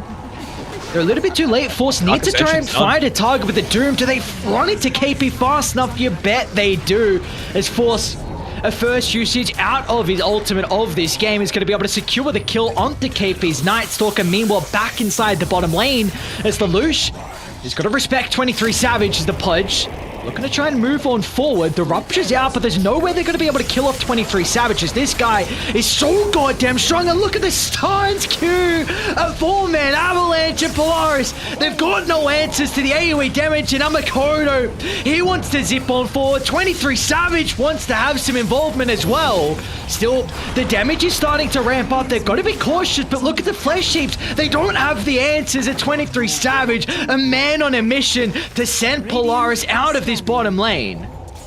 Really does feel like that Flesh Heap should be a little bit more obvious, you know, the boils bursting and all that sort of thing. It doesn't stand out as much as some other spells, but I mean, for right now, it really seems to me like Polaris are just looking to try and hit into this, and with the amount of Flesh Heap stacks that he's got, with how tanky he is, already 2,000 HP on this Pudge. Like, you just can't look to deal with it. The main person suffering from all of this has to be Natsumi, right? Like, you are a Bloodseeker. I understand wanting to fight early on so that the Pudge doesn't just run at you, but you need to be farming, my dude. You're not going to be able to keep up with this. Yeah, really, you need this Maelstrom BKB. Like, those are the two items that the Bloodseeker really relies on to be able to have a good game and go from there. And if Force now dies a couple times in a row, all of a sudden that's your top of the net worth hero, giving away a lot of gold, a lot of experience, and the rest of Course and Polaris will not really be able to keep up and provide the damage early. We see how tanky Talon can be. Night Stalker, Pudge, Tiny even. Ooh. He's actually going to go in on Makoto. Want to try and target down Xavius at the moment. Makoto's got about half mana to play with if required to escape. The Lush, he wants to try and stick around and take the fight. You got to still respect Talon and their strength 13 minutes in. This still isn't horrible, though, for Polaris. At least now, when this is happening, you have Force sitting in the side lane, not revealing too much. Again, it's the power of information. So he instantly is able to get there, push the creep wave out, and more importantly, Natsumi was farming. He's got his Maelstrom now finished up. He can look to start jungling a little bit, shoving out waves with the Blood Right, not revealing too much on the map. Starting to potentially come back into this game because you still haven't dealt with a Pudge at all. Do we feel like Polaris are in a position to defend this T1 tower, or are Talon a little bit too far ahead? They are popping the Dark Ascension. Ooh, Savage again, man! What is these hooks this game? Back at a KP, crippling fear. And now they're going to be spying out where AU's looking to retreat. A couple of stuns will hold back Savage, so they will not be able to chase, but that is a kill to further secure this T1 tower. That is a damn early Blink Dagger as well for Q. Already getting into the 15 or so minute mark. So it just gives you even more jump to be able to catch the backlines. In terms of defending that tower, I was about to say that maybe the Zeus can look to put himself on the front lines, but I mean, again, you're going up against a Storm Spirit, a Night Stalker. Zeus can't do everything on his own. Stupendous. Do it, Savage. Oh, Q doesn't even need the hook. Just an easy toss back into the Dismember.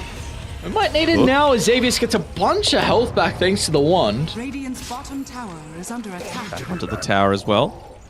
Not able to deal with the siege creep with the hook just yet is Savage, so we'll see if they are wanting to continue to fight. You can just see Q, his positioning, always wanting to go for that little bit extra, but the follow-up damage just won't be there. What do you feel like Force needs to go this game with how much farm he's had? Like, is there an item in particular that he needs to, is required to kind of help turn the tides? Don't think BKB is all that important for him this game. I think... Oh, what does he even need? I think he needs to just try and go for straight damage. Maybe even a Shiva's Guard wouldn't be horrible, just to provide a little bit of extra vision and understanding to the team. On to Q, the rest of the team are nearby. Looks going to be off the mark for 23 Savage. Lelouch going to be playing with a double damage rune as well, and Force, he's got the ultimate out as well, but an easy use of the relocate puts Talon in a position where they can think about taking the team fight now. KP starting to swing to the area. I mean, they're just going to come back in. think they're still wanting to fight. They're saying, well, we're happy to fight up into you, but I think it just needs to go a little bit more into this Infernal Blade, right? Like, even just going an earlier shard than you might normally expect. They might die force. He's going to be in trouble here, KP. He's going to scout out the Doom's position, but what reactions coming out from Force? Just gets the blink away. Makoto's still on the hunt, but 23 Savage wraps around as well, gets to dismember. KP's nearby as well to be able to offer up the chain control. There's another kill onto Lelouch's Ember. This was their first phased Ember, and it is struggling in the best of one. Savage. Oh, AU. Oh, he kind of just stood still. Savage. He was trying to bait out the hook. No one would anticipate someone to stand still. You go left, right, but do you ever stand still as they catch up? Dismembers out. Force was even killed off as well to the northern side, and now Q, he's got the toss back. So another member of Polaris killed off in this skirmish. Man, for how disastrous the laning stage was for KP, the fact that he's still ahead of the Lelouch Ember Spirit. I mean, this is a Lelouch Ember Spirit, right? For those that don't know, Lelouch used to be known as Mac, and he was like synonymous with this hero. So the fact that he's been put in the bin this much is big kudos to Talon and the way that they've been able to teamfight, particularly around Q. I think he has been the shining star again. Just able to get a lot more out of the map than a Chen probably should be happening. Speaking about him, another toss back and another death on the Lelouch.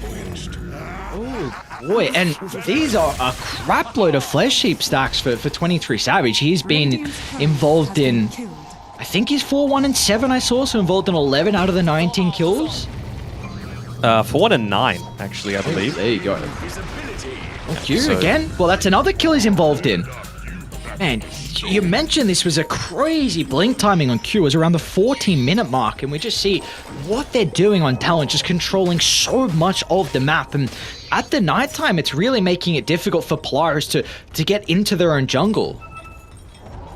Yeah, to me, it's just a... Got the ward inside the base. Q's going to go again. He's going to be off the mark with the avalanche. No, don't give me the rope shot. Q's like, not like this, but... The heals from Hyde, they baited Ember! Oh no, they baited him! Dude, what, I have to... Savage is a big brain. I'm giving him the credit. He's like, alright, lads, we're gonna hook him back, we're gonna get him low, Hyde's gonna be nearby to heal him up, and someone's gonna try and jump for the finishing blow, and we'll make sure we kill him off before they get it. You think he had the time to say that in 2 seconds? Yeah, 100%. Just give the credit to Q, my guy. He's like, I got Aya behind me, save me. I'm going full Chad mode. Really, what are we looking for Polaris? Because it's not like they're down a crazy amount, even though the kill count is 21 and 8, only 2,000 deficit. But what are we looking for them to really be able to offset the momentum that Talon are building? I'm not sure if the Zeus has the Aghanim Shard yet, but that's going to help for sure. I don't think this is a game where you want to be maxing out the Lightning Bolt. I really want to see more in the Chain Lightning just so that he's able to use those off cooldown. And I feel like you need some Force Staffs as well to be able to protect the team, even just any kind of slow. He's the one that needs to be getting farmed. Natsumi cannot die like this, and Savage hooks him inside the pit. Just make sure Roche doesn't get that finishing blow, and that will not be the case. And while Talon, they're in the pit, you may as well just turn and look to get another objective into your name.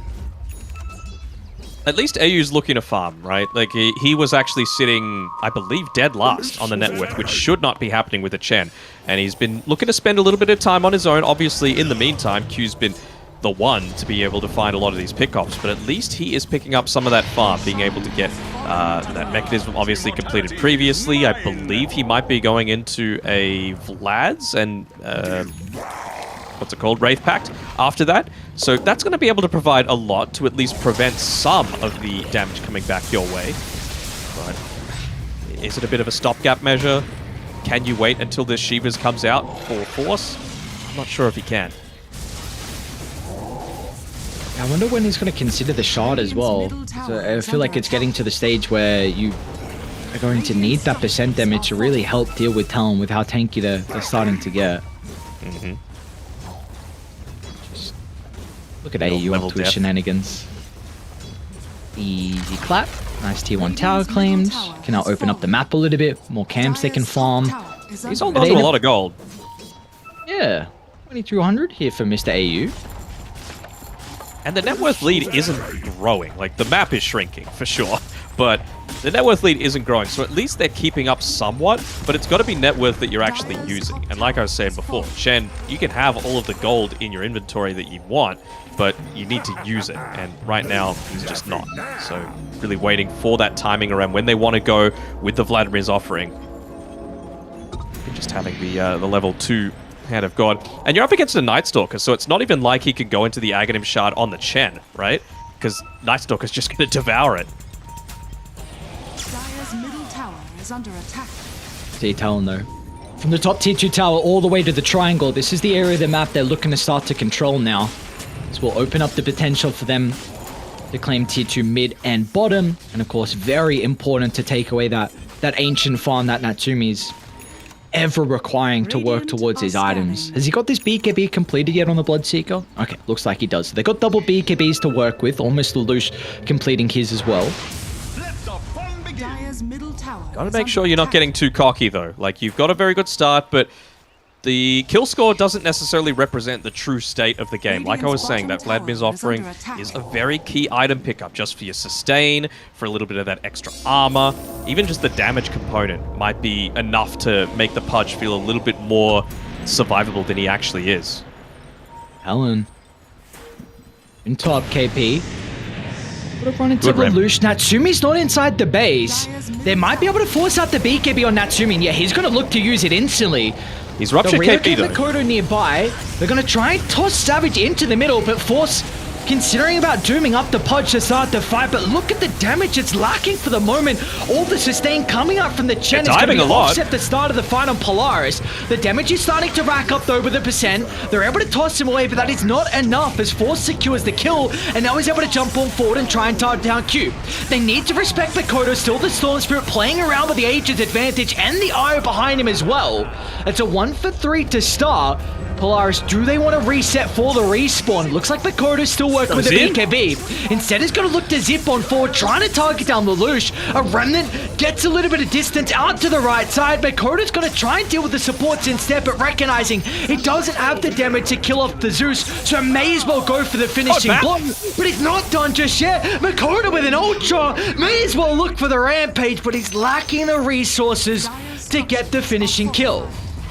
Oh, Hyde, have to be careful not to just give up your life for free. And, well, Xavius will get... That's a lot of gold. 500 gold just for killing an Io solo as well. So going to give him a good amount of experience. But, I mean, we were talking all about people and their synonymous heroes, right? You've got Force playing the Doom. You've got Lelouch playing the Ember Spirit. How could we forget about the Makoto Storm Spirit, right? Like, this is a guy that when he was playing on Boom, straight up carried them for many different games, just with this literal hero pick. And now he's got an Io buffing himself up as well. So beyond godlike, getting ultra kills, it's crazy how much this guy's able to do. Savage might just go for the hook, or they could have KP jump Lelouch instead. Offer some peace, just some downtime so Polaris can move away. They actually are spying up Natsumi instead, but looks like Bloodseeker's read is fast enough to be able to get out of the triangle, though Talon really want to occupy the map and make sure Polaris do not get anything for free.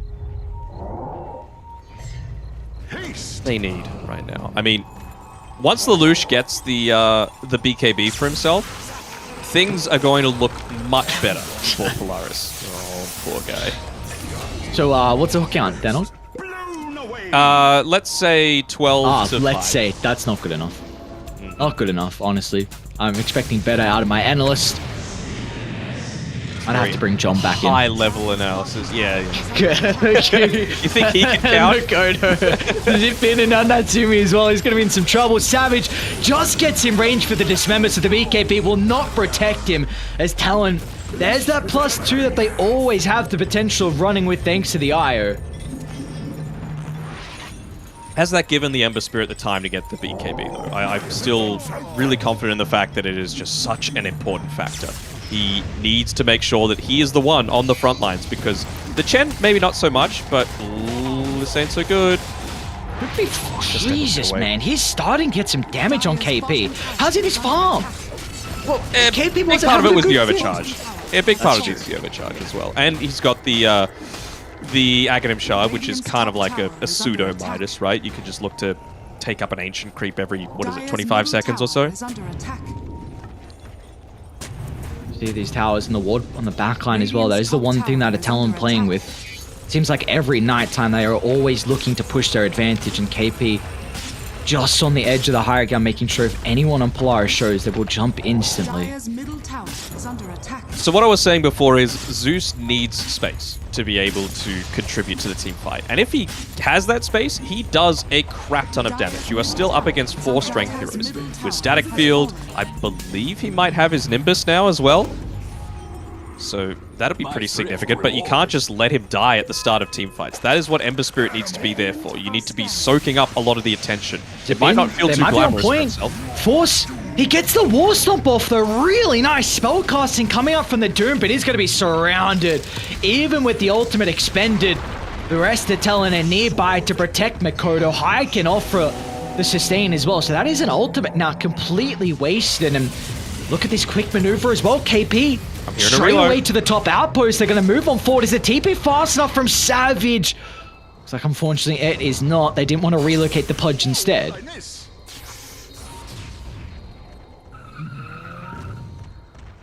So I'm looking at, I think Talon have to be really perfect with their high ground execution though. It needs to be like their first round of spells, a toss back into a really vital kill. If that's not the case, you can start to stack up the Arc Lightning, which is going to be percent damage. Oh, jump in, KP. There's the starter to Lelouch. They're even able to run into the Zeus as well. That's the hero that they need to kill off. He's really your main high ground defender. Yeah, and I believe that was just before he was able to get that Aghanim Scepter for himself as well, so he has the buyback gold for sure, but you need to make sure that you're actually doing something with the buyback, and I feel like this would set him back way too much. Does he have the Philosopher's Stone on the Zeus at the moment? Do they even have it on the Dire? Let me have a quick look. No, I don't think they even have it. That's very unfortunate. I think it's Talon that actually have it on queue at the moment. Set up barracks on bottom. Yeah, look at it. How about a little bit? He's doing his best. Yeah, sure. Oh, Q again. Jump onto Lelouch. Crippling Fear. Where's the help? Where's the assistance? Polaris are just watching their position to go down, and now Mikoto's under the tier 4 towers as well. Natsumi, he's got to buy back if they feel it required to rejoin the fight. And Savage, a scary thing. Make sure they're not even going to be able to get back inside the fountain. The hook onto Force, the buyback's there. They might even fountain dive. Why not? Talon will actually look to respect him. We do see the damage racking up. You mentioned that Zeus is something to fear. If they're unable to bring him down to start, it might even be one of these instances where you actually give the blood right over to the Zeus if you're in an advantageous position where he cannot get dived, and Fountain is probably the only one of those in the entire game because Q's just been on point with being able to get those Blink Avalanche toss backs, and well, they do subdue them for a little bit. It's the loss of one lane of racks as well as a tier 3 tower, but could be worse. I don't believe Bloodseeker has the Aghanim Shard for himself just yet. Maybe just banking to play around that second Roshan timing to be able to get it, but I just don't know if you're going to have the time left. I mean, this is a Talon team that love to play around those huge objectives. I do think these fights still have to look pretty perfect in regards to Talon's jump. Like, Zeus has to be the first one killed off. If we get long drawn-out fights where there's multiple Infernal Blades and a lot of spell casting from Zeus, then it could be in a position where Polaris can turn it around. This is it. This is it. Roche is up. Like, if they can win this team fight, they've got a shot in this game. I don't know if AU is the one that you want to be leading with, though. They're going to have the high ground advantage, so they will see KP. Let's see how fast they're going to be able to be. Hyde's off to the left side as well, so it's not going to be easy to be able to blow up the Night Stalker's Hyde, offering the heal burst, but he'll still go down. The Doom finally being spellcasted. They're going to try and turn this over to 23 Savage. They're doing a really good job to be able to kite the Pudge. They've got the Rot activated as well, so the Pudge taking a crap load of damage over time, but it looks like Polaris still, even though they get rid of Savage, Mikoto, he's at the stage where here's another big issue that they have not addressed in this team fight, and that will come at a grave cost as multiple heroes on Polaris go down. Oh man, what's Makoto's score this time? I'm pretty sure he still hasn't died. He would have had at least 30 kill involvement so far this game out of the 38. That's kind of nuts. And Roshan is open. They don't have the strongest heroes to be able to take it at the moment. I think right now that he's going for a basher onto Natsumi. That's not what he needs. He just needs that Aghanim shot. He needs to be able to turn around and fight against this Pudge. But obviously not feeling like it's the most important factor. Even just in that team fight, right? They went on the Night Stalker first. He was already being tethered up by the IO, I believe. So he was able to make him survive for an extra 5 seconds than he could have. It was basically only Force that went on to the IO. And I feel like if you just go IO first, you do one of two things. You make them one down much earlier on into the fight, you force a buyback, or you force like a Dark Ascension and then you're able to retreat, because then the Night Stalker doesn't have that IO buffing him up. So just maybe a little bit of communication issues coming up from Polaris that are keeping them from truly coming back into this game. It's a slow Roche, but they'll get there in the end. He's gonna toss Savage. Yeah, he's not a fan of waiting. Yeah. Okay, he's just like, I want this now. Yeah, shot now. Yeah, shot. Another save. Like they needed more. What's a 20 Talon again? Dismember duration? 0.8? Yes. I think. Nearly a second of dismember duration. Ooh. Almost has the Aghanim Scepter, I believe, completed on Makoto as well. And we've seen Polaris a couple of times have been grouped up. They're going to smoke and see if they can start the fight first instead. Dire's middle barracks are under attack. They're back behind the T4 towers.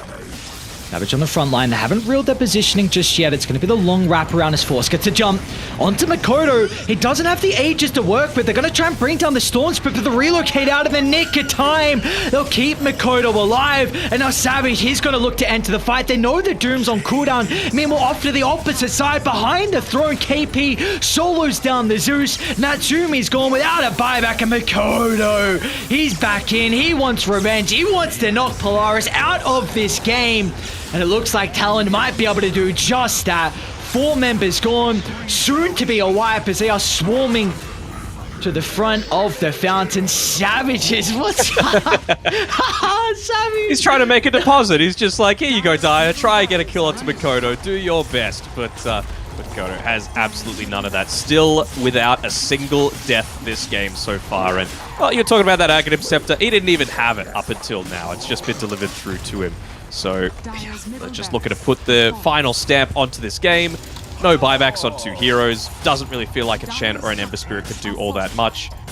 They're going to fight it out. Again, these are best of ones. Savage is just having a good time. Yoinking up the aisle. Can you replicate the burp noise as soon as he spits someone out? No. I am a dignified person. Oh, so you'll swear on stream, but you won't burp. Makoto! What a vortex. Q's got the follow-up control as well. 2 heroes respawn and instantly back in the grave as Savage. It's fountain diving time, or at least fountain farming time, but which the hook's going to be off the mark for Savage, so Xavius is laughing, so at least Polaris, they are in some bright spirits, even though this game didn't go their way. Oh, another mistook. What are we up to now, Deno? 60%. Yeah, okay, cool. Thank you. Oh, yeah.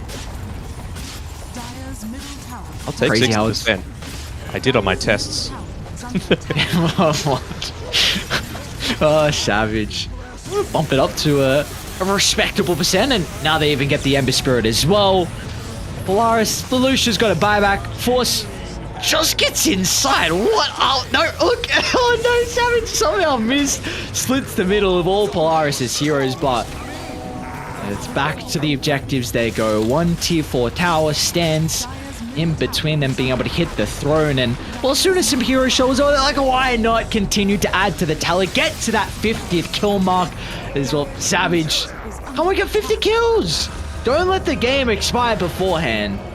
Oh, there we go. They called. They won't even get 50 kills. God damn it, Talon. But regardless, what an incredible performance from them. They're going to end at least their day off with a 2-0 map count. Yeah, and they'll be pretty happy. I mean, again, these are the two hometown boys, 23 Savage as well as Q, both of them putting in through some solid performances today.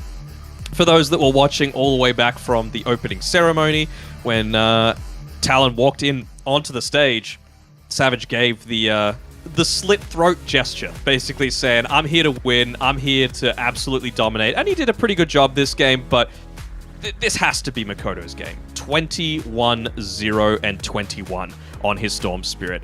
He's reclaimed the #1 MMR title within SEA as well, and he crushed Lelouch in that mid lane. He crushed him early on. He made sure that he was the main target to initiate onto in the early stages. It was helped out by Q for sure, getting that 14-15 minute blink dagger, but you compare 42 kill involvements for 0 deaths and 11 kill involvements for 12 deaths.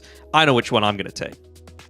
And what do you feel went wrong for Natsumi in a game like this? Because I was looking at the Bloodseeker and really felt like this was a hero that they were going to be able to take over. Like, I thought this was a Bloodseeker game that he would just be able to solo carry, but we never saw him get to a position where he was comfortable really being able to take these fights into Talon. So what went ever so wrong for Natsumi in a game like this? He just didn't farm. I think that was his biggest issue, right? Like, we saw him turn up to a bunch of early fights, and to me, Dota right now, if you're joining a lot of fights pre like 15 minutes on your position 1, you're not playing the game correctly, because the amount of farm and, more importantly, experience that you're going to be able to get is just going to be nowhere near enough if you were just hitting creeps, because not only are you fighting into a period where you're not strong, Bloodseeker needs at least 2 items in this game, probably 3, with that third one being the Aghanim Shard, but beyond that, like, you could push out waves. You could force them to make some defensive rotations to try and defend some towers, rather than just have the freedom to continuously run at you when they're strong and you're not.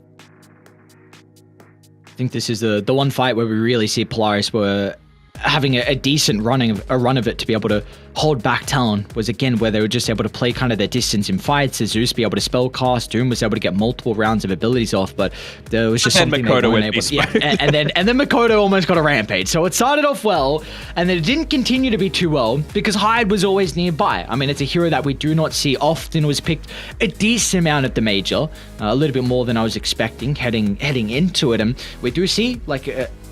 This hero can be picked up every now and then, and if you have a lineup that knows how to play around the IO, and Talon definitely do, then they can always excel and just clean up games. And IO lineups really rely and I should say revolve around just getting kill after kill, and well, Talon did just that. We just saw how aggressive they were early and always occupying the map. And the IO spirits revolve around him as well, so it really just comes full circle. But you know what I'm going to be salty about? I guarantee you, and it very well could be deserved, I guarantee you Makoto is going to get that MVP. And it's Q, man. Q was the MVP of that game. No. Yes, he was. Oh, yes, he was. Oh my god, can we cut it? Can we go break? I don't want to hear any more of Danog. What do you mean? You said he went 21-0 or something. I don't have the recap. 21-0-21. I understand Q had an incredible game, but I said... I'll pat myself on the back a little bit. I said either the Bloodseeker is going to win this game or the Storm Spirit is going to carry. It went 21-0. He did just that. Makoto gets MVP. Q had a good game, but we're not going to listen to you much longer. You will listen to me forever. You will like it. He just did everything, man. Like, he set up for so many of those kills onto the Storm Spirit. Like, it was actually crazy, the amount. It wasn't even just that, right? You consider you're playing together with a Pudge, you consider that you're going for this lineup that needs to be able to pick off. He enabled that. You got a bunch of extra flesh heap stacks that you probably wouldn't have been able to. You were able to recover KP's game a little bit after a pretty subpar laning stage. I guess it could have gone a little better for Polaris if they just didn't fight into Talon consistently. But again, it's just a few games now where teams haven't understood what the enemy team needs to be able to win. And, well, they just fought right into what Talon wanted. Yeah, I think that's definitely something that maybe you look differently, because the Bloodseeker... It's a very fine line of how you get active early on, because this hero has such a drastic 2-item timing with Maelstrom BKB, but you also can't particularly be a carry that doesn't get involved early on as well. Like at this day in age, you need to be always looking to find an opening to help out your team. So it's very difficult to be able to play that line where you're farming and also showing up to team fights. Yeah, and I was about to ask, like, what exactly does the Basher do this game? But I suppose they didn't really have too many ways to be able to stop the dismember from happening. And maybe they felt like, well, we're just fighting one man down a lot of the time because our Ember Spirit is getting chain locked down and there's nothing he could do about it. So maybe that was the argument, but I don't know. It felt like even though Basher does a decent amount of damage and it could maybe get the kill onto the Storm with a lucky bash, it's much more reliable just to go shard. Oh my god. That's how I'm feeling. It's Dano's wrong again. I mean, I will say this 3 times today that it's been a call. Was it who got it last game? Was it carry or 2? I'm trying to remember. I don't think it got showed last game. Natsumi, yeah, no, it did. Natsumi got it last game. Yeah, Natsumi got it last game. So we've had game I'll believe 1. you. It was Natsumi, you're right. Thank you. Yes, I know I'm right. Thank you though for confirming that. I didn't need that, but I appreciate it. So there we go. Makoto being able to find the MVP as expected. Denog wrong once again, but what an incredible performance. 21-0 and 21. Also, that's a beautiful KDA. Yeah, very it's not even, what is the word? Symmetrical? Palindromic? I don't know. What? Do you know what palindromic means? No, I do not. It means the same forward as it is backwards, like kayak. Okay. There you go. There you go. You learn something new every day. I mean, Not that your brain's empty enough, but it was a very, very good day for Talon, that's for sure. Again, this is the team that has the most Thai representation coming through. Obviously, Fnatic with Jabs. Obviously, Boom a little bit with Jackie with his Laotian heritage. But this is the one. The crowd will be most happy for this. And again, if you're a Thai fan, or if you're even a Malaysian fan, not that far to be able to get up to HatYai and get some free entry into this as well. Be able to see some of the best C players. And I mean, like I was saying before, I would go if I was there. I'm down for some pad CU. I'm down for some boat noodles. It's nearly dinner time for us as well. So I'm down for anything at this stage. Down for trying out any of the foods, maybe get a little bit of pad thai in you as well. But yeah, like you said, it's free, so all you got to do is just wander on down and check out all the beautiful Dota. Of course, there's some incredible teams battling it out. That's just Group A done and dusted, at least for day 1 here, but we still got 3 more best of ones. We're going to be moving over to Group B.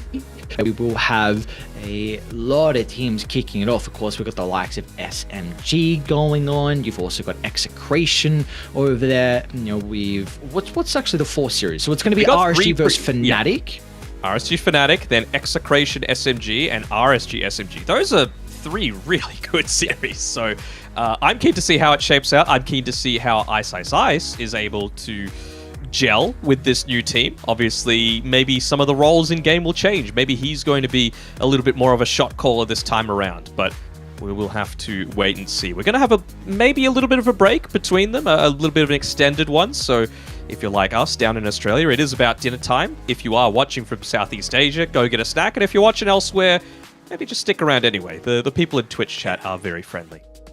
Yeah, do stick around though, because we will have an interview coming up shortly with one of the members from the lads on Talon. So we're going to move over to that one, and when we come back, we'll have our next series of the night.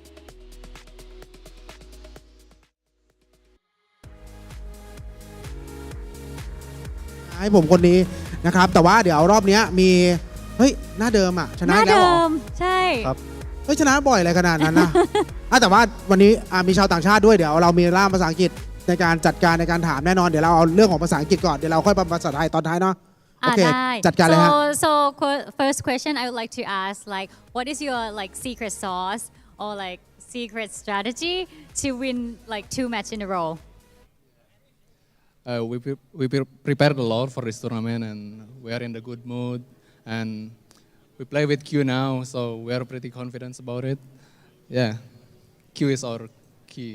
So this is a key, right? Yeah, this is the sauce. I see. ก็เขาบอกว่าจริงๆความลับของการชนะ2แมตช์ก็คือวางแผนมาดีนะคะแล้วก็มีมูดที่ดีอยู่ในอารมณ์ที่ดีและที่สำคัญคือมีคนนี้นะคะต้องรังไว้ได้ดีค่ะเนี่ย Okay, I have one more question.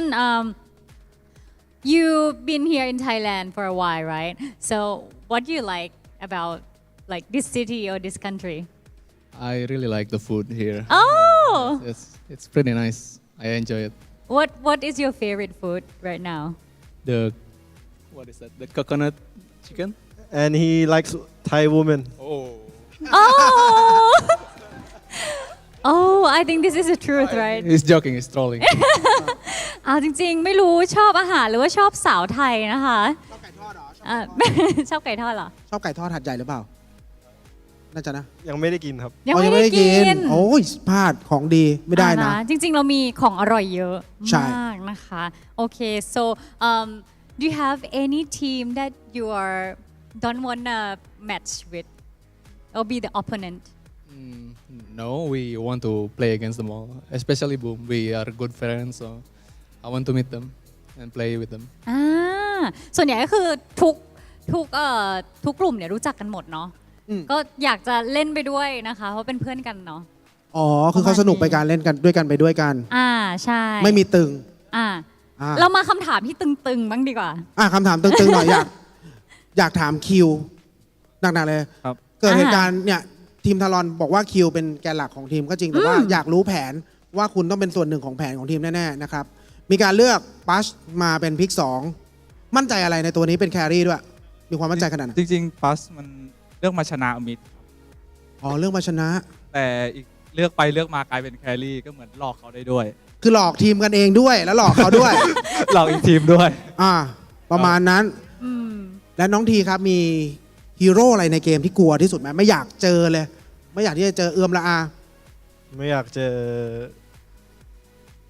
วินเทอร์ครับวินเทอร์เหรอเขาบอกว่าตอนนี้วินเทอร์เป็นเมตาเลยครับน่ารำคาญหนักเลยแต่ว่าเนี่ยเราจะไปดูคอนเสิร์ตของกิกกี้กันแล้วนะครับแต่ว่าอยากให้ฝากถึงทางบ้านไม่ต้องแฟนๆก็ได้ฝากถึงบุคคลก็ได้หรือฝากถึงพี่คนหนึ่งในงานนี้ก็ได้ที่รู้จักชื่ออะไรแจ๊บอะไรวะมีอะไรจะฝากถึงเขาไหมพี่แจ๊ดครับพี่แจ๊ดมีอะไรจะฝากถึงเขาไหมครับหวังจะได้เจอพี่แจ๊ดในการแข่งครับก็พี่แจ๊ดก็มาเจอน้องให้ได้นะครับโอเคเดี๋ยวต่อไปมีอะไรเอ่ยโอเค do you wanna say something to the fans in the live Yeah thank you guys for supporting us and I hope that you guys enjoy our games and I hope that it's entertaining for you guysเขาบอกว่าหวังว่าขอบคุณที่ทุกคนซัพพอร์ตนะคะแล้วก็หวังว่าจะ enjoy กับทุกเกมที่ทีมนี้เล่นนะคะมีอะไรจะฝากไหมคะ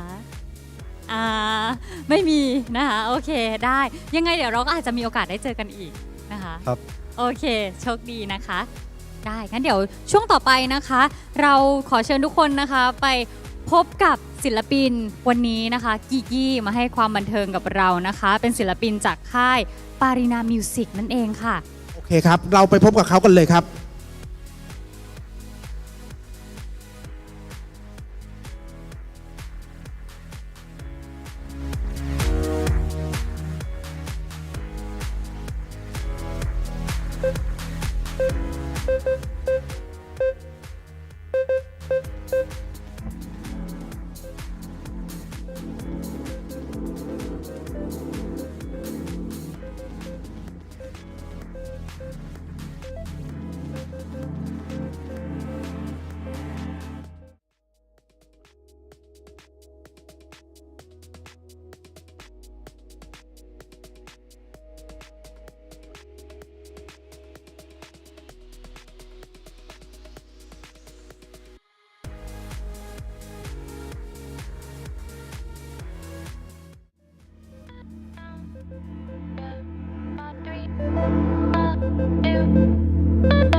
For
This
เ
ใหญ่ขอบคุณค่ะทุกคน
คอมเซ็ตสุดโหดสเปคนักแข่ง Esports ตัวแรง Ryzen 7 5800X การ์ดจอสุดเทพ RX 6700 XT แรมจัดเต็ม16กิกปกติ 45,900 บาทลดเหลือ 36,900 บาทมีจำนวนจำกัดเฉพาะในงานนี้เท่านั้น True Gigatech Pro Life เน็ตบ้านไฟเบอร์อันดับหนึ่งที่แรงทั่วทั้งบ้านด้วยเมช Wi-Fi พร้อมกล้องวงจรปิดที่จะเปลี่ยนบ้านคุณให้เป็นบ้านอัจฉริยะครบกว่าคุ้มกว่าแรงกว่าทุกกระแสจาก True เริ่มเพียง 599 บาท สมัครเลยถึง 31 ธันวาคมนี้ สารพัดสิงตลอดเดือนสิงหานี้ สิงน่ารัก สิงนักร้อง สิงมือปราบ สิงนักเดินทาง สิงป่วนทั้งโรงแรม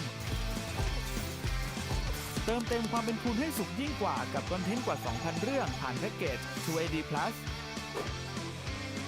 สมัครวันนี้ดูเลย30วันไม่มีค่าใช้จ่ายเดือนถัดไปเพียงเดือนละ59 บาทสมัครผ่าน True ID ตั้งแต่วันนี้ถึง31สิงหาคม 2565สัมผัสโลกไร้ขีดจำกัดกับ True ID โหลดเลยเบื่อไหมจะดูอะไรก็ถูกล็อกมาปลดล็อกความสนุกกันเถอะแค่ใส่ซิม True ปลดล็อกครบทุกความบันเทิงระดับโลกให้คุณโหลดความสุขสนุกครบแบบไร้ขีดจำกัดมาพร้อมบอลสดหนังฟอร์มยักษ์ซีรีส์ดังและอนิเมะสุดฮิตภาคไทยรวมความบันเทิงกว่า 2,000 เรื่องปลดล็อกครบทุกความบันเทิงใช้ซิม True ดูฟรีบนมือถือเปิดซิม True ID ได้แล้ววันนี้เพียง49 บาทถึง31กรกฎาคม 2565 This is the world's most advanced processor.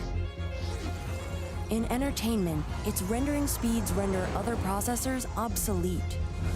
It drives the future of autonomous driving, powers cloud services for billions.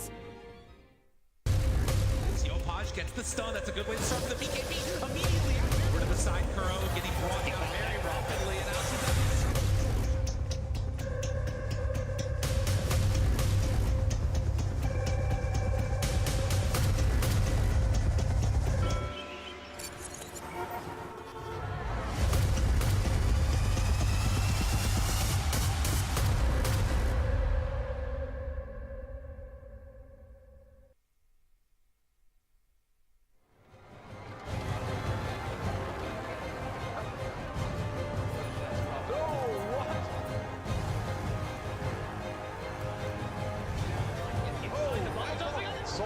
Dynasty will take this series.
คอมเซ็ตสุดโหดสเปคนักแข่ง Esports ตัวแรง Ryzen 7 5800X การ์ดจอสุดเทพ RX 6700 XT แรมจัดเต็ม16กิกปกติ 45,900 บาทลดเหลือ 36,900 บาทมีจำนวนจำกัดเฉพาะในงานนี้เท่านั้น True Gigatech Pro Life เน็ตบ้านไฟเบอร์อันดับหนึ่งที่แรงทั่วทั้งบ้านด้วยเมช Wi-Fi พร้อมกล้องวงจรปิดที่จะเปลี่ยนบ้านคุณให้เป็นบ้านอัจฉริยะครบกว่าคุ้มกว่าแรงกว่าทุกกระแสจาก True เริ่มเพียง 599 บาท สมัครเลยถึง 31 ธันวาคมนี้ สารพัดสิงตลอดเดือนสิงหานี้ สิงน่ารัก สิงนักร้อง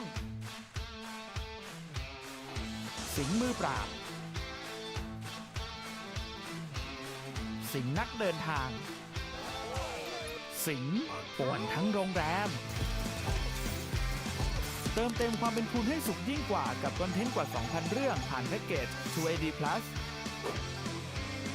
สมัครวันนี้ดูเลย30วันไม่มีค่าใช้จ่ายเดือนถัดไปเพียงเดือนละ59 บาทสมัครผ่าน True ID ตั้งแต่วันนี้ถึง31สิงหาคม 2565 สัมผัสโลกไร้ขีดจำกัดกับ True ID โหลดเลยเบื่อไหมจะดูอะไรก็ถูกล็อกปลดล็อกความสนุกกันเถอะแค่ใส่ซิม True ปลดล็อกครบทุกความบันเทิงระดับโลกให้คุณโหลดความสุขสนุกครบแบบไร้ขีดจำกัดมาพร้อมบอลสดหนังฟอร์มยักษ์ซีรีส์ดังและอนิเมะสุดฮิตภาคไทยรวมความบันเทิงกว่า 2,000 เรื่องปลดล็อกครบทุกความบันเทิงใช้ซิม True ดูฟรีบนมือถือเปิดซิม True ID ได้แล้ววันนี้เพียง49 บาทถึง31กรกฎาคม 2565 This is the world's most advanced processor. In entertainment, its rendering speeds render other processors obsolete. It drives the future of autonomous driving, powers cloud services for billions. Yopaj gets the stun. That's a good way to start the BKB. Immediately after, to the side, Kuro getting brought down very rapidly, and now she's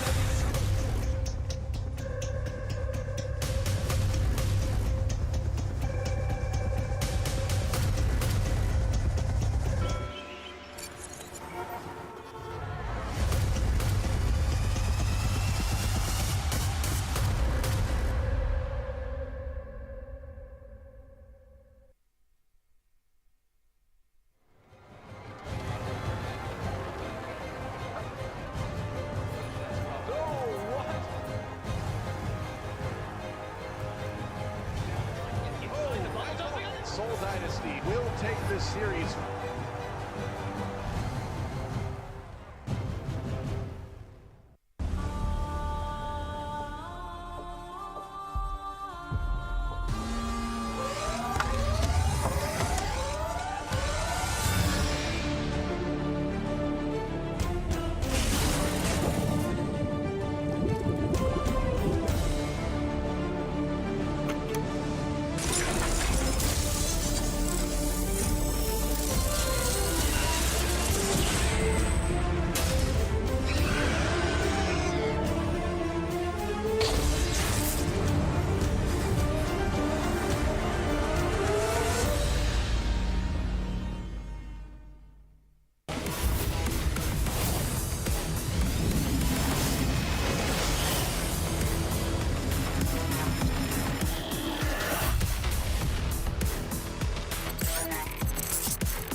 คอมเซ็ตสุดโหดสเปคนักแข่ง Esports ตัวแรง Ryzen 7 5800X การ์ดจอสุดเทพ RX 6700 XT แรมจัดเต็ม16กิกปกติ 45,900 บาทลดเหลือ 36,900 บาทมีจำนวนจำกัดเฉพาะในงานนี้เท่านั้น True Gigatech Pro Life เน็ตบ้านไฟเบอร์อันดับหนึ่งที่แรงทั่วทั้งบ้านด้วยเมช Wi-Fi พร้อมกล้องวงจรปิดที่จะเปลี่ยนบ้านคุณให้เป็นบ้านอัจฉริยะครบกว่าคุ้มกว่าแรงกว่าทุกกระแสจาก True เริ่มเพียง 599 บาท สมัครเลยถึง 31 ธันวาคมนี้ สารพัดสิงตลอดเดือนสิงหานี้ สิงน่ารัก สิงนักร้อง สิงมือปราบ สิงนักเดินทาง สิง Yopaj gets the stun. That's a good way to start the BKB. Immediately over to the side. Kuro getting brought down very rapidly. And out to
All right, ladies and gentlemen, welcome back to Gamers Galaxy Dota 2 Invitational Series HatYai Thailand 2022.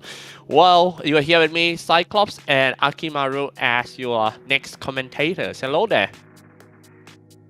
Welcome to the Group B, and today we're going to be covering 3 matches for today. Last 3 matches, and the Group B. There's some awesome teams right here. You know, there's Fnatic, there's Team SMG with their whole new roster. Ice and Polaris will be playing today. Execration from Philippines. Yeah, that's my friends right there. And Team RSG. That you know, we watched RSG. They showed us an awesome gameplays last DPC tournament. So I'm very keen to see what they're going to show us today. Yep.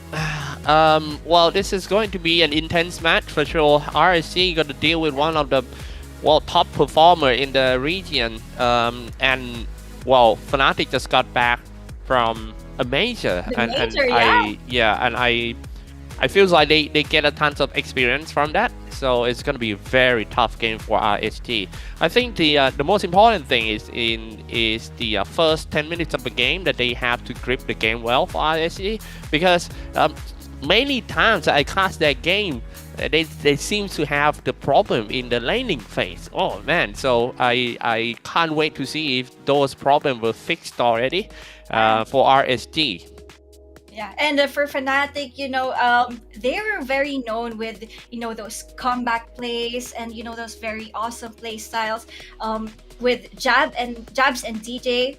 Yeah. They came from the Arlington Major, and you said that they gained experience from that with 3 of those players from TSM. I think they had a lot of knowledge that they can share to the 3 of their members. Right, especially for the previous tournament that they played. I mean, most of the teams went into that tournament with one meta. But then when the tournament evolved, then comes out another meta inside of the tournament. So I feel like this is a completely new thing into the Gamers Galaxy Invitational Series here. So expect something new, definitely. Yeah. I'm keen to see what hero Jabs is going to play for today, because in the last major he showed us how you can use different heroes to the offlane. We've seen Jabs played that Puck offlane, Viper offlane, you know, Timber offlane, that Prophet and the Nature's Prophet. Those kinds of heroes are not really in the meta. You know, Puck offlane, it's not that kind of hero that we see every day. So yeah, I'm kind of like expecting Fnatic to do that again, and there goes to show that Prophet for their opening pick. You know, this may be the offlane that Prophet that I am talking about. Yeah, and you know, in the past 3 months, Fnatic has played Date Prophet 8 professional matches, and they have 87.5 win rate on the hero. Whoa, that's huge. Yeah, not bad at all. I mean, this is actually the highest win rate heroes of Team Fnatic. This is just show how serious they are getting into an opening game of their tournament.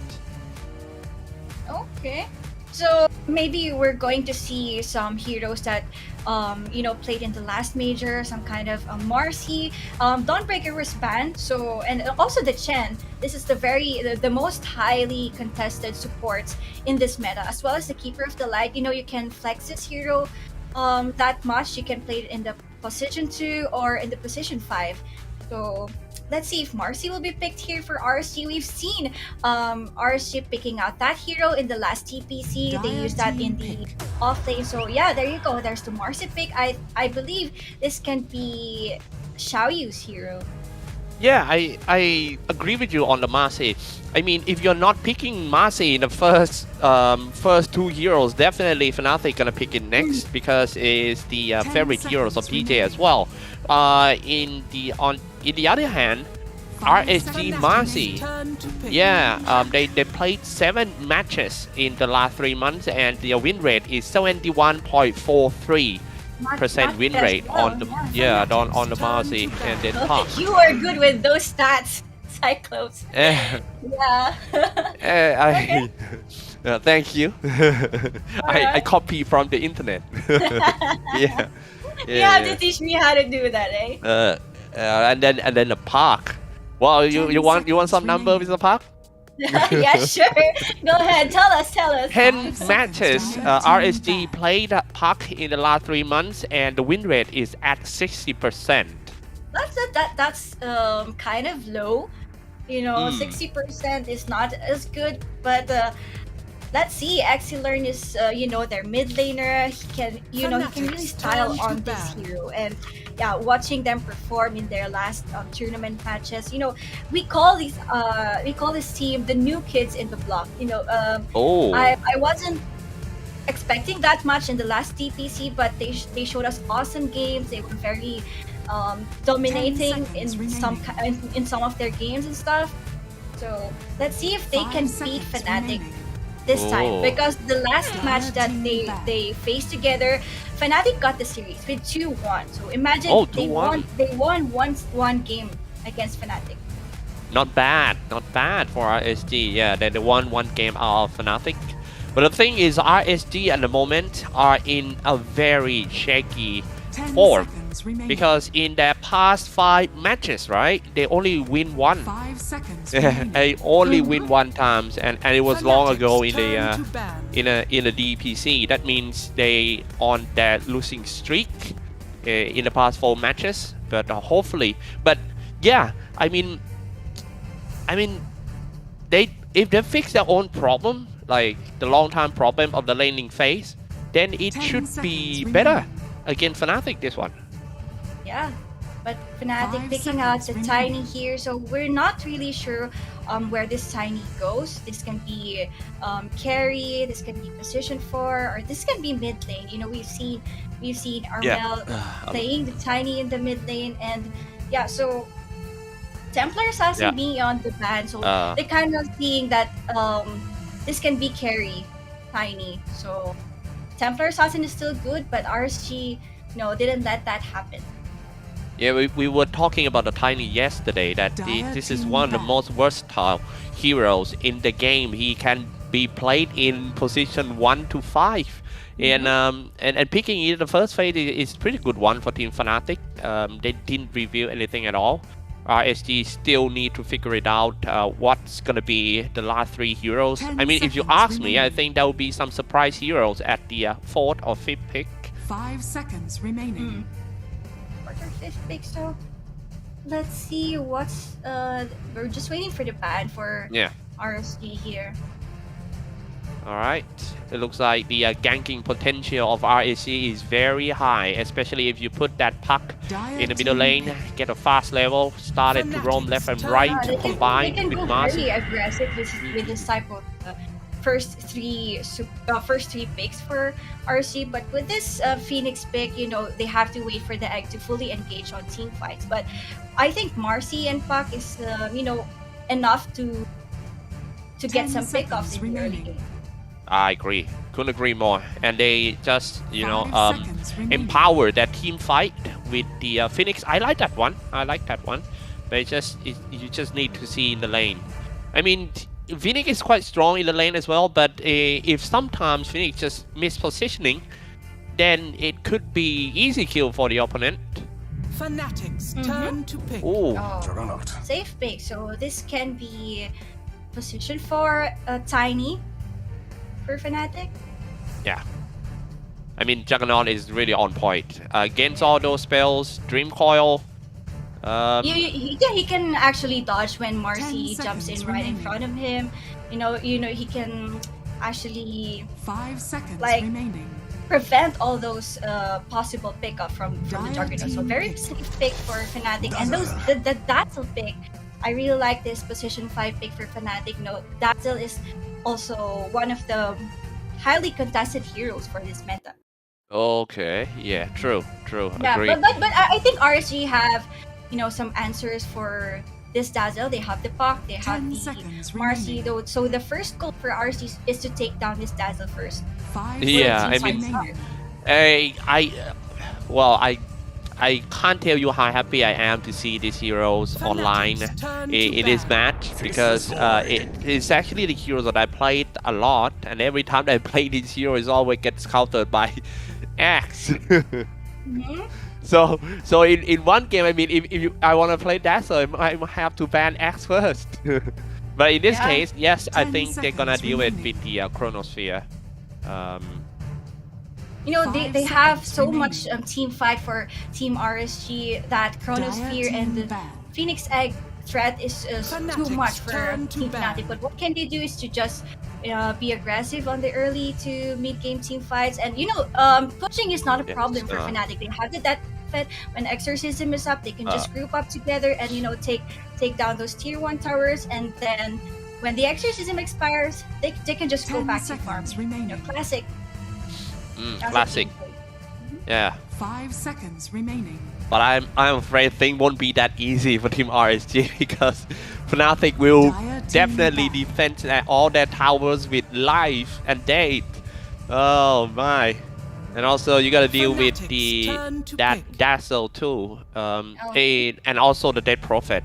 I feel like these heroes of Team Fnatic are quite good at the creep wave management. So yeah, I mean, taking they towers. They can take down creeps without dying. No creep 10 seconds remaining. Right, yeah. With Creep Swarm, with Avalanche Toss, we got the Dazzle on the third skill.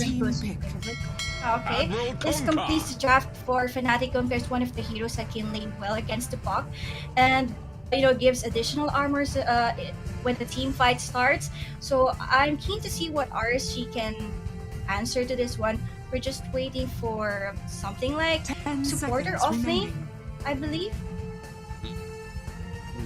5 seconds remaining. Man, Fnatic really draft is serious. I mean, all the meta heroes, these are all their confident heroes. RSG is going to face a real tough game for sure.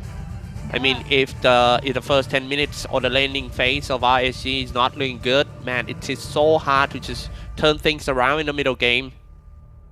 Yeah, for me, I believe this is Marcy, Xiaoyu and the Marcy. So yeah, Fnatic banning out some support heroes. So this might be it. They can pick some, you know, saving kind of support here. Can be aggressive and some kind of defensive as well. I remember on the last DPC season, Bon playing Marcy very well too. I mean, the highlighted player in that tournament when it's come to Marcy is DJ and Bon. So this might be RSG Marcy position 4, and then they come up with another core heroes. Whether it's gonna be mid or an off lane, we'll see. Oh, it looks like you're right. This is support. So yeah, we've seen RSG picking out Marcy in their last few games, and Xiaoyu is, you know, too good for this hero. So yeah, I like their draft, but you know, I usually go for that kind of draft that you can just easily execute. You know, there's this kind of pushing capability, team fight potential, and they have this kind of insurance hero. Juggernaut can just farm in the jungle while 4 of them will, for the hunt, go for some pickups. Oh, so who do you go for this match? I'll go with Fnatic. You go with Fnatic? Yeah, I think so. I mean, the draft is really serious for Fnatic. They just really want to win the opening match, and it's just like playing at home for Jab. So they really want to win this tournament. Home court buff, you know, just like Talon Esports. They have 23 NQ, the Thai guys, and they look very good for today. So this might be the home court buff for Jab. So let's see what's gonna happen for today. Yeah, but as for me, that Marcy pick is kind of good, but you know, you can use Marcy as a support and she can do as much as a core can do. So let's see. Yes, I really like the design of the boots. I mean, the production as a whole of the tournament is just cool. I miss these boots, right? Yeah, you were in there, right? And mean, it's some kind of enclosed place that you guys can just focus on your games without hearing the crowd and stuff. Mm-hmm. Nice, nice.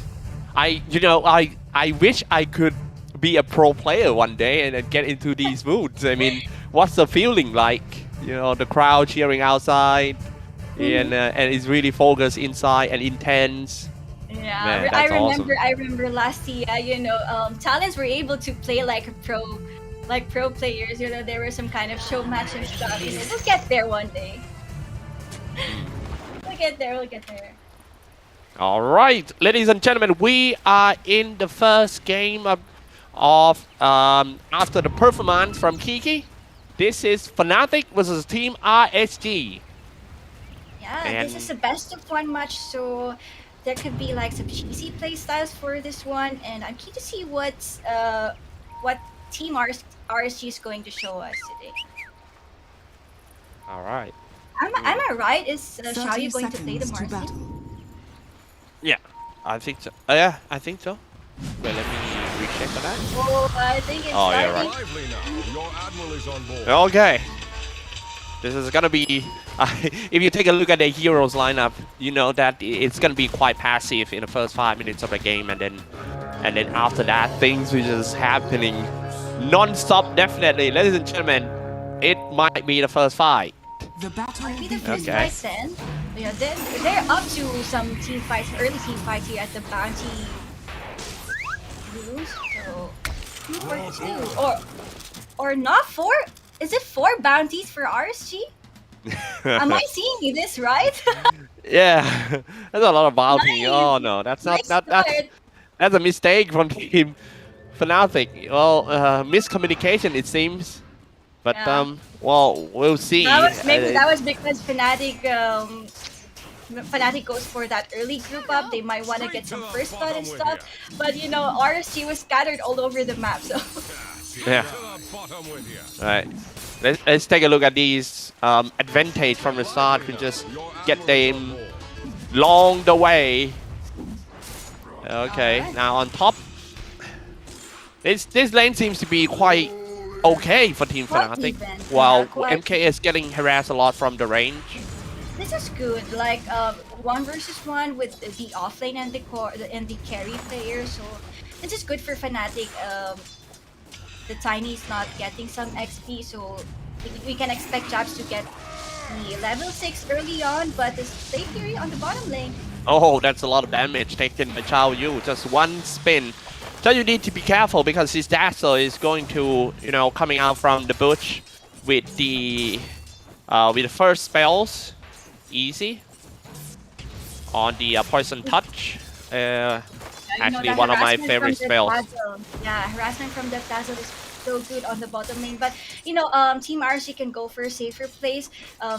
Phoenix has this E-Curse dive whenever things goes bad for them. They can just go disengage on the bottom lane. But on the other side, I think this is a free lane for Raven. They don't have that much disable. For the Jug, he can just go play Fury whenever he kind of sense that they're going on him. Yeah, at the bottom lane is going to be very important. Amel, it's been a while since I see him play Kunkka. Yeah, we missed his 3 players from Fnatic. All right. Well, it looks like we are focusing in the middle lane quite a lot. Maybe Yeah, the because last it's the hits most and important denies, one. 5 denies for this Kunkka is not bad. He's kind of winning the lane. This is Armel. And the Excellent needs to kind of back up a little bit. Yes, the standing position is very important for both sides. I mean, Amel, if he underestimates or just being careless just a little bit, the Excellent can punish him very hard with a Vanning Rift or maybe some crazy dive in the tower. Yeah, your Puck can afford to dive that tower. He got kind of engage skills when things go bad. But on the top lane again, DJ harassing the soldier here.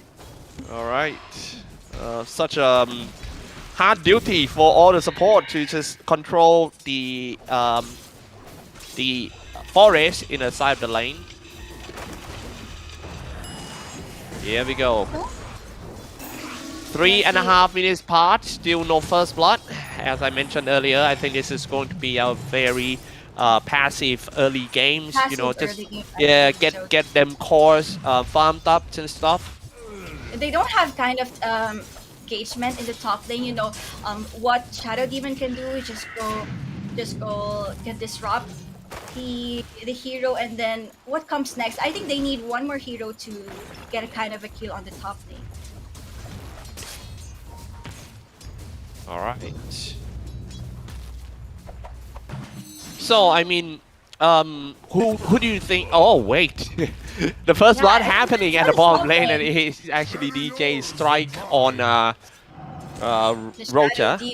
Yeah, we've been seeing that for quite a while. You know, those supports going 1v1 on the side, and these offlaner and the carry just focusing on the last hits and denies, and looks like DJ is the stronger hero on top lane. That's true. So in when it comes to late game, who do you think is going to conquer? I still go with the lineup of for Fnatic. They can finish this game like fast. They can go for a fast-paced gaming, but you know, if RSG can hold up onto the late game, they can kind of you know, fight back. But I still go with Fnatic. Yeah, it feels like the Chronosphere of Phases War is going to become a bit tricky in the middle game and also the late game. Who knows? We might it might be a game deciding spells on this one. I mean, if you land it good, you can easily turn things around, like 4-man Chronosphere and all those stuff, and then. But yeah, they have a good set of skills, you know, for AOE. Yeah, good set of skill. Very good point that you point out with the Dream Coil. Is going to be quite easy for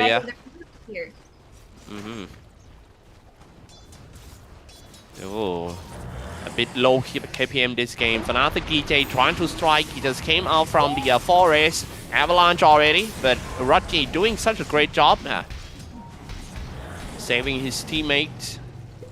Radiant structures. I think they can just wait for MKS Chronosphere before they can engage to anything. In the top lane at least.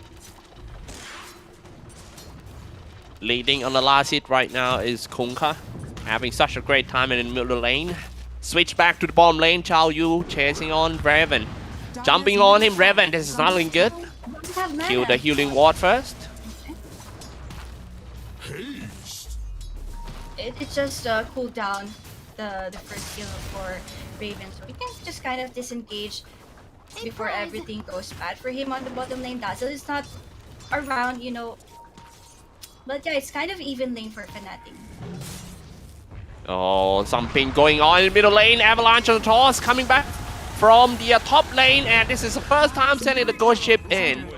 Armel strike it quite easy with the assist from DJ. For Armel, and he was able to take down that Phoenix. But you know, the bigger fish here for Armel is if they can take down that bot here. Recommendation from DJ indeed. Yeah. Excellent. Once again, the team RSG still cannot, you know, control the early game. But they still got some good news because Chao Yu on Marcy has the highest net worth, farming pretty okay at the bottom. Yeah, there weren't any harassments because you know the Phoenix can harass the Dazzle so well, and Marcy is just focusing on the farm. This is kind of good for ours. All right. Now this is the big fish you talked about just now. DJ is looking at it. Structures are fortified. Oh. DJ is just around the corner again, but Roger will be here to help. X can learn if anything goes bad. Oh, looks like the ganker is being found. Rochi doing great job. Anticipate that DJ will be here once again, and also this time teams up with Jabs with the Exorcism. Oh, Chao Yu joining the first side for team fight for the first time from the bottom lane. Now big fight breaks out at minute 8. Ladies and gentlemen, so many spells had been spammed, but nobody down just yet, yeah? Okay, first time Chronosphere on 3. That is pretty good. sending in some Sunray as well. First one down is John Well. Team Fnatic trying to retreat safely, but it looks like they're all gonna get caught. Amel stuck, body blocked by Excellent. Amel down, Excellent with a double kill. DJ still lost inside of RSG territory. All right. Trying to run up to the fly, but he can TP back safely onto the tower. We know they were caught off guard on that one, but Roger is under attack. How did he die? Okay. All right. Okay. Rebound on him. Raven, half HP, doesn't have any mana left. He's gonna get died maybe. But MKS has released his Chronosphere. That was a beautiful one for MKS. That was a beautiful one indeed. You know, they were caught off guard when RSG reacted on the mid lane. The Faceless Void was there, the Marcy was there, so the overwhelming damage from Team RSG was more than enough to win that team fight, and that's kind of a good start for them. Yeah. From 3-0 to 3. I really like how RSG, you know, looking at the situation just now. I mean, they all can just having a little bit of baiting around and let everyone just farm on the side lanes, but they all teleport down to the middle lane and create the big fight, and they won that one. They won that one indeed, but bottom lane, they, 3 heroes from RSG is here. They can try to poke down this tower. One for HP, but Raven will be here to defend at least the bottom lane. Yeah. Okay. Tower dropping quite low. Raven stick at the tower with the support from John Well. I don't know. I have a feeling that the Raven might take the role of sacrificial carry this one. Okay, rebounding this spot back. Jabs gone. You know that sustain from the Dead Prophet is not enough to survive on that one. Xiaoyu has a overwhelming damage in the early game, and you know that's what I'm saying. When Hawk and Marcy group up together, they can take as much kills as they can. Yeah, and it only takes like 2 guys from Team RSG just running around and can kill anyone. At the bottom lane, MKS going back, farming in an NC. Even though he landed a good Chronosphere, but I think he needs to speed up his farm. At 5th position as a Faceless Void carry, I don't think that's a good idea. Yeah, it's kind of good actually, but you know he can just go back to farming whenever the Chronosphere goes up. He can just group up again, but for now he can just focus on the farming. As of now, as well as for Raven, you know both carries are struggling to get their items just because of that team fight earlier. All right, a big smoke from Team Fnatic. 3-man looking at top lane. The prime target is Zhao Yu. They're gonna dive in definitely. Was hit by Avalanche, but can he toss him? Was hit by the poison touch as well. Torrent finish off Zhao Yu. Okay. That's some kind of good revenge from Team Fnatic. They can slow down Xiaoyu quite a bit. This Marcy has a good farm, good early game. So he was on the top of the network in the first few minutes of the game. So yeah, that's a good decision making from Team Fnatic. I mean, and the most important thing it was a success gank, because if you're trying to gank Marcy, if the skill order is not correct, it might be you in stage. Yeah, it can just rebound out and stuff. Okay. Execration is off again. Another big fight down at the river with Avalanche, poison touch his 2 targets. It looks like RSG kind of regret the decision of engaging, so they retreated back to the high ground. No follow-up on that Dream Core, so one ultimate down for Team RSG, but the Chronosphere threat is always there for Team Fnatic, so they can, play carelessly on this one. But Exorcism again is up for the Dead Prophet. They can group up, take out this tier 1 tower on the mid lane at least. That's a very good point, yeah. I think the T1 tower in the middle lane is the most important tower of all. Take it down, opening up the route, create more opportunity in ganking. This is what I'm talking about. 3-man smoke coming out from Team ISG, rotating to top, looking to find someone. It might be Jabs.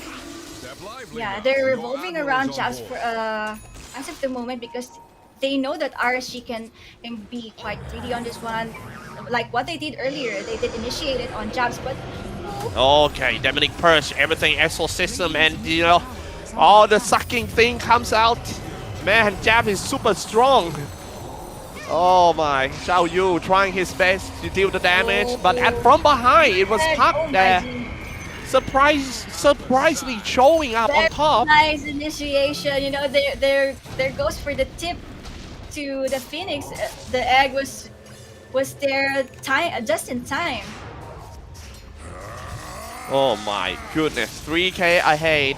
This is a flying start, I would say, for Team RSG. I mean, they did great job in Team 5, maybe because of the heroes. Fnatic picked all the meta heroes, but so far it's not so sync up with each other like RSG do. And again, Team RSG picking up on the mid lane. If this tier 1 tower goes down, the jungle can be open for the taking for the invasion for Team RSG. They can just farm the triangle camp or the bigger jungle of Team Fnatic here. So there's they kind of slowing down Raven's farm, and they also spotted the stacks here. It's not quite big, but yeah. Yeah, everything is big now, especially in early game. I mean, you found a stack that's good. Okay. Jabs, if he goes down 2 times in a row, this is not looking good. Chronosphere combined with the Sun Ray, enough damage to take that Jabs down. Here we go with the Poison Touch. Fnatic reacted. Everyone of Team Fnatic holding on to the higher ground. While RSG, they do a fake B and they back at it again. Going in, and then, oh, Disruption. He come out, Disruption surely goes down. John Well, support down for Team Fnatic. I don't know. I feel like Fnatic keep engaging, which is quite a weird decision making for them. They know that they are not strong enough to fight all the AOE spell from Team RSG, but I'll take that as tribute. A 5-11 for Team RSG in just 15 minutes. They have 3K or 5K. I can't see clearly on my screen here. But they have this network lead as of the moment. They can, you know, maintain this kind of aggression. They can go easily through Fnatic's heroes. That's true. They have the Dream Coil, they have the Dream Coil, they have the Phoenix Egg and Chronosphere. Okay. Oh, once again, Jabs being the prime target. But this time around, that's a manage to use the Shallow Grave, so it's just extend his life for a little while. Jabs into the tree line. Trying to stay alive with the Spirit Siphon. Down eventually. Dire's middle tower is under Alright, attack. they can take down this tier 1 tower on the top lane one by one. But you know, as I've said earlier from Fnatic's draft, they don't have problems in tower pushing. But looking at the minimap, they can't push those tier 1 tower from the mid lane and the bottom lane. So you know there's some kind of issue here. Yeah, first time jumping in with the Blink Dagger, Avalanche of the Toss. It's just, oh man, he dodged it off for excellent, doing such a great job. I mean, all they have to do for Team RSC is to grip it well. They already got the advantage from the mistakes of Team Fnatic. And they have the power in team fight. Now, they even have the mid-tier 1 tower, so just don't throw it away. Here we go, Sunray first. Slow down on that Tiny. Tiny was saved by the Shallow Grave, so he's just gonna survive a couple seconds more. He's stuck in a Dream Coil anyway, but it looks like they took so long to take that Tiny down indeed, yeah? Another aggressive team fight from RSG. They still have the Phoenix Egg, so they can take this next team fight again. Oh. 5K ahead at the bottom lane. And the Chronosphere is ready. Another Shallow Grave trying to save that Jab. Chronosphere on Jab alone. It's worth it. I don't think I don't think Jabs, you know, hit his timing for his hero. You know, if you have the Deck Prophet, I think you can survive some of those team fights. But as we see, Jabs is dying constantly. Yeah. Yeah, and also like back dying, that hurts him a lot. He died, respawn, going back to the triangle, got caught again. Man, that hurts him a lot. we can't see for now the impact for that profit. But I just want to ask you, what do you think is the comeback potential here for Fnatic? Comeback potential, right? Okay. I think. Oh wait, look at this one. First, shooting the Sun Ray, silent as well. Turn the BKB for Armel. X mark the spot. Chao, you got the BKB too. You got, I got, everyone got. Everyone, let's go on the higher ground now. Dropping a Dream Coil, a supporter stuck in a Dream Coil using Shallow Grave on himself. He's gonna survive. Exorcism was forcefully popped out here, but yes, he has the shard already. Yeah, I think that definitely gonna be round 2 here. It's Raji instead who's brought down by Team Fnatic. The rest of Team RSG still look at the situation closely. They stay inside the tree line and try to bait Team Fnatic to fight inside the forest where they don't have the vision at all, but Fnatic didn't took it. Seems to me that the exorcism was wasted for Team Fnatic. How are they going to push on this one without this kind of big skill for them? They can't initiate anything. Yeah, but if we are looking at the bright side, at least Japs don't die on that fight. Yeah, right. Maybe he used it just to stay alive. But you know, Team RSG is very aggressive as of the moment, and MKS going for BKB. This is his big timing. So you were saying about the winning factor or the comeback potential. I think it's about Dazzle too. The positioning of Dazzle and the way that he used Shadow Grave on the decisive moment is going to be a big part. I mean, he could save life, especially Dab's life. Now here we go, another fight breaks out of the Roshan. Looks like Fnatic trying to contest for it, but it's stuck in a Chronosphere. That's what I'm talking about. Dazzle using Shallow Grave can just prolong his teammate's life for a little while, but in the end they all fall. 3 down for Team Fnatic and get into the Roshan pit for RSG. Bad team fight for Fnatic. You know, they contested on the Roshan even though they don't have Exorcism or anything. I mean, they have that comfortable, but I think it's not enough to really contest on this one. Yeah. I mean, they at least tried. Man. But again, it was a losing team fight for Fnatic. I wonder how are they going to get back on this. I think what I'm saying here is they can just trust on Raven if he can continue his farm. He's their insurance hero, right? So, but the thing here is RSG is kind of forcing Raven to join the team fight, so they're kind of slowing that Juggernaut a bit. I like the word the insurance hero. Who is the best entrance man in Southeast Asia then, in your opinion? Sorry? Who is the best entrance man in the Southeast Asia? I mean, the best carry. Best carry, yeah. Yeah, in your opinion. It's 23. I mean, I'm kind of stuck with Jackie and 23. You know, they're the rookie of the year for me, for Southeast Asia at least. Yeah, it's especially for 23 Savage, right? Yeah, okay.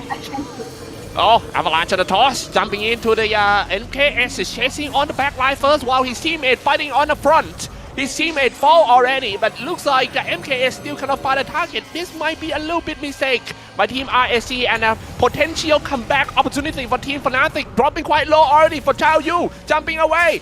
Is Fnatic gonna chase? No, I don't think so. So there's this kind of ray of hope for Team Fnatic. They kind of win it out, but they were able to took down one hero only for Team RSG. Oh man, sending some ghost ship was hit, but the not that much damage. Tower still going down. Spirit Siphon connected. MKS jumping down. He doesn't have the Chronosphere, keep in mind. However, they still want to fight. Rebounding disposal back. And they get rid of the Japs. Now here we go on a higher ground. Dropping the egg and shooting Sunray. Okay, it's Xiao Yu. Man, what a mess fight by Team Fnatic. It's obvious to me. Messy fight indeed. And you know, kudos to RSG for giving out their skills perfectly. They're not rushing anything.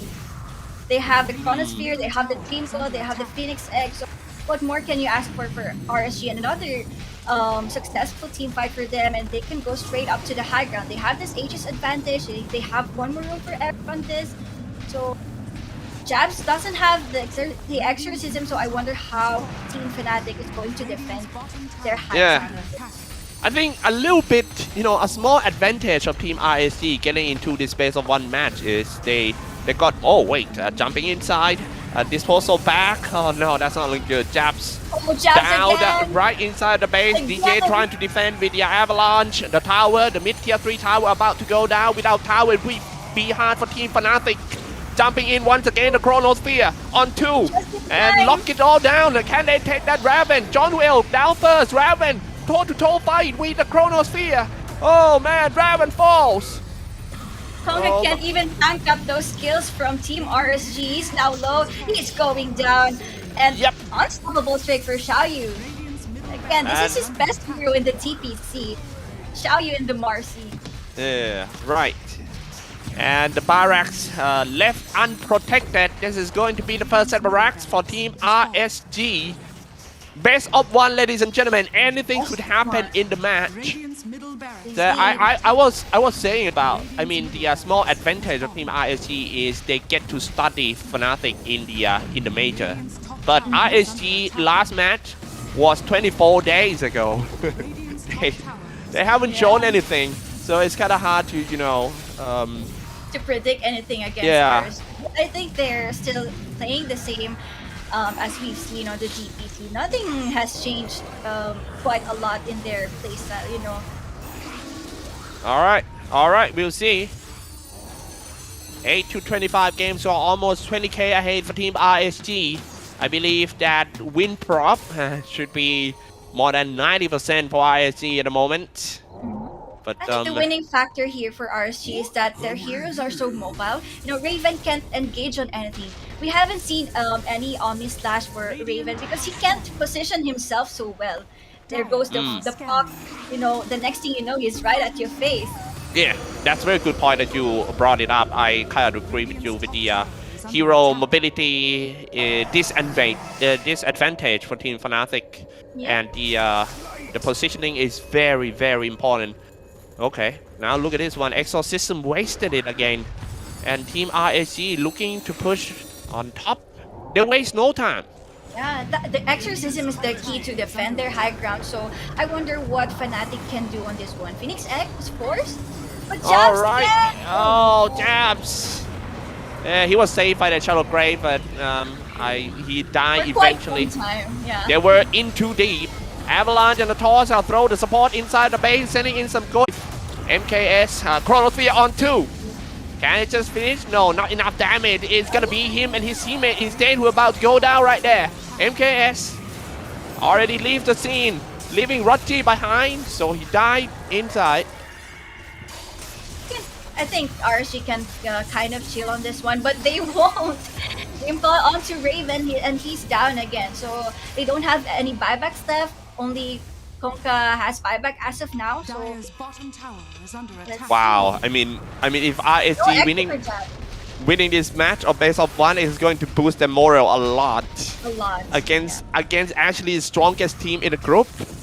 Yeah, and RSG has 2 matches for today, and they will face SMG for the last series for today. Oh, interesting. All these interesting matches need to.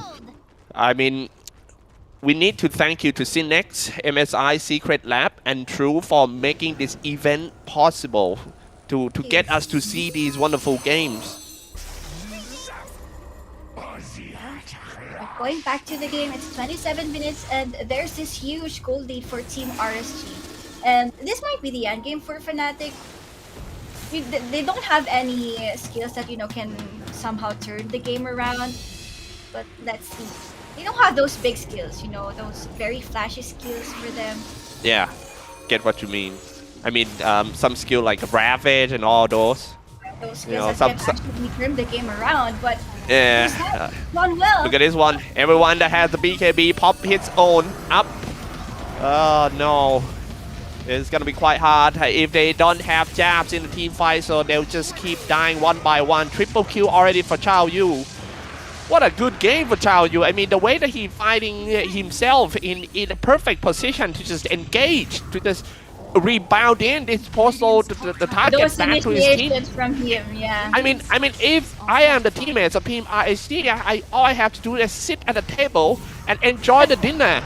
That's how you serve you. Will be served. Will be served. He's the true waiter. Okay, I think Fnatic is still trying to prolong this game a bit, but you know, another set of Pyrax might be taken down by them. And Konka, does he have PKB? Oh my goodness. 32 to 10 game score. This is, I believe this is so unbelievable performance in the first game of the series for both sides. This is exactly opposite what we predict game's gonna be. And in the drafting phase, you know, it's kind of surprising that they picked the Shadow Demon on the last pick, but turns out it's a good pick for RSG. That those initiation from the Shadow Demon is pretty good. Yeah, especially the disruption, the saving disruption is just perfect. Everything's perfect. So I think might be one or two more team fights and this game might be over for Team Fnatic. Alright, let's see if they can come back. I mean, the only way to win a team fight for Team Fnatic right now is to hope for RSG making a mistake. For example, Chao Yu jumping in some no vision area and got caught down first, and then Fnatic just wrapped everything up. Yeah, I think that's the only way to come back at this stage. Like 25k behind, it is so hard. It's quite hard for Team Fnatic and Armel with DJ. Man, and what happened is exact opposite from what I said just now. It was Team Fnatic who got caught here. It's just worth it any day. Chronosphere on 2. Oh, no, it looks like RHE is just forcing Fnatic to call 99. Raven, the dispose, taking him down, dominating straight for Xiao Yu. Oh, what a game for Xiao Yu. Man, what a play. Xiao Yu, the chef. What a play, what a game for Team RSG. You know, those teams that we are expecting to win today didn't win. For the Group A, you know, Boom didn't win against Polaris and stuff. Oh, yeah. All the upsets today, yeah? Upsets. Man, I believe that tomorrow matches after this is going to be super intense because all the big teams need to bounce back, and nobody wanna go out at the group stage. Yeah, but again, it's just the day number 1. This is just a group stage, so teams can just bounce back tomorrow, at least. But I think it's kind of scary group stage. I mean, if you are looking at the games, it's the base of 1. You only got 1 shot. I mean, and what a hard tournament it is. I mean, the format. Every game matters. Every game matters, and yeah, going back to the game, Team RSG securing that Aegis again. They go to the route where they can just play safe for this game. They have the Aegis. They have one more room for error again, and Team Fnatic only have 1 barracks left on the bottom lane. So this is the next objective for Team RSG. Alright. Oh. 10 to 35 game score. Aegis on Faces Void. Man, he played like a daredevil right there. He doesn't have a Chronosphere. Oh man, the bash at the last second before Armel is teleported away. Everything, Lady of Luck is on the RSG side. Just in time, you know, BKB was there up and running for Armel. But hey, I got Bash right here. I'm Faceless Boy. Where are you going, dude? To the high ground they go for Team RSG. Looking to close this match once and for all. Taking down the bottom tier 3 tower. Healing with the Sun Ray. Alright, here we go. There's just the Xiao Yu and the Faceless Void doing the job for Team RSG. This might be it, Cyclone. Yeah, the only thing that Team Fnatic could do now is nothing. They can do anything, even if they have exorcism and jabs again. Oh man, jabs. Jabs. Yeah, being saved with the dazzle, but I think it's just a matter of time. Look at the power of the item gap between two teams, and also the level gap is just too big. As you can see in the net worth, Jabs is on the fourth to the bottom of the net worth. So it goes to show that he had a hard game on this one, and GG will be called taking this game for this best of one on the group stage for Gamers Galaxy HatYai. What a performance! What a performance for Team RSG. At first, I was not so convinced about the heroes lineup that they picked. I feel like it's a bit too cheesy with all the big spells together. But they pull it out, man. I mean they did great in the I mean a bit shaky in the laning phase, but after that, after the 10 minutes, they grouping up just like you predicted during the draft, and then taking down towers. They even get the mid-tier 1 tower before 15-minute mark, and everything just downfall after that for Fnatic.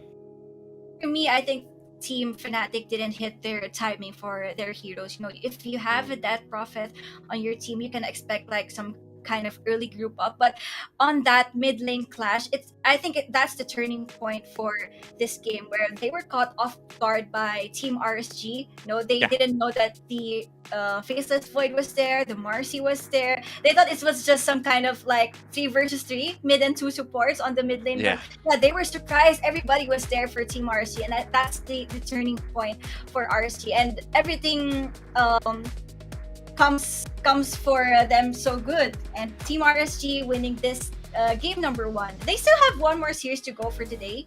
They will face SMG later. Yep, ladies and gentlemen, and here is the highlight.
All right, ladies and gentlemen, that is the fourth game of the day, and with the victory of Team RSG.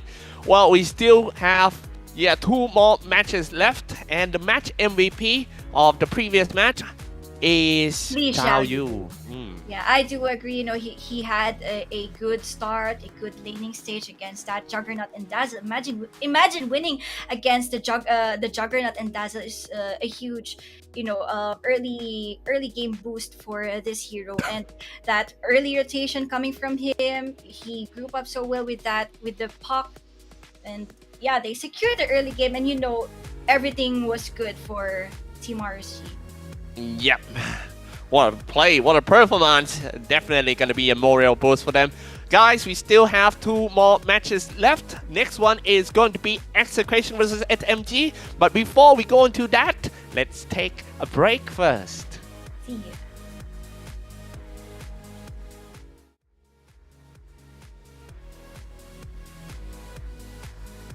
Bakit ni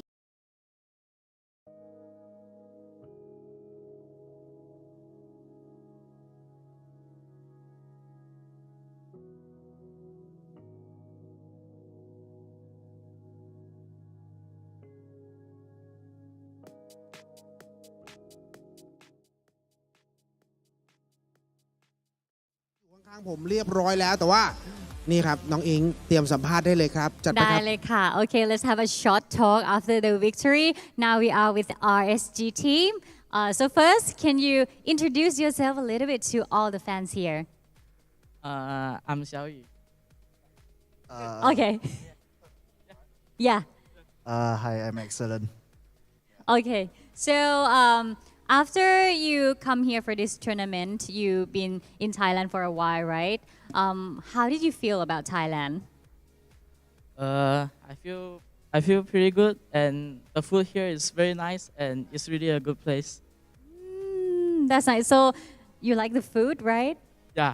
Anything beside that? Everything? Like people or place? No, I think everything is so good. Oh, Yeah. I see. I love here. Yeah. What about you? I feel the same way as him. Okay. Yeah, it's a really nice place, and the Yeah, food, right to the point. Okay, so last question. Do you want to say something to your fans in the live out there?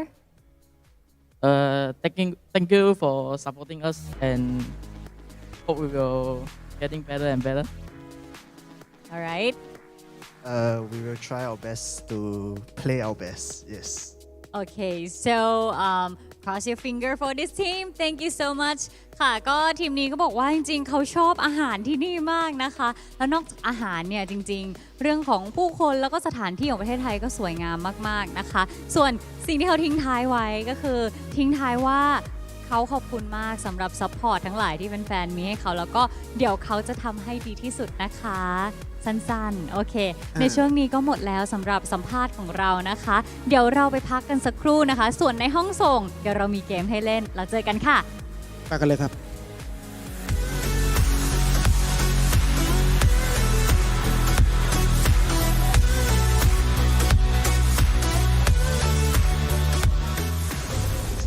Gets the stun. That's a good way to start the BKB. Immediately after, rid of the side, Kuro getting brought down very rapidly, and now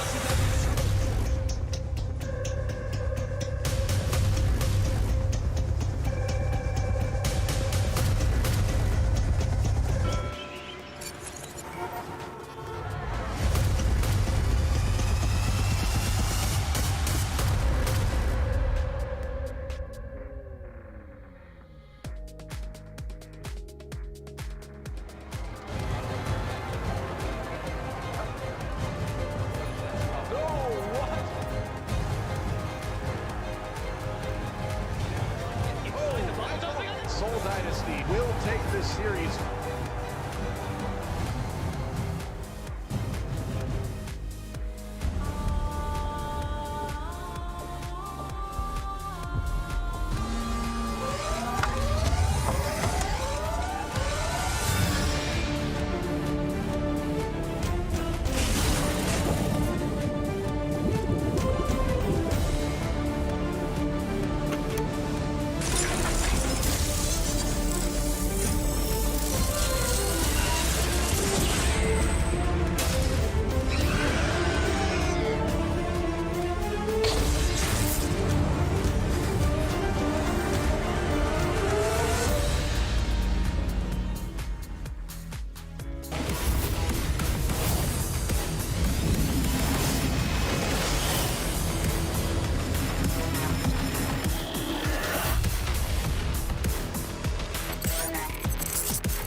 เซ็ตสุดโหดสเปคนักแข่ง e-sport ตัวแรง Ryzen 7 5800X การ์ดจอสุดเทพ RX 6700 XT แรมจัดเต็ม16กิกปกติ 45,900 บาทลดเหลือ 36,900 บาทมีจำนวนจำกัดเฉพาะในงานนี้เท่านั้น True Gigatech Pro Life เน็ตบ้านไฟเบอร์อันดับหนึ่งที่แรงทั่วทั้งบ้านด้วยเมช Wi-Fi พร้อมกล้องวงจรปิดที่จะเปลี่ยนบ้านคุณให้เป็นบ้านอัจฉริยะครบกว่าคุ้มกว่าแรงกว่าทุกกระแสจาก True เริ่มเพียง 599 บาท สมัครเลยถึง 31 ธันวาคมนี้ สารพัดสิงตลอดเดือนสิงหานี้ สิงน่ารัก สิงนักร้อง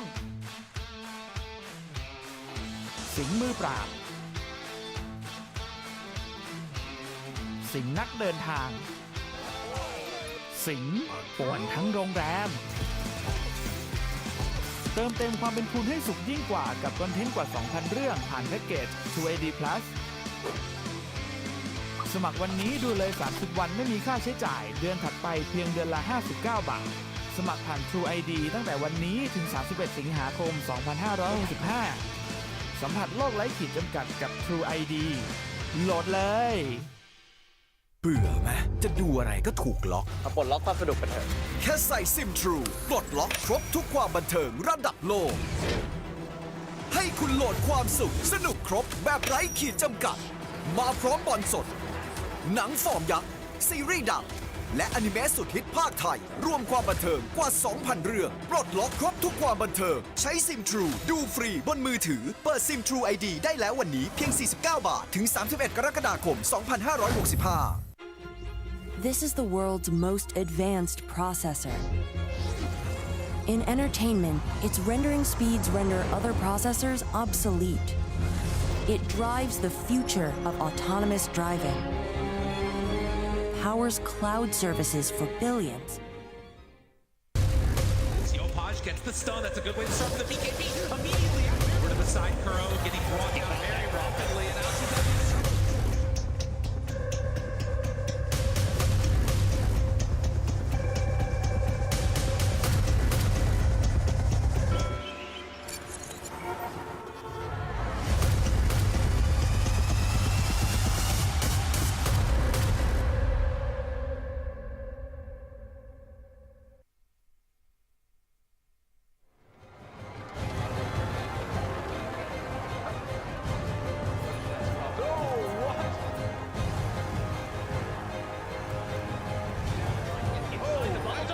Seoul Dynasty will take this series.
คอมเซ็ตสุดโหดสเปคนักแข่ง e-sport ตัวแรง Ryzen 7 5800X การ์ดจอสุดเทพ RX 6700 XT แรมจัดเต็ม16กิกปกติ 45,900 บาทลดเหลือ 36,900 บาทมีจำนวนจำกัดเฉพาะในงานนี้เท่านั้น True Gigatech Pro Life เน็ตบ้านไฟเบอร์อันดับหนึ่งที่แรงทั่วทั้งบ้านด้วยเมช Wi-Fi พร้อมกล้องวงจรปิดที่จะเปลี่ยนบ้านคุณให้เป็นบ้านอัจฉริยะครบกว่าคุ้มกว่าแรงกว่าทุกกระแสจาก True เริ่มเพียง 599 บาท สมัครเลยถึง 31 ธันวาคมนี้ สารพัดสิงตลอดเดือนสิงหานี้ สิงน่ารัก สิงนักร้อง สิงมือปราบ สิงนักเดินทาง สิงป่วนทั้งโรงแรม เติมเต็มความเป็นคุณให้สุขยิ่งกว่ากับคอนเทนต์กว่า 2,000 เรื่องผ่านแพ็กเกจ USD Plus สมัครวันนี้ดูเลย30วันไม่มีค่าใช้จ่ายเดือนถัดไปเพียงเดือนละ59 บาทสมัครผ่าน True ID ตั้งแต่วันนี้ถึง31สิงหาคม 2565สัมผัสโลกไร้ขีดจำกัดกับ True ID โหลดเลยเบื่อไหมจะดูอะไรก็ถูกล็อก มาปลดล็อกความสนุกกันเถอะ แค่ใส่ซิม True ปลดล็อกครบทุกความบันเทิงระดับโลก ให้คุณโหลดความสุขสนุกครบแบบไร้ขีดจำกัดมาพร้อมบอลสดหนังฟอร์มยักษ์ซีรีส์ดังและอนิเมะสุดฮิตภาคไทยรวมความบันเทิงกว่า 2,000 เรื่องปลดล็อกครบทุกความบันเทิงใช้ซิม True ดูฟรีบนมือถือเปิดซิม True ID ได้แล้ววันนี้เพียง49 บาทถึง31 กรกฎาคม 2565 This is the world's most advanced processor. In entertainment, its rendering speeds render other processors obsolete. It drives the future of autonomous driving, powers cloud services for billions. Yopaj gets the stun. That's a good way to start the BKB. Immediately rid of the side, Kuro getting brought down very rapidly, and now she's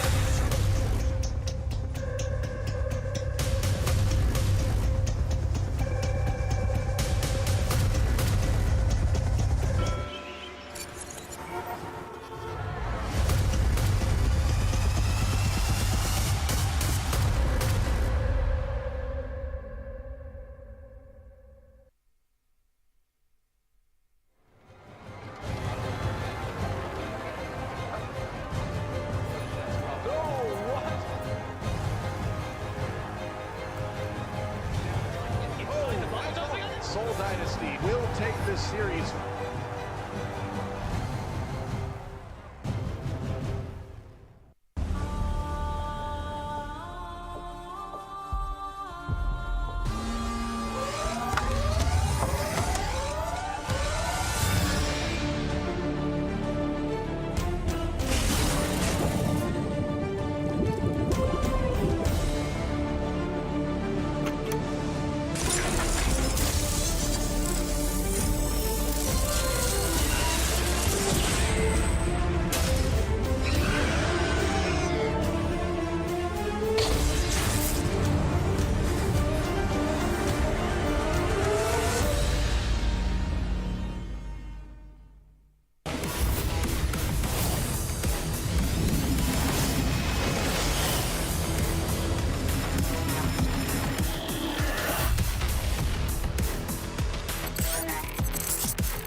คอมเซ็ตสุดโหดสเปคนักแข่ง e-sport ตัวแรง Ryzen 7 5800X การ์ดจอสุดเทพ RX 6700 XT แรมจัดเต็ม16กิกปกติ 45,900 บาทลดเหลือ 36,900 บาทมีจำนวนจำกัดเฉพาะในงานนี้เท่านั้น True Gigatech Pro Life เน็ตบ้านไฟเบอร์อันดับหนึ่งที่แรงทั่วทั้งบ้านด้วยเมช Wi-Fi พร้อมกล้องวงจรปิดที่จะเปลี่ยนบ้านคุณให้เป็นบ้านอัจฉริยะครบกว่าคุ้มกว่าแรงกว่าทุกกระแสจาก True เริ่มเพียง 599 บาท สมัครเลยถึง 31 ธันวาคมนี้ สารพัดสิงตลอดเดือนสิงหานี้ Paj gets the stun. That's a good way to start the BKB. Immediately over to the side, Kuro getting brought down very rapidly, and out to the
And the action continues here at Gamers Galaxy Dota 2 Invitational Series HatYai Thailand 2022, brought to you by the Ministry of Tourism and Sports Authority of Thailand in partnership with Sinex, MSI Secret Lab, and True. So again, we are back and you guys are still with us. I'm Aki. I'm together with Cyclops. So the first series was done.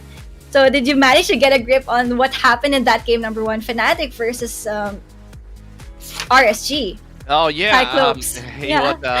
It was a surprise result for us all that the even though when the draft finished, right, we still think that okay, this is should go Fnatic way, but when it comes to execution, it's all about RSG. They're doing such a great job playing as a team. The team communication were there, unlike Fnatic that there were so many times in that game that they seemed confused, and the team communication, team chemistry is still not in shape yet. Yeah, we didn't see that much of teamwork in that game number 1, but let's see. It's just day 1 of our tournament, so Fnatic can definitely bounce back tomorrow for this tournament. So proceeding for the next match, this will be Execration versus Team SMG. So the last match that these teams faced each other was on the DPC Tour 3 on the Division 1, where SMG managed to get that win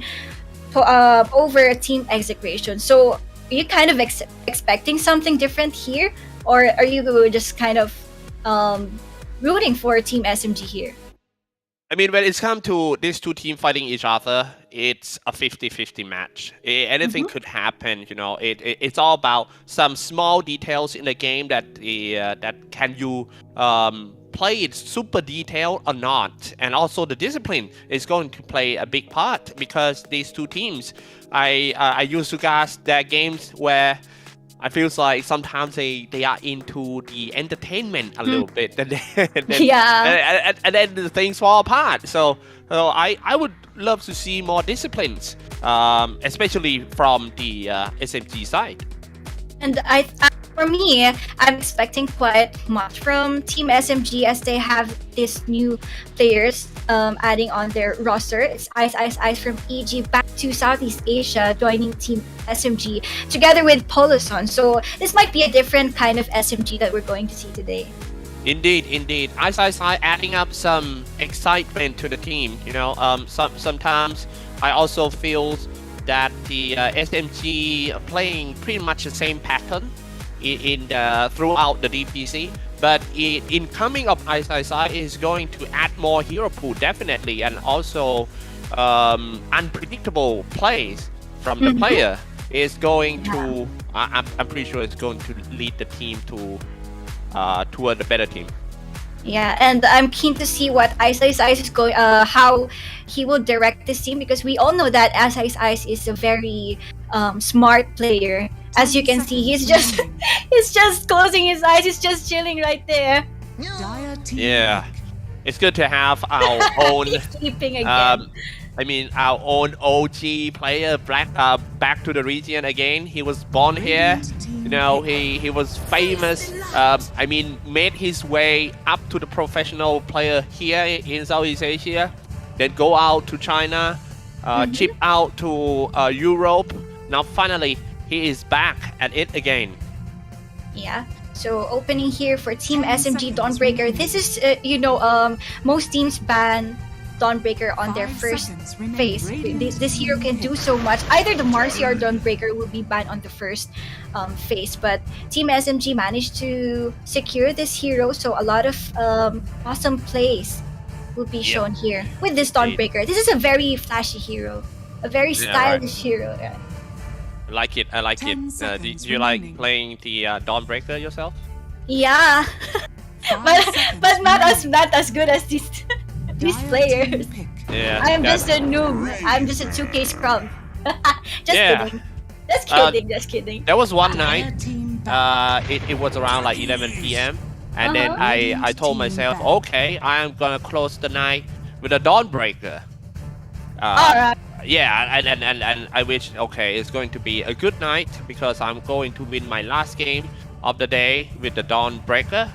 And then I actually Dawnbreaking because I played the hero until like 6 a.m., 7 a.m.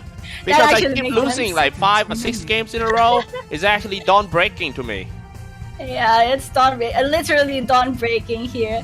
But let's see, Execration picking out this Razor. So, for me, Dawnbreaker is good against Razor just because he can manage to just go out of that static link and stuff. But I believe Razor will not target Dawnbreaker, or he will not prioritize Dawnbreaker here. So.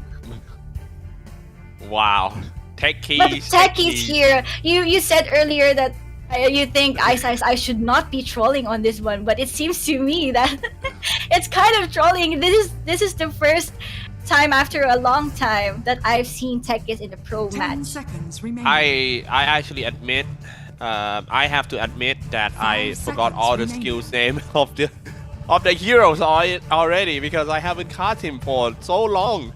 I think my last time casting a techie in a pro game, it should be like 2 or 3 years ago. Yeah. But you know, this hero is some kind of overrated. This is so annoying in the laning stage, I think. So quite a good pick for Team SMG, but let's see, Execration can just answer this with some kind of Enchantress pick. Oh yeah, all chins and stuff as well.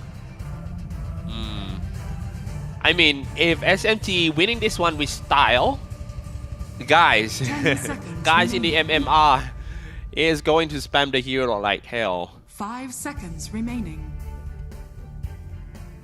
Okay, let me fix my... I think you're a bit choppy on my line. Wait, sorry, I'll just fix my... Okay, sure. Take your time. But for now, let's take a look at the draft, guys. Bristleback banned out, Bat Rider becoming a popular heroes in the latest major. Banned out as well. Execration, Tiny, and Racing in the first one. Seems are really team fight oriented, but to deal with the techies, my goodness. Okay, don't break the techies is something out of the box here. Execration still looking pretty confident that they are going to win the first match of the tournament. Yeah, this is kind of one of their first international tournament with this roster, I believe. Oh, Some of the players from Execration are my friends. You know, I've seen their Facebook posts. They're enjoying Thailand so far. So I believe Execration can just enjoy and have fun on this tournament and on their games. Yes, but it's still good if they get their wins. Radiant team. Right. Yeah, having a tournament in Thailand is just like a paradise, man. We have everything here. We have street food, nice people, smile all the way, you know, and it's just awesome for the tourists. And it really makes sense that the Minister of Tourism is supporting this project. Yeah, love it. And also, I heard that this event is free. So if you guys are just around HatYai or our friends from Genting or Kuala Lumpur, Malaysia is nearer than from Bangkok to HatYai, right? Oh, Bangkok to HatYai, it is not so near. We have to fly there, but yeah. So it's much easier to get to HatYai from Kuala Lumpur, right? Yeah, very easy. Not that far. I mean, if you stay around the southern part of Thailand, come on, man, you can't miss this one. This is actually once in a lifetime that we gonna have. Once in a lifetime, indeed. And we've seen earlier there were bands playing. There's some kind of music festival here on the event. Good to see music and gaming is good together, right? Yeah, and that band selection is not bad at all. Speaking from a guy who loves to go to the concerts in Bangkok, I love it. All the and the band list. Wait until you see tomorrow and also on Sunday. Oh, there will be bands well. again for tomorrow and for Sunday. So you guys heard it right. This is going to be a very fun show until the last day on 20th. Yeah, indeed. Just come out to the venue, watching Dota, and then enjoying with the band and the music, having a good food over there. Awesome. All right, back to the drafting. Back to the draft, indeed. We have the Lina Viper. Do you like that one? Lina and Viper, I think this syncs well.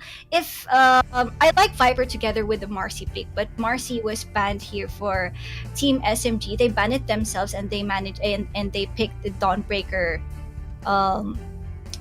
and Tech is here. So I can see that quiet connection, but I think it still worked. Viper is a good laner against melee heroes, so Execration can just opt out to pick some kind of range hero for their carry because it's going to be a hard lane against Viper. And Lina, there aren't much hero that can lane good against the Lina, and Execration will be picking out that Kunkka. So quite a good answer for Execration.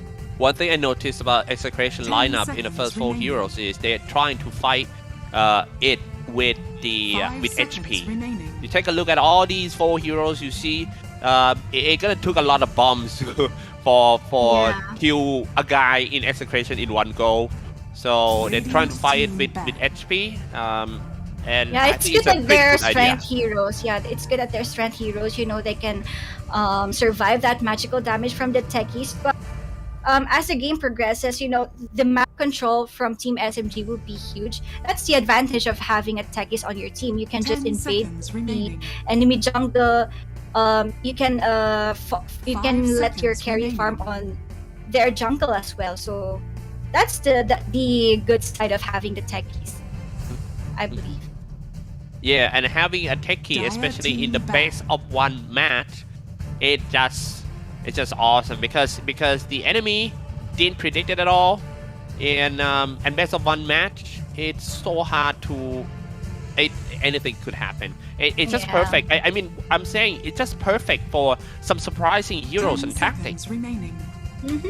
Surprising heroes indeed, and let's see if SMG will surprise us in their next pick here. So what's their ban here? They banned out the Mars, so we're just waiting for the, I think, offlaner for the Execration. Again, their offlaner is Boom Esports' ex-carry. It's Tino that we're gonna play on the offlane. And for their past few matches, Tino is doing a good job for the team. Like, he set up the tempo for the team together with Shanks. You know, those 2 offlane can dominate the lane. But we will see on this one if they can manage to, you know, win the lane against mid one. And Polaris. Definitely gonna be a hard lane for, especially for Polaris. I'm not worried at mid one that much, but I kind of worry about the positioning of Polaris. I mean, if he made a mistake, maybe a little bit offside Execration, post 3, post 4 is going to punish him immediately. Yeah, but you know, player-wise, you know, experience-wise, mid one and Paulison is quite a good player, but this is their debut game, so this will be the first time that we will see if their synergy is still there, and you know, their connection is still there. So yeah. Talking about Peloton, he's actually bouncing around in a lot of Southeast Asian teams for almost a decade. I remember I used to host a tournament in 2013. Very early on in the Dota 2, right? And Peloton is one of the attendees. Yeah, he joined the tournament as well. So after that, his career going ups and down. Now finally settled down with SMG. So wish him the best. He actually one of the most experienced player in Southeast Asia. I do agree with you. I remember watching Paulson last Singapore Major, where he stand in for Quincy Q, and he did a very good job right there. So let's see if the addition of Paulson here will lead Team SMG to a higher state. But for Execration, let's go back to their pick. I'm keen to see what's their last pick, because I was about to say that they don't have that much damage in tower taking, but Visage finishing their draft here is quite a good pick for them. You know, it has the armor and stuff, it has the stun, it has the control, and they won't have any problems taking down tower together with this Tiny. Interesting research. And you're gonna need a lot of bombs, techies, take all these guys down. Very tanky lineup. Yeah. Okay, very tanky hero here, but the draft is now complete. My buddy, who do you prefer? Me? I just don't see. I this just one. don't see the connection for the both of the draft for the both teams. But I'm keen to see how are they going to work out with this techie speak. So I might go for this for this Team SMG. SMG, right? Okay. Then I might go for this is gonna be different. I go for Execration. Oh yeah. Let's see. Let's see. What if I win? I'll treat you some bubble tea when I meet you in person. Can you sing? No, definitely no. I came here to cast. I'm so shy. Okay, cool. Okay. I mean, well. I'm just a bathroom singer. Okay, that's cool. Yeah. All right. Yeah. So again, this is Team SMG versus Execration, and okay, we're just into the game just now, so we're kind of advanced because we're in the lobby, I think. Alright, we are in the game, ladies and gentlemen. Execration versus SMG. Keep in mind that this is the best of one series. Hey, should we call it series when it's the best of one? Best of one match then. Okay, so everything, every small details need to be taken care of, and you can't do any mistake at all. Man, what a deadly group stage we have. So much bloodbath in here for the first day. It's just the first day, so we're gonna see more Dota 2 action tomorrow. But yeah, again, Execration here, so they won't have any plans to contesting on the high ground bounty runes as of the moment. They can just go for a safer route. Yeah. Step lively now. Your admiral is on. Oh yeah. When I see the bounty rune taking, I was thinking about Fnatic last game. It was a bad moment, right? Yeah. Yeah, you're thinking you have a good start. Yeah. I mean, a bad start. I mean, RSG taking 4 runes. Yeah, and then I still think to myself, well, okay, not actually how did bad. that happen, right? Yeah, first. Okay, guys. Oh, a lot of bomb going on right from the start. Okay, so 3 bounty runes going on the way of Team Execration here. So this is kind of a good start, especially in the mid lane. You know, early bottles for the mid lane can do so much. All right. Oh. Okay. Lina versus Pongka. Who do you favor the most here? I think Moon Lina is that. Oh wait. Full career down. I think Moon Lina is his well-known hero. He's very strong with the hero, so it's gonna be quite hard for Bob. But if you ask me who's gonna come out this one better in the first 10 minutes of the game, I think it's going to be Bob. If he is not going down or getting ganked, okay? Yeah.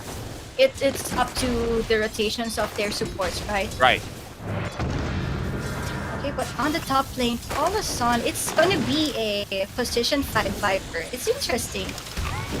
Oh my G! Who is that? Oh!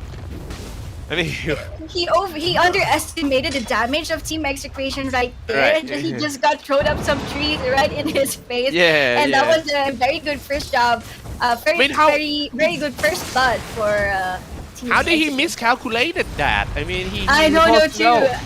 that Tiny got a bomb that is ready to be thrown.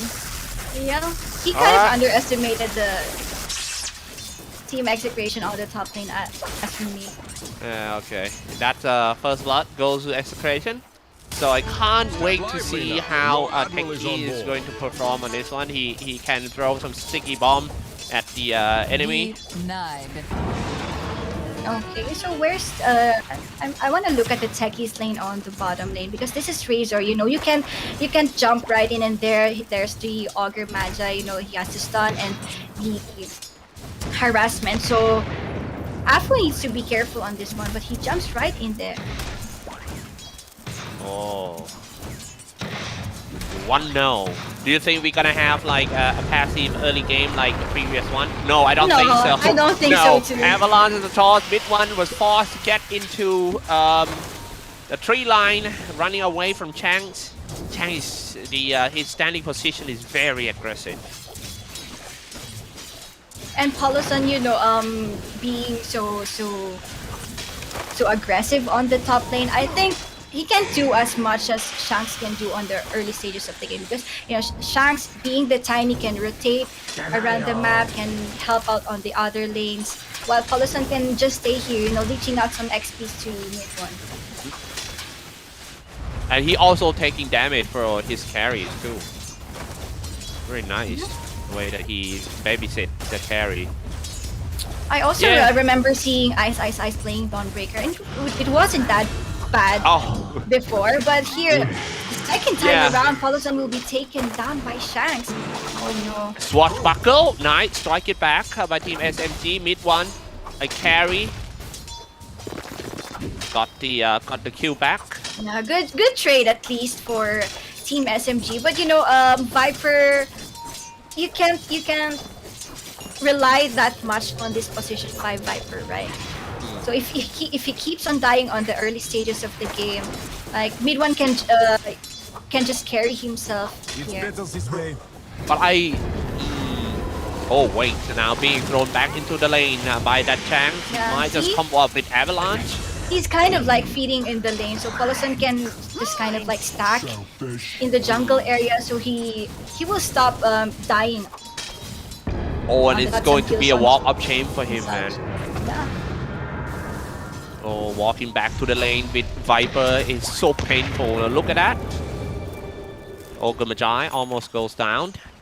The SMT throws sticky bomb on him. It's just not enough damage. I was expecting much for Paulson, maybe because of the hero pick here. Viper can't do so much in the lane, so that's why he keeps on dying. But yeah, let's see. Oh, a gang in the middle lane is going to be Moon. Being thrown, dropping quite low. I told you, this is his signature heroes. He's actually one of the best players around when it's come to laner. Well, the Execration trying to gank him, but instead, they lost life. Again, so good kill at least for Team SMG. That kind of boosts up Lina, so he can rotate early on, but after... Oh, plasma fill and everything. That's probably going to be a double kill. They kind of overextended here. I feel like these two teams making mistakes like turn by turn. Now it's my turn, your turn. Right, yeah. Playing very, very risky move in every lane. So we were talking about disciplines and playing kind of safe. I mean, when oh wait, in mid lane, Apple was stuck. It was being thrown the fire at. Apple still hanging around the mid tower. I'm not sure if Execration want to wrap him there. This is what we are talking about. The mid lane will determine who has the advantage when the two supports roam around and gank on the mid lane. But here's Shanks and Vincenzo on the mid lane, but they didn't get anything. And yeah, Tina died on the top lane. It's not a good sign here for Team Execration. Right. 5-4 game score. Leading on the last hit is Moon with 1 kill already. Almost 40 last hit and 12 deny for Moon Lina. He had such a great early game in the first 6 minutes. And this item build should go for maybe a U sector first. I think so too. The defensive can be defensive or aggressive item here, and it's a good early item. Plasma fill on Palos at the bottom lane. Palos is settling down quite well. I don't think SMG will be able to take him down in the lane anymore because he's quite tanky. I mean, if you want to take that Razor down, you might have to use like 3 guys rotating from other lanes to the bottom. Now let's take a look on top. Swashbuckle setting up some tempo around here. Polaris is supported from afar with the poison touch. Poison attack. Apple down right here. Bob showing up from the middle lane, teleported down to support his mates at top. Just the same as the first game where the opponent team caught off guard in there. Bob was there, and that was a really good usage of Conquest Boat right there. So let's see if the game will change when Lina goes group up with them. Do you see any impact of techies yet in this game? No, right? Well, 7-4 game score Execration. Moon picking up the invisibility rune. He's gonna be fine. I mean, getting an invisibility rune is going to ensure that he is not going to be ganked down for the next like a couple of minutes. Hello. Yeah, I yeah. I just got disconnected from the stream, yeah. So. Oh, okay. What happened? What did I miss? Oh, nothing much.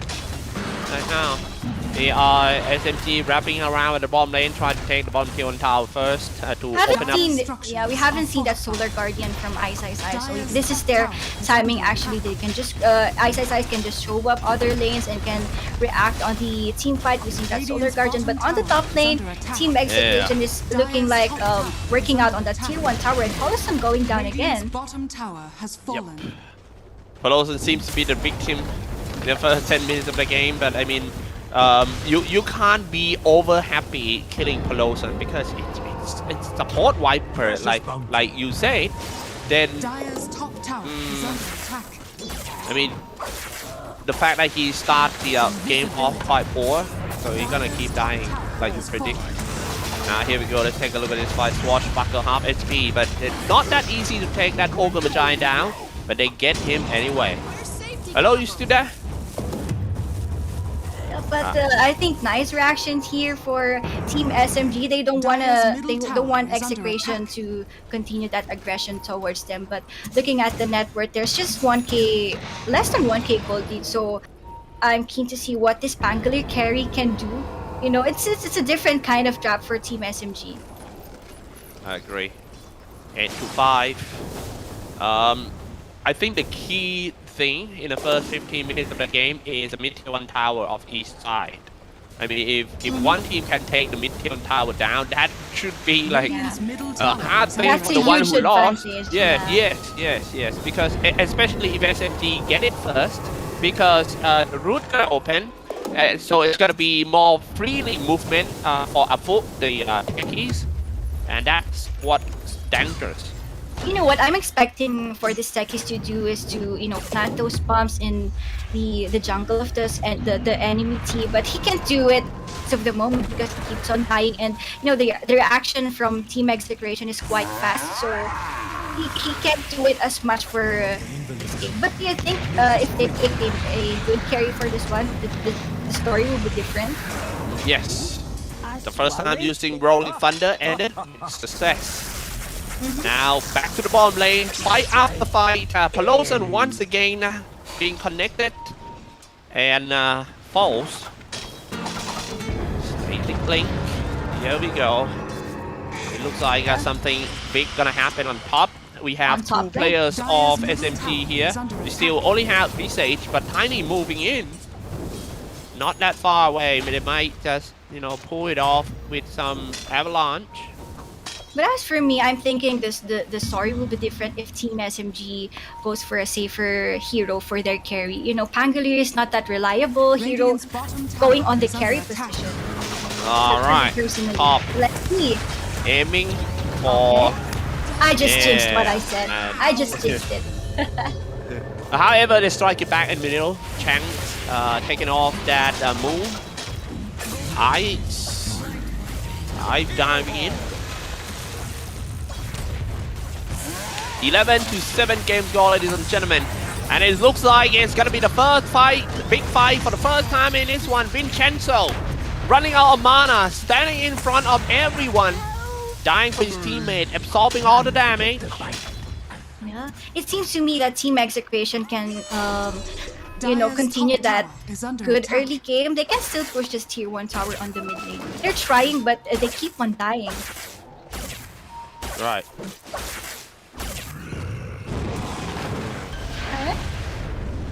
Here we go, guys. Plasma field, avalanche on the toss. Shanks.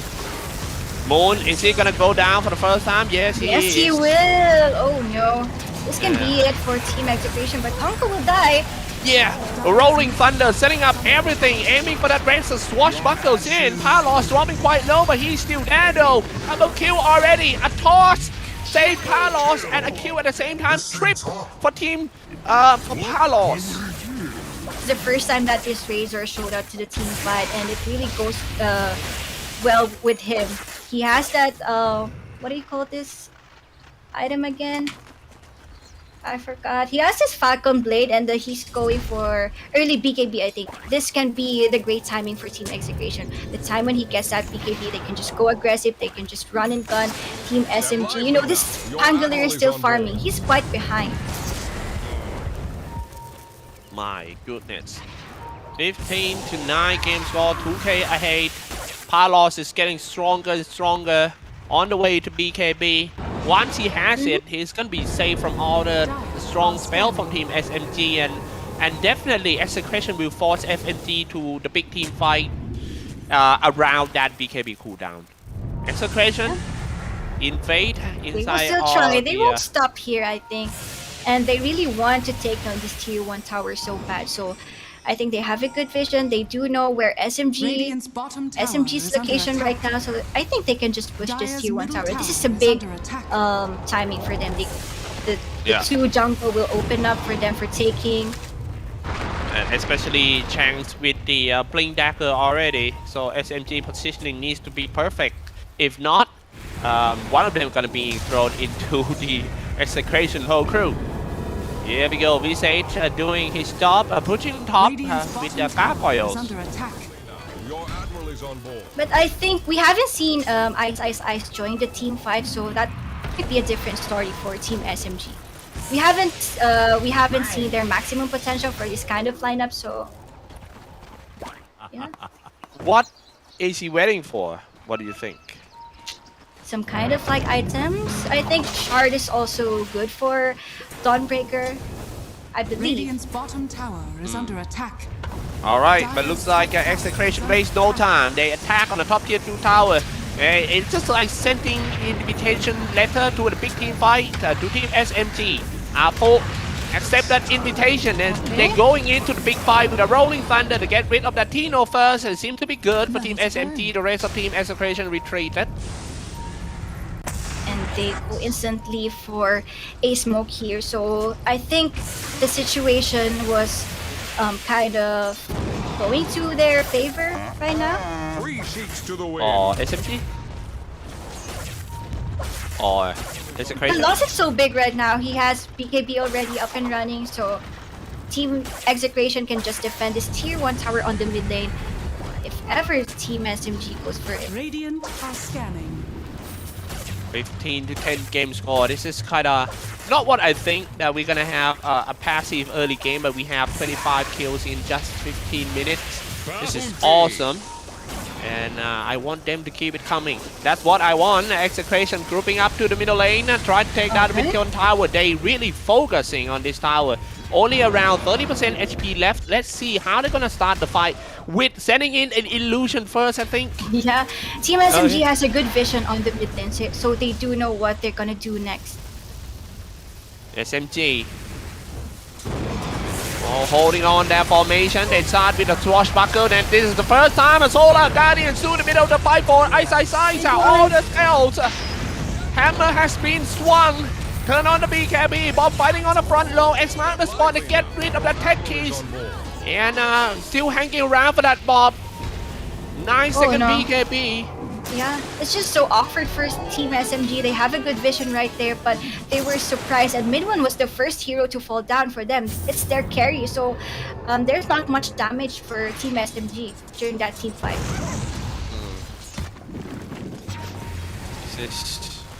This is not looking good for Team SMG.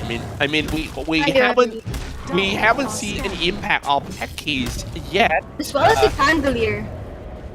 Yeah. Pangolier did some maybe 1 or 2 times great setup, but it just like you mentioned just now, the problem is the falling out damage. It's just not enough. And Pelosi got caught again, being thrown down to the lower ground. X-Mark spot on him moreover. Oh my god, a Tiny trading his life with Pelosi, which is not a good trade. it seems to me like that Lina can be their carry, Lina can be their damage dealer, so Snoop can just focus on farming for the meantime. So they can't really rely on this Pangolier, as for me. Also, Moon. I mean, the strong point of Lina is she has both physical and magical damage. Another hero that's similar to Lina is Luna. Oh yeah, I just realized that the name is pretty much the same. And Lina, Luna, these two heroes are more like a 50-50 physical and magical damage. Right now, what Lina needs to do, I agree with you that Moon needs to focus on building up the physical damage, because the BKB is about to go up for all the cores of Team Execration. So yeah, I really wonder how his item build gonna be. And you can't also rely on the two supports for Team SMG because they just keep on dying. That's one of their problems. Right. But as for Team Execration, they have this Augur Magi, they have this Tiny. It's a very tanky supports that can do so much during the team fight. So well, I mean, it's kind of funny when the other team pick techies and just go Augur Magi and we let Augur take all the bomb. yeah, Okay. they can just tank up all the damage from the techies and everything's very good. tanky. Okay, this is it. This is the moment that mid-1 tower goes down. Now, some more Polaris being thrown into the middle of the fight. Solar Guardians come down and see if he can help anyone. Yes, that was an assist. The side now chasing on Razor on the BKB, and how nothing they could do with that. Razor with so powerful. Oh my goodness, side fall. 3 down already for Team SMG. The rest. And that was a wasted buyback from Paulison. Like, he buyback, and what can he do now? Team Execration can go just straight up to the Roshan and secure the Aegis. This can be their timing to go up on the high ground. Indeed, the timing. I think the team supports can't do anything. I just feel bad for the supports. Oh no. He just tried his luck. He thought that the Roshan is about to go now. He jumped in, full HP Roshan, getting caught. Okay, so this is going to be additional price to the Aegis. Paulison just keeps on trying to contest on these Roshan, but it's almost done. It's almost finished for Team Execration, and Palos getting that Aegis of the Immortal. Team Execration can just go take out towers for now. Yeah, all these heroes are so legit for Team Execration. Do you know that the most picked hero and also their favorite heroes of Team Execration? Do you want to guess what hero? What's it? Tell me. Yeah, you don't even want to guess? Is it Pampa? No. What was it? It's the it is actually a Filipino signature heroes too. Like all the Philippine players love the hero and they play it a lot. I don't have any idea. Just feel okay. It has wings. It has wings. Is it Viper? I don't know. I can't guess. Okay. It's the Dragonite. Dragonite. Oh, that makes sense. The Dragonite. But Dragonite, I haven't seen that hero for quite a while. Yeah, it's not in the meta. Yeah, true. But okay, Avalanche and maybe a toss. Solar Guardians comes down. Side trying to save his teammate. Let's see if they can turn the situation from bad to good. It's looking good for Team SMG. What just happened? And they have the Aegis advantage, and they just lost 2 heroes. Right. One of that was Core, and Lina doing that much damage on the towers. Get used to it. Anything happen in Southeast Asia. Alright, 2K ahead for Team Execration. And now look at that. Static Link already connected. Palos, 1 man fighting with 3 men. He turned the BKB and easily killed that side. He has the Aegis. He will be back. The rest of Team SMG. Are they going to go for round 2 really? Against Palos? I don't think that's a good idea. Oh my dear lord. Oh my.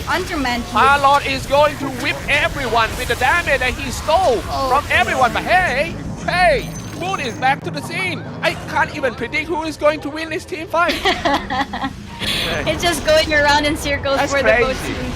I think that was, you know, a wrong decision for Polaris to fight on that one without his teammates. They're undermanned on that team fight, but they're going to mid one right here. Oh, mid one, position one, Pangolier. Looks like he stalled the fight quite good. But nothing gonna come out from that. Okay, that's some kind of ray of hope for Team SMG. They won that fight, but the thing is, again, those supports can't do anything on team fights. It's just on Moon's play style if he's gonna carry Team SMG. Yeah. Oh. 27 to 18 game score. Two-man smoke for Team SMG. Looks like the mid one is going to go with Apple. Techies. Smoke again for the Techies and Pangolier. What's their plan? Yeah. Oh, Bobby's here. Yeah, they're sending someone in with the Solar Guardian. But luckily Bob turned on BKB. He'll be fine, but the support is not. Anyway, a chance trying to re-engage again with Avalanche. Sending in the ghost ship, not gonna hit anyone. But however, Palos decided to go in. He connected up with the Link. Fnatic Link turned BKB. That was a nice BKB bait by mid one. But also need to sacrifice his ultimate for that. I think mid one has no problem sacrificing his ultimate. It has a very low cooldown, so they can try again later. Dire's bottom tower is under You see this kill discrepancy. Team Execration has a huge kill, but it's just less than 1k net worth. So I think Team SMG can still work out on what they're gonna do in the following minutes of the game. Yeah. Well, we take a look at Palos here. We thought he's quite cool, right? Quite strong, Yeah. right? But the moment that he fighting toe-to-toe against Moon, Lina, he lost. The physical damage is just there. Look at that. The Daedalus, right? Oh, Lina can be their carry for this match. They just need to keep an eye out on that Lina. But it's the pressure for Moon here. He can't die for the next few minutes. That Lina is on steroid, I would say. Yeah. It seems to me that Moon is kind of carrying this match. Oh my dear.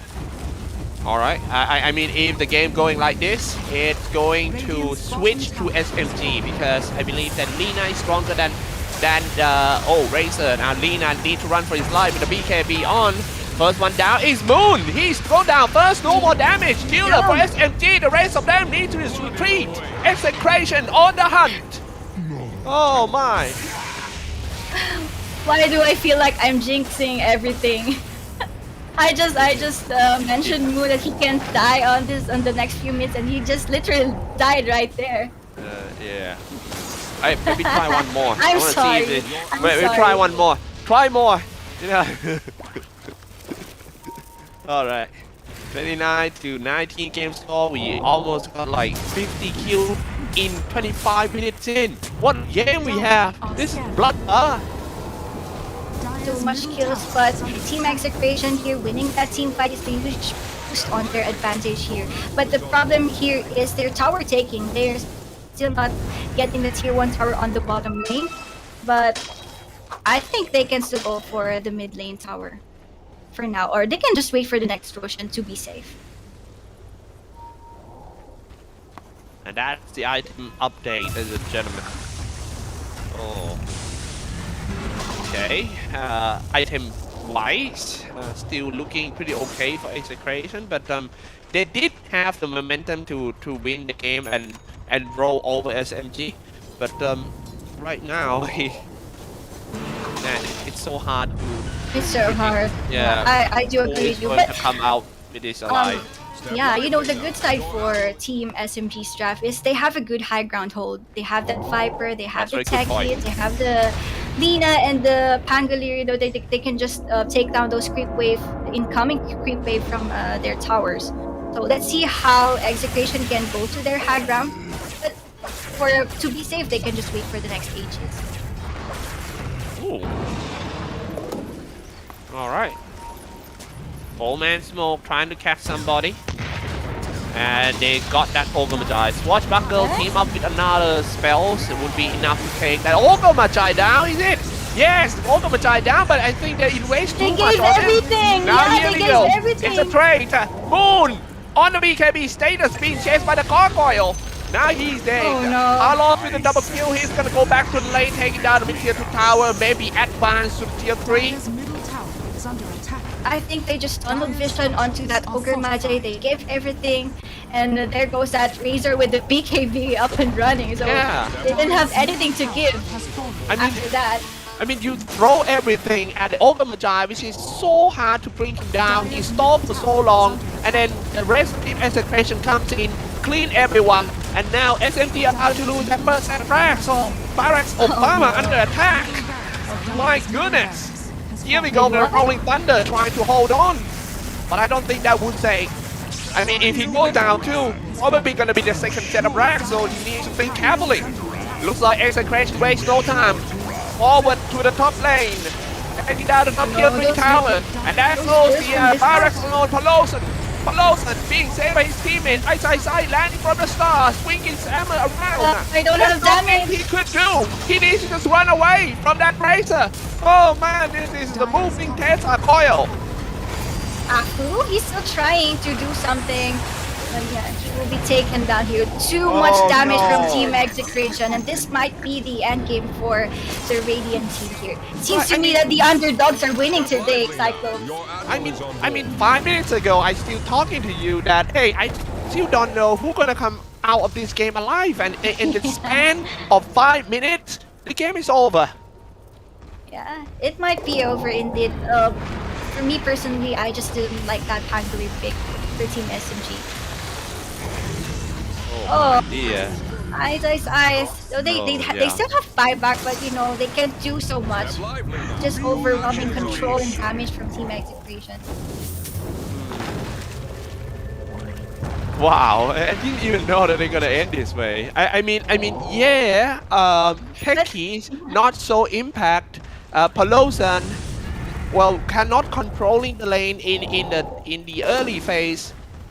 But I still think that's a chance to like come back for Team SMG because you know that Moon got a very high physical damage and then everything falls apart real quick. Yeah, I think that it's just that not enough damage for Team SMG. They have the Pangolier for crowd control, but what can he do after that? That's the thing. I mean, having a Pangolier as the main damage dealer is kinda what to say, weaken the fact that he is actually one of the best opener in the game. Yeah, I believe that the story will be different if they gave mid one a decent hero, a decent carry hero. Yeah, agree. All right, Old Man Smoke and Execration looking to seal the deal. Going down to the bomb lane, but the targets blink away real fast. Hey, mid one. Maybe He being spotted found mid with a one. gargoyle. Oh my god. Mid one. Walking away, a rolling thunder. Maybe, oh man, look at the speed of that Talon. Plasma field still connect. They able to see Moon, I think. Oh yeah. I think on the 3 lines, I think yeah, they saw Moon, but they just ignored the Lina right there. He's just tipping away, but Team SMG, they can't do anything for this one. And again, Execration securing that Aegis, they can just go straight up to the high ground. Yeah. Can I confess something? You know, I feel Yeah? hungry all the time that I see that tiny tree. Because it really looked like a chicken leg. Chicken wing, a chicken Yeah, leg. chicken leg to me. I mean, and in Thailand, if you guys in the chat got a chance to visit Thailand, the chicken leg soup is just perfect, man. It's just awesome. And What was it again? Chicken leg soup? Did I hear Yeah. it correctly? yeah, it is. I mean, Is it look at the spicy? tree. It's a chicken leg. A chicken foot. Oh yeah, Chicken foot. Yeah. that's quite good. I want to try that. Yeah, in time, if I manage to go to Thailand. But yeah, anyway, 36-20 in the scoreline. It's just a huge gold lead for Team Execration, but it seems to me that they're having a hard time closing out this game. Yeah. Well, we'll see. I think the next fight, no mistake from now on for SMG. Nothing they can afford to lose. They need to do everything perfectly. It looks like they're gonna send Polaris in the front line and trying to bait all the spell first. And then just send mid one in with a Rolling Thunder, blink in Rolling Thunder, and Lina comes in. I don't think that gun. will work. I don't think that will work. Really? Okay, now let's take a look at this. Viper in the front line as usual, turn on BKB for I swing the hammer around and trying to do the crowd control. Man, but Talos and everyone on Team Execration are just too strong. The item, the level gap is just too big. Oh my. It's tipping Polaris maybe because he didn't have a good start. It was a very bad laning stage for that Viper. You know, it's like Pangolier was left alone in the lane because he keeps on dying. Oh, everyone just buy back. This is probably gonna be the last life of the universe for them. Okay, Ice about to go down. That's a dieback. No more for him. And the rest is going to fall one by one definitely, but they don't have the hold, the core. Oh my.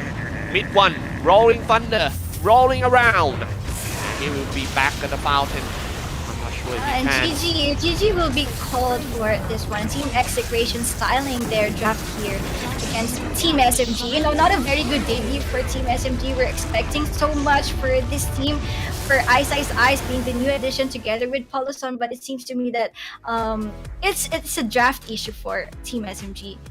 Yes. The He's victory Techies team. Techies and Viper didn't do much in that game. I agree. We expect a lot of impact from that Techies, but he can't even control his lane. I mean, he's supposed to be, you know, the one who controlling the lane with all the sticky bomb throwing, this and that, but not really happen. So, well, not a good way to start the tournament for Not a Team good way SMG. indeed. Yeah, and also the new lineup, they shown flaws many places. Yeah, I picked in the drafting phase. I picked the Team SMG's draft just because I'm keen to see what Techies can do on the team fight. But you know, they keep on dying together with Poloson. Those supports didn't do much on this game. You know, what do you call this? I forgot. You know what the hero can do. They weren't able to show us for this game. Yeah, the Viper and the Tech. Yeah. Right. The techies. Yeah, I agree with you. You know, when you have these two, Viper and techies as a support, definitely you're gonna lack a lot of mobilities, right? The Viper is very slow, techie as well, so they kind of lack of the movement around the map, and that goes the highlight.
All right, ladies and gentlemen, that is the fifth match of the day, and with the victory of who? Team Execration. Yeah, Nice, they were looking nice. very good for today. It's a good start for their team, and MVP for this match will be Polaris. You know, he did what a carry has to do for this game. You know, he just farmed, and I think the issue here is the laning stage for Team SMG, right?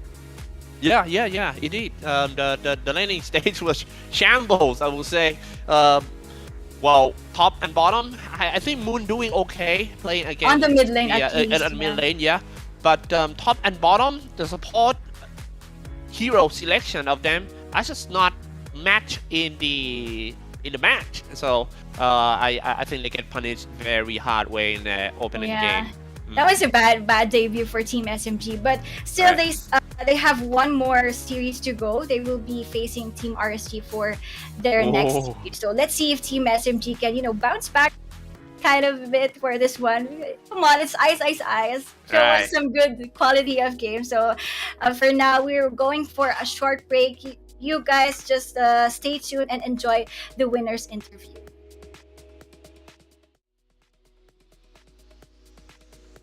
ต้องบอกว่าเดือดกดยับเรเซอร์วิ่งไปแบบกดแบบกระจายไม่สามารถทำอะไรได้ความแข็งแกร่งของ Execration ค่อนข้างดูเดือดมากแล้วก็ต้องขอบอกว่าทางฝั่งของ SMG เนี่ยต้องแก้แผนอย่างหนักในเกมหน้าเลยนะครับแต่ว่าตอนนี้เราอยู่กับทางฝั่งของ Execration แล้วเดี๋ยวให้น้องอิงกี้สัมภาษณ์นิดนึงดีกว่าครับ ใช่แล้วเมื่อกี้โหดมากๆนะคะ so let's have a short conversation right here after your victory so first can you introduce yourself a little bit to all the fans here I'm Palos from Team Execration, the one who plays the Razor. I'm Shanks, the position for of Execration. So how do you feel about the last game? We feel very happy because it's only 3 games in the group stage, and I think every win matters. Yeah. All right, and you? I think we had a better draft this game because our hero scales even in late game. So yeah, we're very confident going to the match. Okay, so I've heard that you've been here for 3-4 days, right? How is your impression towards Thailand? Thailand people is really good. Yeah, they also kind. You like Thai people, right? Yeah. And you, food? I like some food, but most food here have like spiciness. Is it too spicy for you? Some, but some are just okay. And I think some places here are similar in the Philippines, so it's good. Yeah. So we hope you have more time to traveling here, right? And lastly, do you have something to say to all the fans?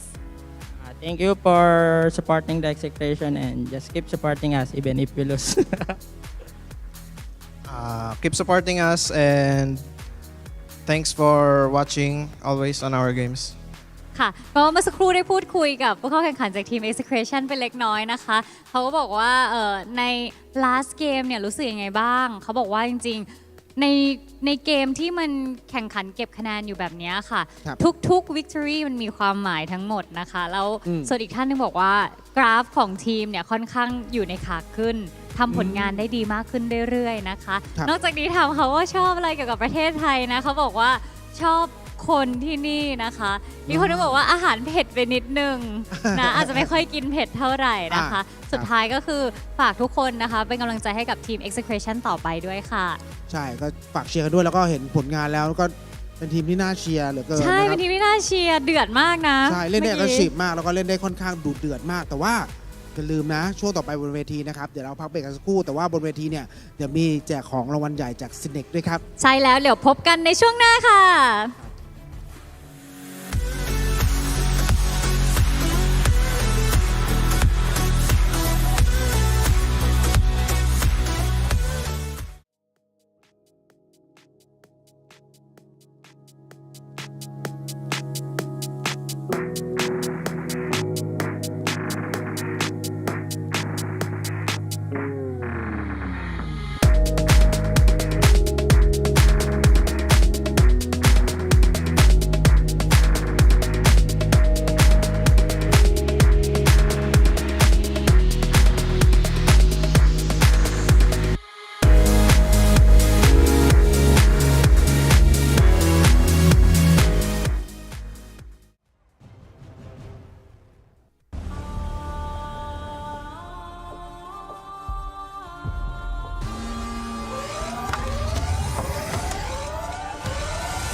คอมเซ็ตสุดโหดสเปคนักแข่ง e-sport ตัวแรง Ryzen 7 5800X การ์ดจอสุดเทพ RX 6700 XT แรมจัดเต็ม16กิกปกติ 45,900 บาทลดเหลือ 36,900 บาทมีจำนวนจำกัดเฉพาะในงานนี้เท่านั้นTrue Gigatech Pro Lite เน็ตบ้านไฟเบอร์อันดับหนึ่งที่แรงทั่วทั้งบ้านด้วยเมช Wi-Fi พร้อมกล้องวงจรปิดที่จะเปลี่ยนบ้านคุณให้เป็นบ้านอัจฉริยะครบกว่าคุ้มกว่าแรงกว่าทุกกระแสจาก True เริ่มเพียง 599 บาท สมัครเลยถึง 31 ธันวาคมนี้ สารพัดสิงตลอดเดือนสิงหานี้ สิงน่ารัก สิงนักร้อง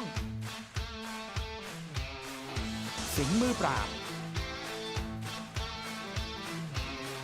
สิงนักเดินทาง สิงป่วนทั้งโรงแรม เติมเต็มความเป็นคุณให้สุขยิ่งกว่ากับคอนเทนต์กว่า 2,000 เรื่องผ่านแพ็กเกจ USD Plus สมัครวันนี้ดูเลย30วันไม่มีค่าใช้จ่ายเดือนถัดไปเพียงเดือนละ59 บาทสมัครผ่าน True ID ตั้งแต่วันนี้ถึง31สิงหาคม 2565สัมผัสโลกไร้ขีดจำกัดกับ True ID โหลดเลยเบื่อไหมจะดูอะไรก็ถูกล็อก ปลดล็อกความสนุกกันเถอะแค่ใส่ซิม True ปลดล็อกครบทุกความบันเทิงระดับโลก ให้คุณโหลดความสุขสนุกครบแบบไร้ขีดจำกัดมาพร้อมบอลสดหนังฟอร์มยักษ์ซีรีส์ดังและอนิเมะสุดฮิตภาคไทยรวมความบันเทิงกว่า 2,000 เรื่องปลดล็อกครบทุกความบันเทิงใช้ซิม True ดูฟรีบนมือถือเปิดซิม True ID ได้แล้ววันนี้เพียง49 บาทถึง31 กรกฎาคม 2565 This is the world's most advanced processor. In entertainment, its rendering speeds render other processors obsolete. It drives the future of autonomous driving, powers cloud services for billions. Yopaj gets the stun. That's a good way to start the BKB. Immediately after, rid of the side Kuro, getting brought down very rapidly, and now she's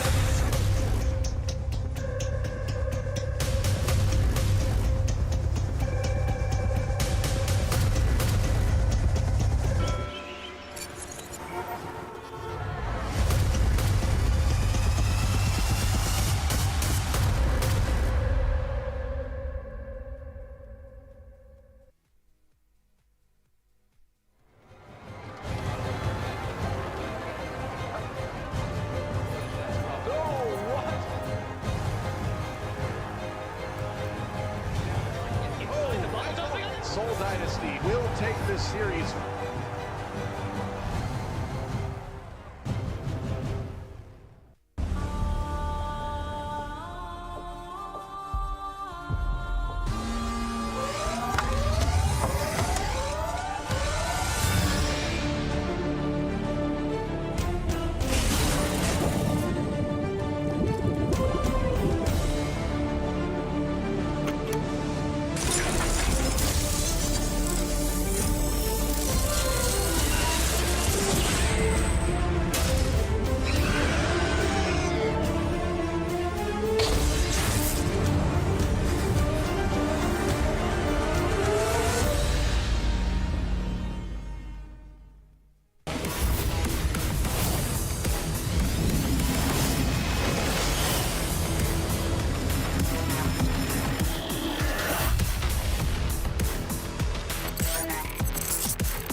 คอมเซ็ตสุดโหดสเปคนักแข่ง e-sport ตัวแรง Ryzen 7 5800X การ์ดจอสุดเทพ RX 6700 XT แรมจัดเต็ม16กิกปกติ 45,900 บาทลดเหลือ 36,900 บาทมีจำนวนจำกัดเฉพาะในงานนี้เท่านั้น True Gigatech Pro Life เน็ตบ้านไฟเบอร์อันดับหนึ่งที่แรงทั่วทั้งบ้านด้วยเมช Wi-Fi พร้อมกล้องวงจรปิดที่จะเปลี่ยนบ้านคุณให้เป็นบ้านอัจฉริยะครบกว่าคุ้มกว่าแรงกว่าทุกกระแสจาก True เริ่มเพียง 599 บาท สมัครเลยถึง 31 ธันวาคมนี้ สารพัดสิงตลอดเดือนสิงหานี้ สิงน่ารัก สิงนักร้อง สิงมือปราบ สิงนักเดินทาง สิงป่วนทั้งโรงแรม เติมเต็มความเป็นคุณให้สุขยิ่งกว่ากับคอนเทนต์กว่า 2,000 เรื่องผ่านแพ็กเกจ USD Plus สมัครวันนี้ดูเลย30วันไม่มีค่าใช้จ่ายเดือนถัดไปเพียงเดือนละ59 บาทสมัครผ่าน True ID ตั้งแต่วันนี้ถึง31สิงหาคม 2565 สัมผัสโลกไร้ขีดจำกัดกับ True ID โหลดเลยเบื่อไหมจะดูอะไรก็ถูกล็อก ปลดล็อกความสนุกกันเถอะ แค่ใส่ซิม True ปลดล็อกครบทุกความบันเทิงระดับโลก ให้คุณโหลดความสุขสนุกครบแบบไร้ขีดจำกัด มาพร้อมบอลสด หนังฟอร์มยักษ์ซีรีส์ดัง และอนิเมะสุดฮิตภาคไทย รวมความบันเทิงกว่า 2,000 เรื่อง ปลดล็อกครบทุกความบันเทิง ใช้ซิม True ดูฟรีบนมือถือ เปิดซิม True ID ได้แล้ววันนี้เพียง 49 บาท ถึง 31 กรกฎาคม 2565 This is the world's most advanced processor. In entertainment, its rendering speeds render other processors obsolete. It drives the future of autonomous driving, powers cloud services for billions. Yopaj gets the stun. That's a good way to start the BKB. Immediately over to the side, Kuro getting brought down very rapidly, and out to the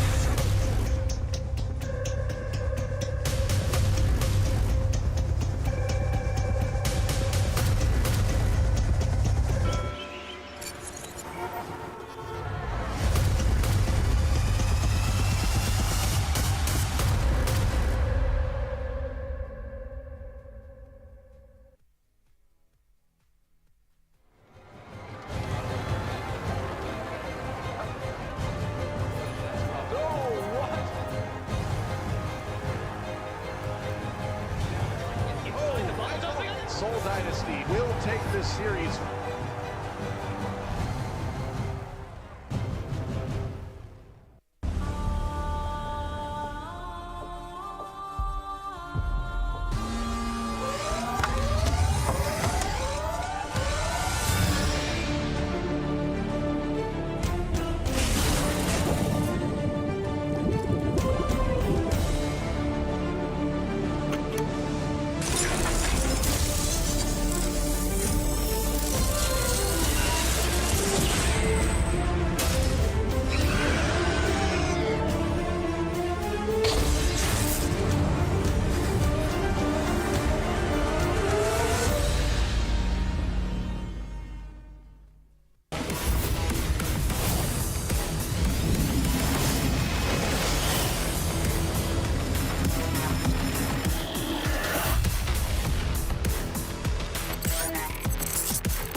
คอมเซ็ตสุดโหดสเปคนักแข่ง e-sport ตัวแรง Ryzen 7 5800X การ์ดจอสุดเทพ RX 6700 XT แรมจัดเต็ม16กิกปกติ 45,900 บาทลดเหลือ 36,900 บาทมีจำนวนจำกัดเฉพาะในงานนี้เท่านั้น True Gigatech Pro Life เน็ตบ้านไฟเบอร์อันดับหนึ่งที่แรงทั่วทั้งบ้านด้วยเมช Wi-Fi พร้อมกล้องวงจรปิดที่จะเปลี่ยนบ้านคุณให้เป็นบ้านอัจฉริยะครบกว่าคุ้มกว่าแรงกว่าทุกกระแสจาก True เริ่มเพียง 599 บาท สมัครเลยถึง 31 ธันวาคมนี้ สารพัดสิงตลอดเดือนสิงหานี้ สิงน่ารัก สิงนักร้อง Opaj gets the stun. That's a good way to start the BKB.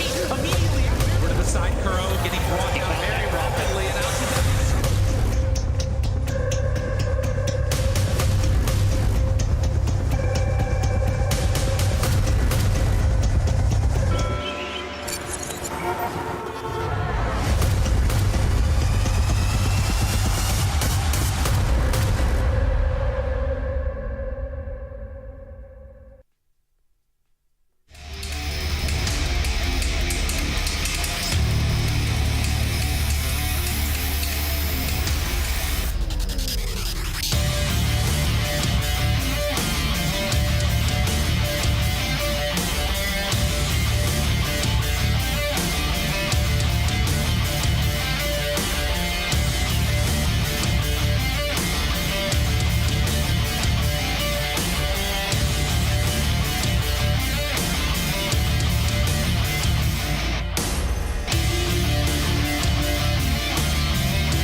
Alright, ladies and gentlemen, welcome back to Gamers Galaxy Dota 2 Invitational Series HatYai Thailand 2022.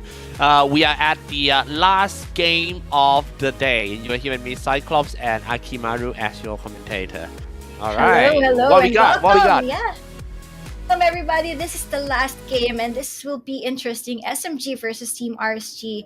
And the new kids on the block versus the veterans. So it's kind of an interesting matchup, you know, like the last game that these two teams faced each other was also the DPC 2-3 on the Division 1, where Team RSG managed to get that win over Team RSG. That was a 2-0 series. So I'm kind of expecting that RSG can take this game just because they already have that synergy, they already have that connection, and Team SMG, they kind of a bit shaky just because they have two new additional players on their roster.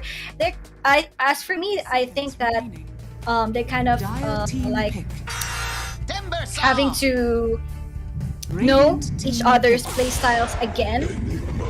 Yeah. Oh, look at that here.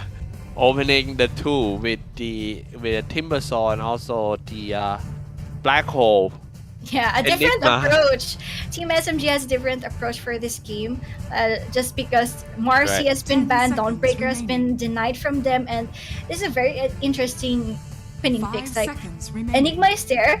Team RSG can just some kind of like counter this with a Rubik or something like some hero that can stop that black hole, you know.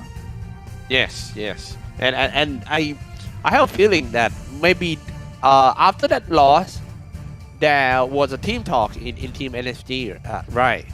Maybe hey, just give him the best hero possible. Then his best hero, I believe. The Eyes on the Timbersaw. Yeah, without a doubt. Without a doubt, indeed. Yeah, So it's a okay. Bat Rider. Bat Rider is a good answer. The magical damage for Team RSG is more than enough to, hurt this Timbersaw a little bit. Yes. 10 And seconds the hero remaining. is coming back to the Dire team back. popular in the Radiant major as team well back. for the Bat Rider. Mhm. We have seen a lot. Bat Rider mid. This is Dawnbreaker. still a flexible hero. This can still be the offlane for Team RSG, but do you like it if Xiaoyu gets this Bat Rider? Or a Dawnbreaker instead? I like how you Dawnbreaker better, but I would like to see the Bat Rider mid, but yeah, I think RSG already predicted that the well, it's hard to say. I mean, yeah, I mean the first two heroes of Team SMG are so versatile. Enigma could be played as the position 3 offlane, or even the position 4 Position support. 4, I believe, for this Enigma. And yeah, I think this will be Afu on the Enigma, but we will see. It's kind of awkward if you put this Timbersaw on the mid lane, right? And give Ice this Enigma. It's just kind of do not make sense for me. Alright. Okay. This game, I think what they need to improve is 10 the seconds remaining. selections of the hero right from the drafting table of the Radiant SMG team back. into the execution, especially in the laning phase, because they seem to lose like 2 side lanes all the time. Moon doing great in the middle game, in the middle lane, but we want to. I mean, if they want to win, they need to 10 dominate seconds it remaining. on the mid 1 lane. Mid one lane, yeah, that's the thing that Team SMG needs to address. As for the last game, they gave him the Pangolier as the position 1, and it didn't work out fine for Team SMG. So I would still prefer if they give some, a decent carry hero for mid 1, like a farming hero, so they have, that insurance hero. If everything goes bad, you have that carry that's just farming, while you guys are trying to look for Dire some team fights. What you would like to see for mid 1? The classic carries, something like a Juggernaut or Ursa maybe. They need to ban out the Ursa, because Ursa lanes well against the Timbersaw. We have seen a lot of Monkey King 10 from seconds. the Monkey King, yeah. from I mid do 1 agree as with well. that. I mean he's a kind 5 of seconds I remaining. am not sure if the word insurance hero are right for Team SMG, because most of the carry he play, like you say, the Ursa Warrior, the Monkey King, Razor, all that. It is a semi-hard carry. It's not Semi-hard, yeah. Yeah, it's the carry that started to roam since minutes 15. So it's not gonna be like farm all the way like Medusa, Alchemist, all that. Yeah, he what you just mean is enjoy like the team fight. the hero that can join team fight early on. Yeah. And that can also farm as well. But I could answer here for Team SMG. They kind of like 10 seconds the remaining. hero that can initiate some team fights. They can start off with a Winter's 5 Curse, seconds followed by a remaining. good Black Hole from them. They can take that team fight. But there's this Bat Rider that can go on the back lines of Team SMG, because Winter Wyvern is a hero that you need to address firstly before the team fight starts. And there you go, Rubik will be picked here because there are so many good skills that can be stolen by this Rubik. Winter's Curse, Enigma is there, so yeah, I really like the answer from Team RSG. Yeah, going for the Monkey King. Interesting. 10 seconds remaining. Looks like Anyway, we are right, yeah. If they didn't go for that Monkey King and 5 seconds SMG just remaining. go for the Monkey King, I feel like which is, do you know, in past 3 months Monkey Radiant King team is the back. most played hero of mid 1 in a competitive Oh, yeah. scene. Yeah, he yeah, played I like do 7 know. official matches, but the win rate How's the win rate? very low. It's only 42.86%, which is quite low. Quite low 10 indeed, but seconds Yeah. yeah, it has been denied for them. And Team SMG, 5 seconds remaining. I'm thinking of a good carry here for mid 1. I feel like Juggernaut is a decent hero for them. But yeah, the thing is here, Team RSG has this Bat Rider, that Flaming Lasso can reach out on that magic immunity for Juggernaut. Can just lasso. Okay. Sorry, I was adjust the audio a bit. Just- Okay, no Yeah, problem. I'm back. All right, Radiant last team back. pick for both sides. What's it gonna be? We have Storm Spirits. You remember like in a past 1 or 2 patch when when Val nerfed no talisman, and then people Yeah, I said, do "Oh, remember. this is A the dead end." hero. This is the end of Storm Spirit era, 10 and he seconds will never ever be in the competitive scene again. And then there he goes, booming at 5 seconds Arlington remaining. Major, That, picking that, it that here. doesn't feel like Dire it. I team think ban. Storm Spirit can still work if he has a good laning stage. It works well with some heroes like Io that can save Storm Spirit whenever he jumps right in. Alright. Okay, last 10 ban. seconds Already remaining. banned. Okay, Team RSG here seems to me that they need some hero that can push out towers, can deal damage on the towers of Team SMG. They can just play this game fast, I believe. For Team SG, right? Yeah, for Team RSG. Yeah, I agree. They need I a agree with hero that can take objectives for them. I like that heroes a lot. I can see it's gonna be full of skirmishes all over the map for Team This will be a RSG. bloodbath, yeah. Yeah, look, they 5 of them are the pickup heroes. Mm. But again, we also need to worry about 10 the seconds remaining. AOE in a team fight. Team SMG with a 5 black seconds hole. remaining. I think that they might have a chance is landing a Superman black hole and come back to the game. Yeah, Yeah, I think the timing here for RSG can be early. The heroes that they have can go fight on the early game without getting their level 6. But for Team RSG, they need to wait for the black hole. They need to wait for the Winter's Curse before engaging into anything. And also, Storm Spirit is some kind of a hero that needs items as well. So for RSG, Tiny, Rubik, and Monkey King is a very aggressive hero in the early game. So takeoff is good for them. And it's quite you are saying it's quite easy to just moving around with these heroes, right? To You don't move have around to the wait map. for so long, constantly rotating here and there, smoking gangs and stuff, and also, one thing that I want to address when RSG going for a gank, I think they should looking for a gank that got a potential of taking towers too.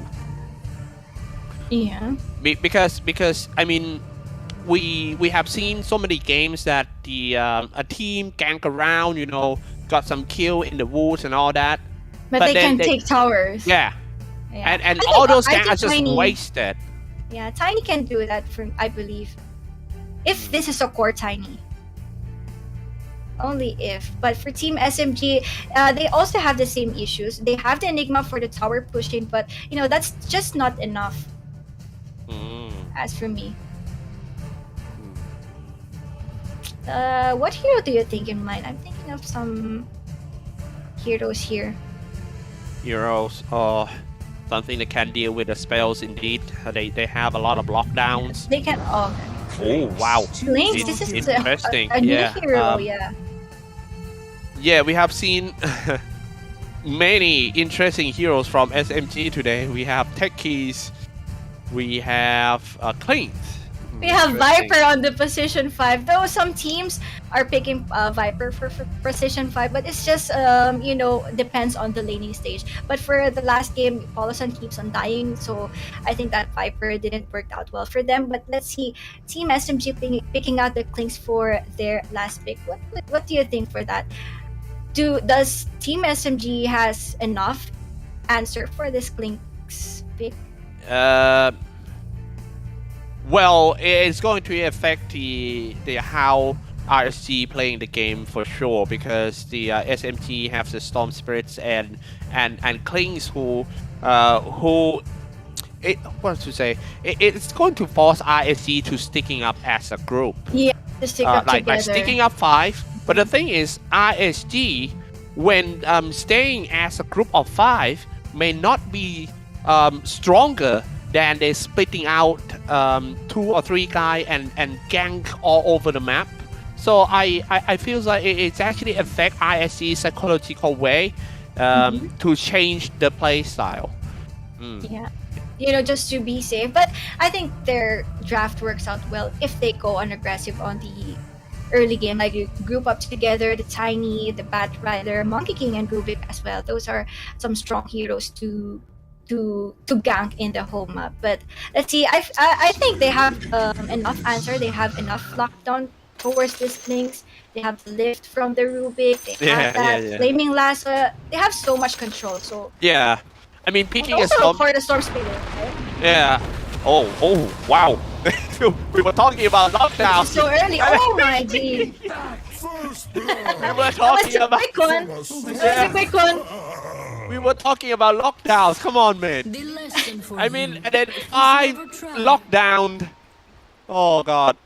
Okay, so this is how the game is going to be. For the next 30 minutes, there will be a lot of chain stunts. A lot of team fights as well. So I think they still want more. They're grouping around this mid lane tower here. Paulison is here as well as Moon. But yeah, they can just focus on bounty rules as for now. I mean, if the ganking department is working very well, like better and better Team RSG, that even another fight. I was trying to talk something and then that's a fight goes on. With Polaris flying away. The battle begins. These teams are so aggressive. They just want early kills. Yeah. Now it's a different story. It's super 2-trade for the bounty runes for the both teams. So we can expect an early kills for the both teams. They have so much killing potential for all the lanes here. Yeah, I want to finish my sentences now. I was half sentence and then that fight goes on. Yeah, I was saying, I mean, if the ganking department of IS is doing good, that even might force Clings to go for the first item BKB. Yeah. Yeah, and if it's some kind of awkward, right? Yeah. I mean, if that happens, surely not gonna be good for SMG. But well, it's a choice you can't deny, because if you can't stay in a team fight, then you won't be able to do any damage. Yeah. Not enough damage for Team RSG, but I believe that the Storm Spirit, if he will be able to win this lane, he can do the job for the Klings, and Klings can just focus on farming first. You know, Glipnir is a good item here. If he does good in the lane. First item Glipnir is so good. Take a look in the middle lane, Bat Rider versus Storm Spirits. Oh my god. I mean, if level 4 Storm Spirit died to Bat Rider at level 4, man, that's nightmare for the hero.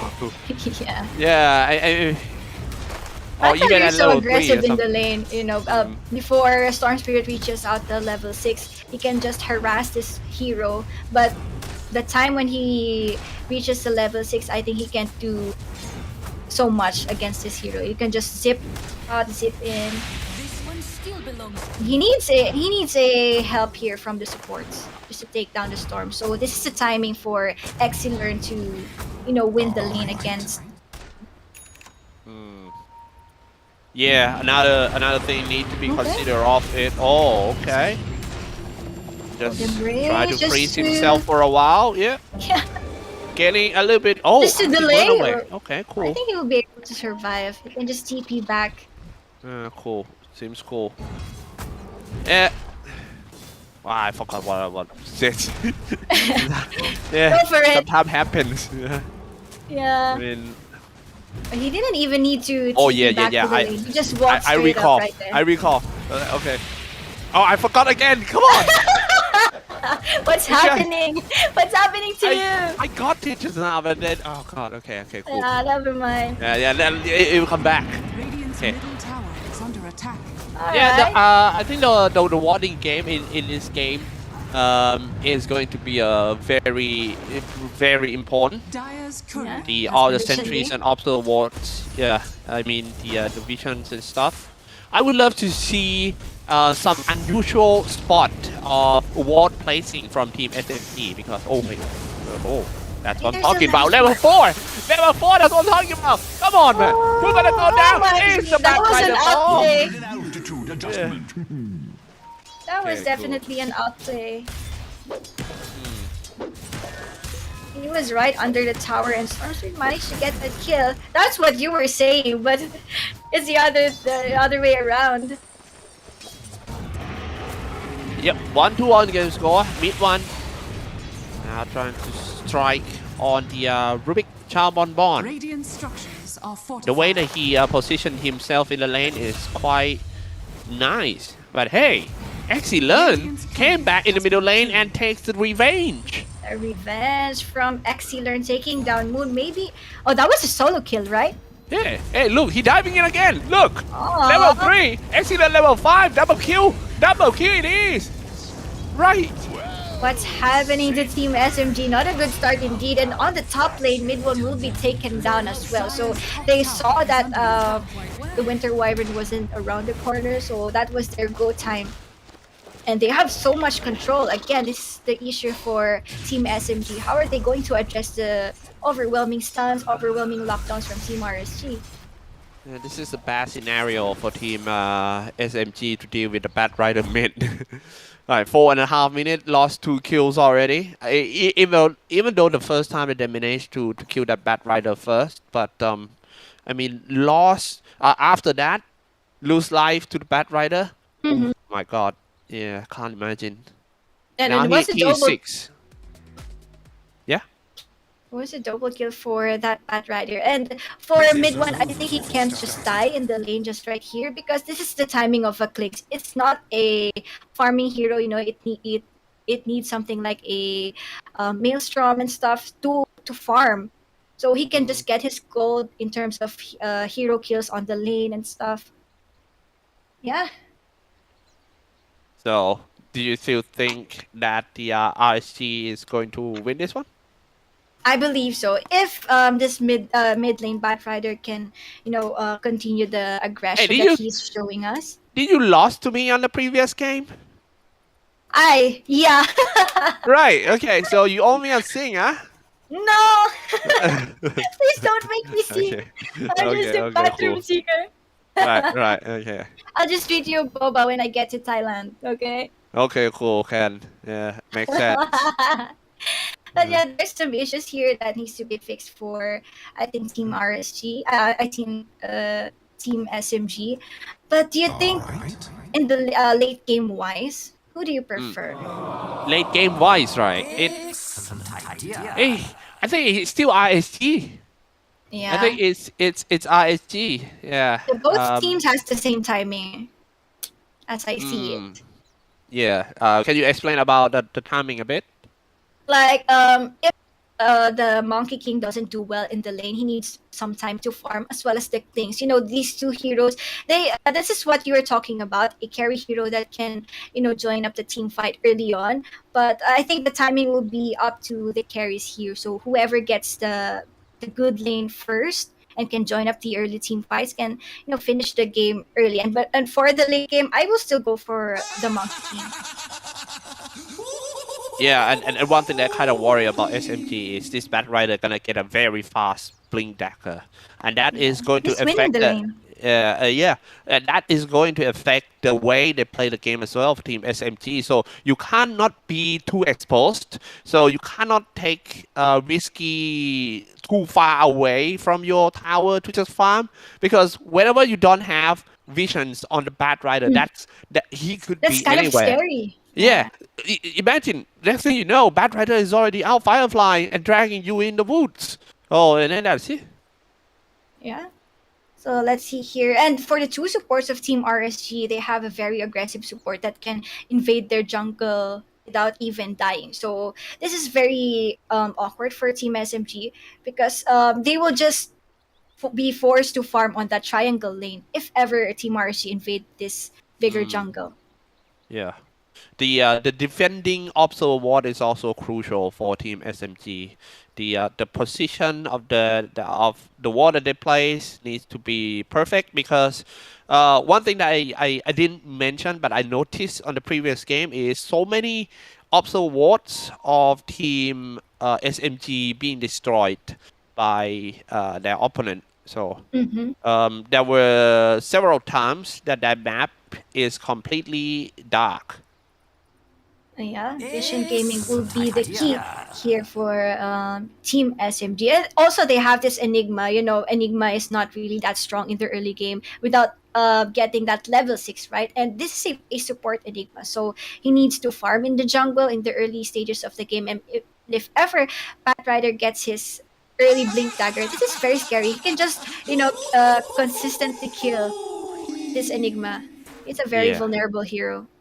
Yeah, true. Yeah, that's not many defending mechanics against that Bat Rider for Enigma. So you somehow ran into a Bat Rider in the woods, and you're just like I don't know, And Snow you know White that and the wolf. Firefly, that Firefly, he can just farm out that Eidolons.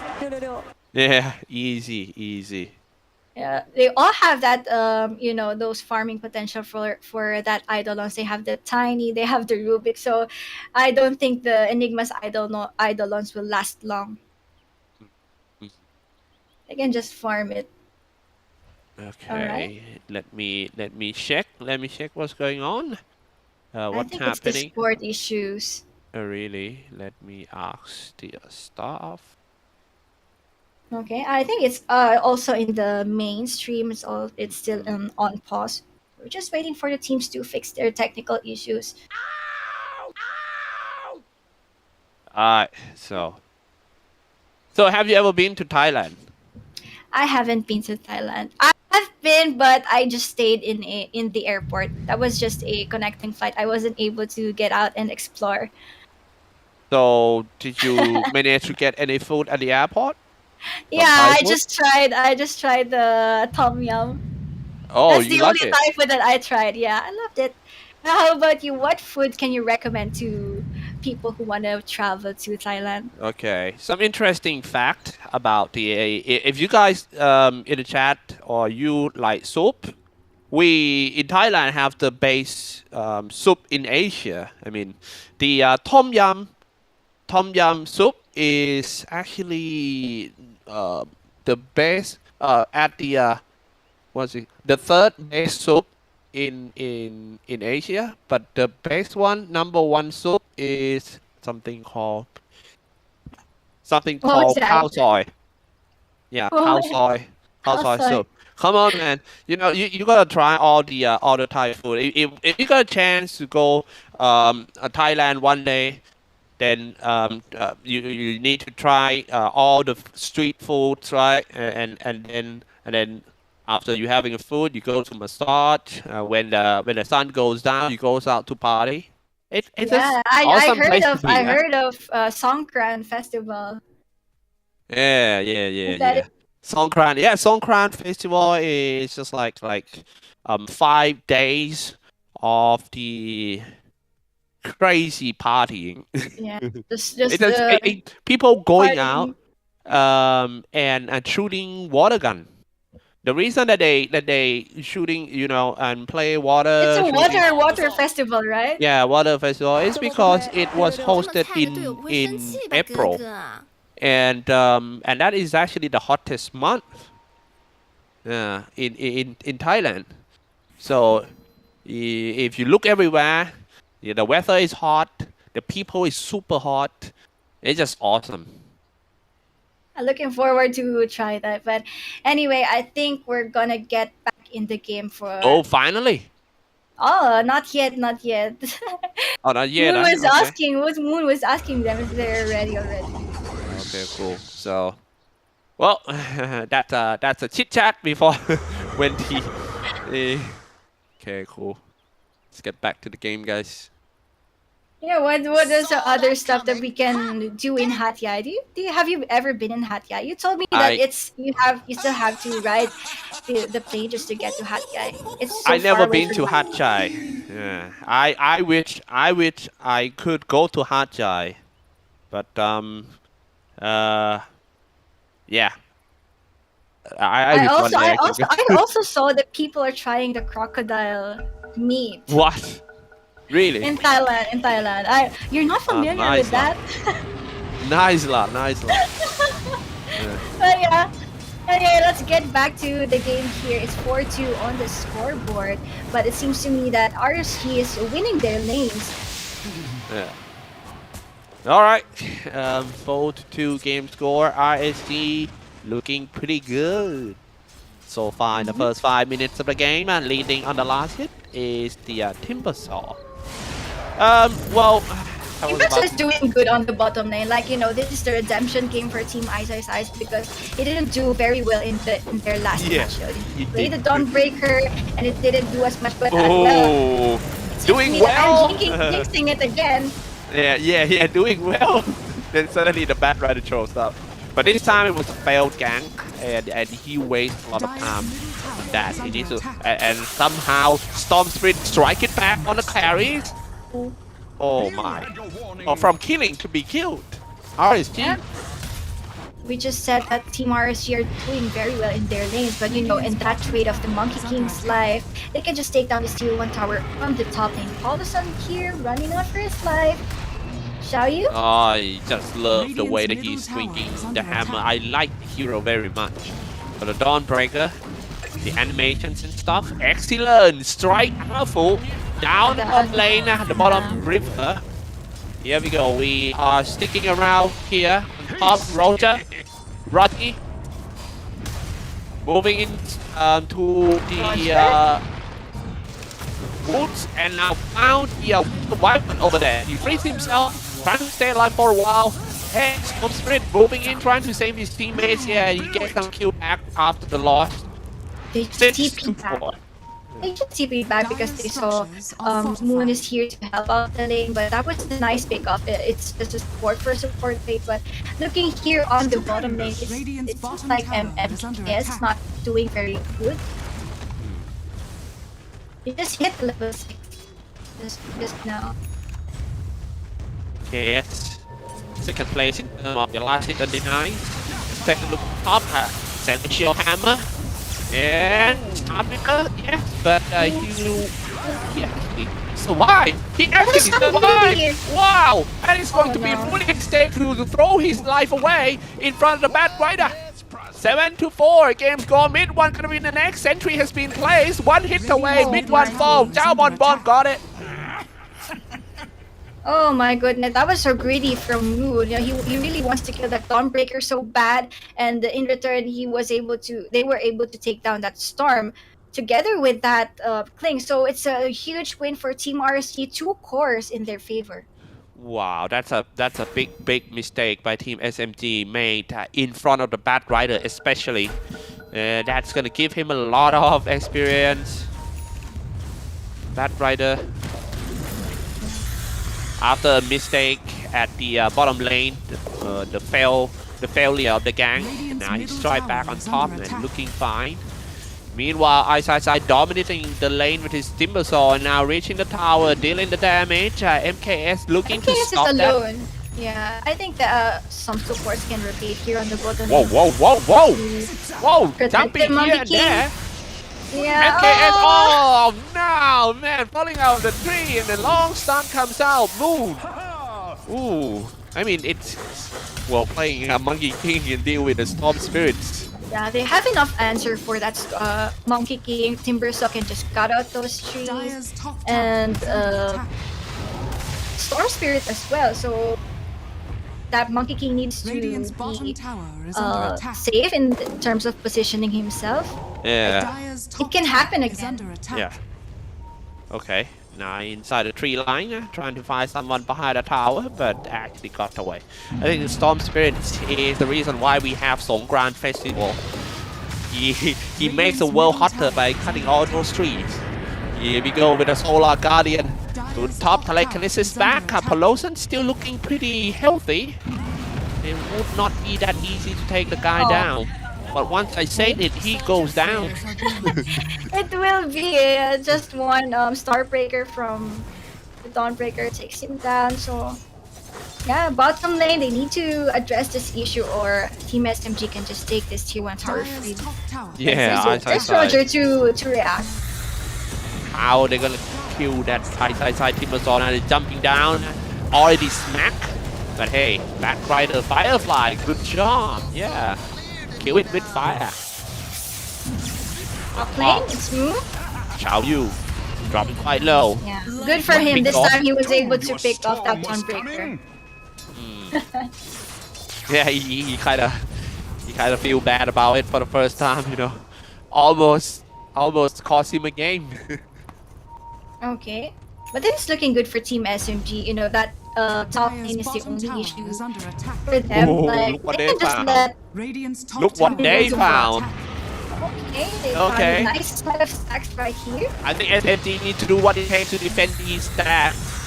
I mean, yeah, they go for the Batrider, excellent, dropping quite low, but nice save by the Monkey King. MKS jumping out of the tree. And smacked it all down, the Ice about to drop. Ice Timber chain away, only few hits on that Ice. Yes, he goes. Lost two for Team SMG. And those are cores. You know, the Klings almost died in that on the top lane, and they were able to take down Ice, having a good lane on the bottom lane. 1K, I hate Team RSG is still very close game. I can agree with what you said earlier. This game is the race of the items. Whoever gets the main item first will most likely gonna win the game. Yeah. But that was a big kill for Team RSG. Ice was so farmed on the bottom lane. But there you have it. If you're going to look at the 3 cores from Team RSG is on the top. Going for sure. Alright, Batrider. Mid 1 needs a lot of catching up to do in terms of farming. He can't just join the team fight as for now. He needs to farm first. I wish they click on the hero, Batrider, so I can see what item he has. But well, let's take a look at the bomb lane. MKS, next thing we know, he drops again. Ice doing a good job trading his life and also draw a lot of the RSG player to the bottom, creating space in the mid and also top. RSG, since they're all already here, so let's try to push a tower. That might be a mistake by them. Okay, they tried to push a tower, stuck in a winter curse, and then dropped. Yeah, that was a good kill for Team SMG, but Enigma is still not getting the level 6, so we won't see Black Hole at least for now. Flaming Lasso! Yeah, fight after fight, ladies and gentlemen. I mean, this is actually one of the most action-packed games today. Batrider trying to go for more. SMG, like I say, they need to do what it takes to defend his stack. Oh, stack has been cleared. Excellent, got Polosan. Yeah.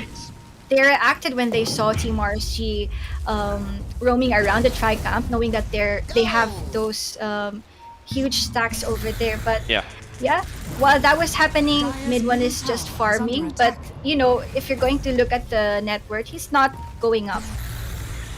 Stupendous. Now the top 2 net worth are Storm Spirit and Timbersaw. Yeah. Yeah, I wonder how they're gonna leverage from that for the Timbersaw. Yeah, he needs to be all over the map by now. You know, joining team fights and standing in the front line, absorbing damage. But not yet. We see that they're trying to put up some gang for Team SMG. Mostly they play defensive and try to counter the gangs that came from RSG.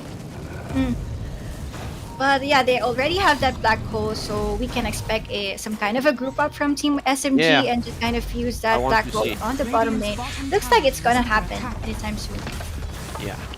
So they're gonna take the benefits of that black hole and the fact that ISC don't want to fight against the black hole, pushing the tower. Here we go with the 4-eye smoke. I think something up big. Sure, Celestial's hammer. I just run away. You in deep trouble, but not that dangerous. Look, the one who is in danger is actually Moon. Bat Rider is already here, moving very fast. The Bat Rider. Here we go with the Firefly. He came in front, fighting the Storm Sprint toe to toe. That's gonna be Bat Rider game. Yep, that's training live though. Okay, quite low for the Bat Rider. It's so hard to take that Bat Rider down. He stole and he flew away. A perfect murder for him. Can he just survive? He get into the free line. Where is the teammates? Where is the supporter? Error 4-4. Supporter not found. So the Bat Rider falls over there. Are we gonna have round 2 or not? I think they should disengage on this one. They don't have enough skills to go for the team fight. At least for Team SMG, they already used the Winter's Curse, but we weren't able to see the black hole because he was denied by the Winter Wyvern. That was a clutch deny. Okay. Dire's middle tower is under 16 attack. to 11 game score. I feel like every game that we cast today is really action packed. I love it. It's worth watching. I'm thinking about watching a replay to this after this to see more things. Roger, is that a solo? Oh no, he was with the Rubik, but that was a good pick off from Poloson. He was trying to put some wards over there, but yeah. The vision is very crucial for Team SMG. It's actually worth risking his The life tree was for. cut. The tree was cut. Okay. MKS not gonna be able to run away. SMG finished that one off with Moon flying in. It's still anybody's ball game as of this moment. We haven't seen the maximal potential of the draft of Team SMG. We haven't seen, a good black hole, a good Winter's Curse. So that might be the key for them to win this game. Just one good black hole, one good execution of skills for them. And that's another pick-off. Very good one by the supporters of Team RSG. Position themselves a little bit deeper behind the mid-tier tower and catching the one who trying to defend it. 18 to 12. Yeah, like I said, might be good at skirmishes all over the map, but you also need to focus on the objective. Anyway, they're doing such a good job on the objective too. They get the mid-tier 1 tower for Team RSG. They should get the bottom. They have the black hole, and Afro having that blink dagger can be a game changer here, but he might die anytime soon. He's alone here. What are you doing here, Afro? Yeah. He's on the other side of the map, and he's alone. Yeah, and the when Enigma ran into a Bat Rider, that's nothing much you could do. The hero is super on the Enigma. Here, let's take a look at this guy, mid one. Seems to be the only hope of Team SMG at the moment. At the moment, but he's on the 4th in the network, so it seems to me that he was able to farm while everything was happening. Oh, Winter's Curse was stolen. Yeah, I'll smack it all down. Storm Spirit's in danger, but his teammate Poloson dropping a beautiful Winter's Curse, trying to save the Storm Spirits, but he's still being found by the Bat Rider, and Bat Rider is going to burn everyone. Even Ice needs to run away the first time, dropping a black hole. And there goes Dawnbreaker. Here we go. Mid one shooting on the excellent falls. Ooh, seems like they bounce back. Nice bounce back from Team SMG. They use that Winter's Curse and black hole efficiently. So this might be it. They just have to continue doing this. But again, the timing is too long for them. They just have to wait for a few more minutes before that black hole goes up again, and as well as the Winter's Curse. MKS. Somehow a comeback. Okay. Somehow a comeback for Team SMG. Yeah. But I still would love to see more. Wait, look at this avalanche of the toss. This time around, it's gonna be Poloson catching off that NKS.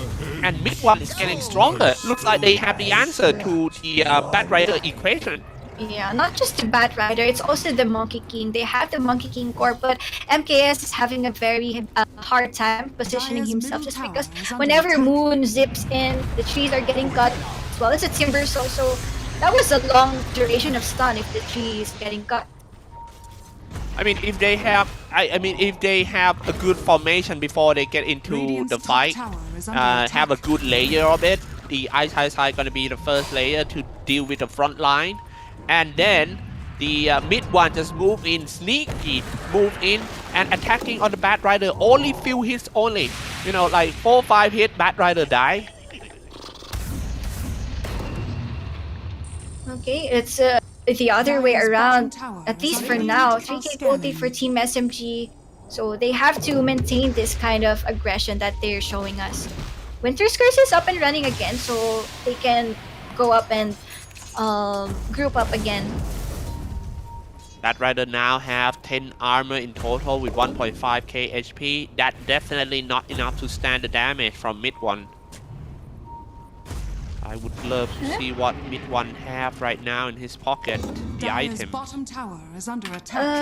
I can look at the in-game. He has a Gleipnir already, so that's what I'm Okay. talking about earlier. Additional lockdown, additional damage for mid one. He doesn't have BKB yet, but he's aiming for a Daedalus for his next item. Daedalus? Yeah. Really? He Not queued up no for mid no one. next item BKB? No, no BKB for mid one. He's queuing up a Daedalus. That's my man.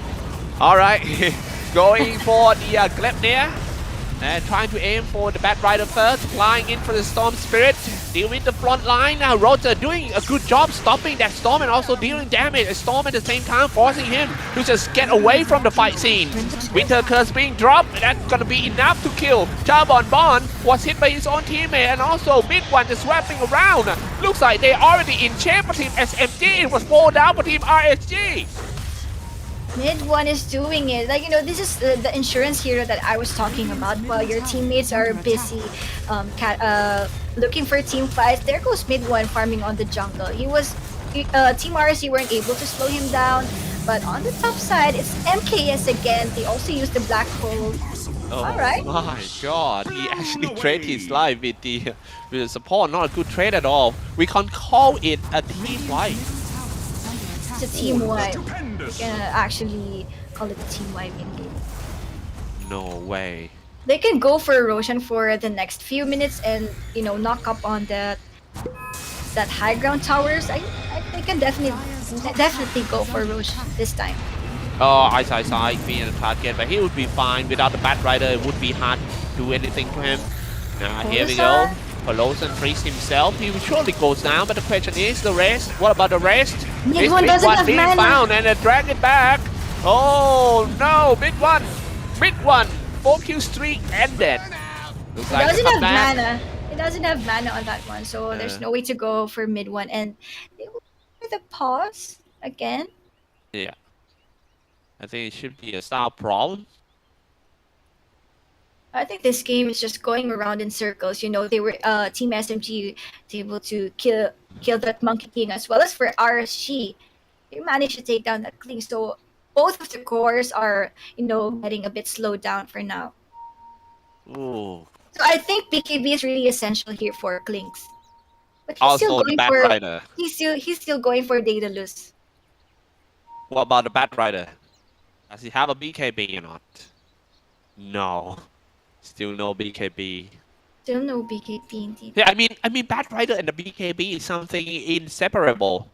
You have to even, you know, consider almost the super early items after the Blink Dagger. Also not bad. I mean, Yeah, I think the Bat Rider went for a 4-step instead of BKB, but BKB was queued up for Exelearn.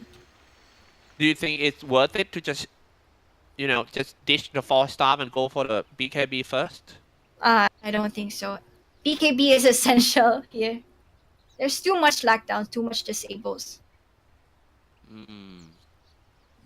Okay, there's too much pause for this game, I believe. All right. Yeah. Since we have a pause, do you have any questions to ask me about Thailand? Thailand again. Yeah. I mean, since this tournament is endorsed by the Thailand Minister of Tourism anyway, so I'm trying to be the ambassador here. Oh, you're the ambassador for Thailand. So tell No, us no, about. definitely I'm not. we can I'm just trying consider to. you. You're the ambassador for Thailand for Dota at Oh least. god, yeah. You What can a represent Thailand for us. yeah, what a good role model for kids anyway. Yeah. Yeah. So just tell us about the other foods besides tom yum, Yeah, tom yum. pad thai. Pad I Thai, heard it yeah. You heard it right. Pad Thai is good. So many good food here, man. It's too many. Also, the boat noodles. Are you familiar with that? Indeed, I just had the boat noodles today in the afternoon. Oh. Yeah. What It's do you awesome. have with what does boat noodle has? I have noodles. Oh, Twitch chat is saying about the Thai massage. Oh yeah, indeed. Yeah, that's so good. That's so good. Quality. Quality. So that's those are the things that we need to, do first thing when we get to Thailand, right? Yeah, indeed. It must do thing. It must do. Oh my. Wow. We paused at the disconnected once again. I think they have I think they have some sound issues in the Discord or something. Technical issues. Yeah, it's just been like this for quite a while. At least for this match only. Okay. But who do you think will get the rose first with this kind of lineup? Definitely, I think. Oh wow, yeah. I can't say definitely because I first I thought it's gonna be RSG. When you take a look at SMG, they also got potential from that Klings. So it will comes down to who win the next smoke fight first. But in terms of skill set that they have, I think SMG can go for the Roshan first because Team RSG can go in instantly knowing that Team SMG has that Winter Curse, can have that Black Hole. It can change the game. It can turn the game around. Yeah. I think they can go initiate the Roshan first. But you also need to be careful about the Wukong command beside the pitch and also beside the pit and also the Solar Guardian from ISC. We can't cross that one. Solar Guardian. But yeah, the positioning here for Monkey King needs to be very careful. That Timbersaw can be the answer in Storm Spirit. So yeah, let's see if MKS have BKB already. Oh, not yet. Doesn't have BKB yet. Oh, there's a lot of Marchells in the camera. Looks like they are here to like fixing the problem. Yeah, oh, there ready. you go. Okay, cool. We're ready. We're ready. Awesome. I think we'll go up again anytime soon. They're reconnecting for now. Though there's 7k goldie for Team SMG, but the thing here is the Clinks is still dying because he doesn't have BKB. Yeah. I have seen so many times. That's why I say that's my man. No BKB. This is the Southeast Asia OG, right? Original. No BKB, no problem. Yeah, straight out of Southeast Asia MMR. Okay. So I can't tell you how many games that I trying to tell wait, look at this one. Solar Guardian down. Okay, gonna be a big fire around here, but a warm welcome with a Winter Curse. And okay, everyone of Team SMG setting up a good positioning to do the free attack. Even Storm Spirit with a low HP. He diving in as well, risking his life trying to assist people. Oh my! What a great service. Here we go. Next one gonna be the Bat Rider. Ice is on double kill. It looks like they are completely stronger than Team RSG. Yeah. The Wukong's command was quite late on that one. And as you can see, the frustration from that Bat Rider, he really wants to get that Storm Spirit so bad. He was getting control because he was tunnel vision on Moon. Oh, yeah. And then it's the SMG, like you predicted, to hold the first Aegis. And when Aegis, it's up to Storm Spirit. It's such a hard game for Team RSG from now on. Hard game indeed, and the Team SMG, they gave that Aegis to the Storm Spirit. So you know the threat where the Storm Spirit can just zip in right on your face. You can he can just control you, and I'm keen to see if this Storm will go for the Aghanim Scepter. It's like a mini black hole, and can follow up with a true black hole. So many black holes. Aghanim Scepter for Storm Spirit will be kind of a key item for him here. 50 kills in total in only 24 minutes. Almost 2 kills per minute. That's crazy game. Here we go with the 4-man smoke from Team SMG. Looks like I don't think RSG can afford any lose from now. Tiny getting caught.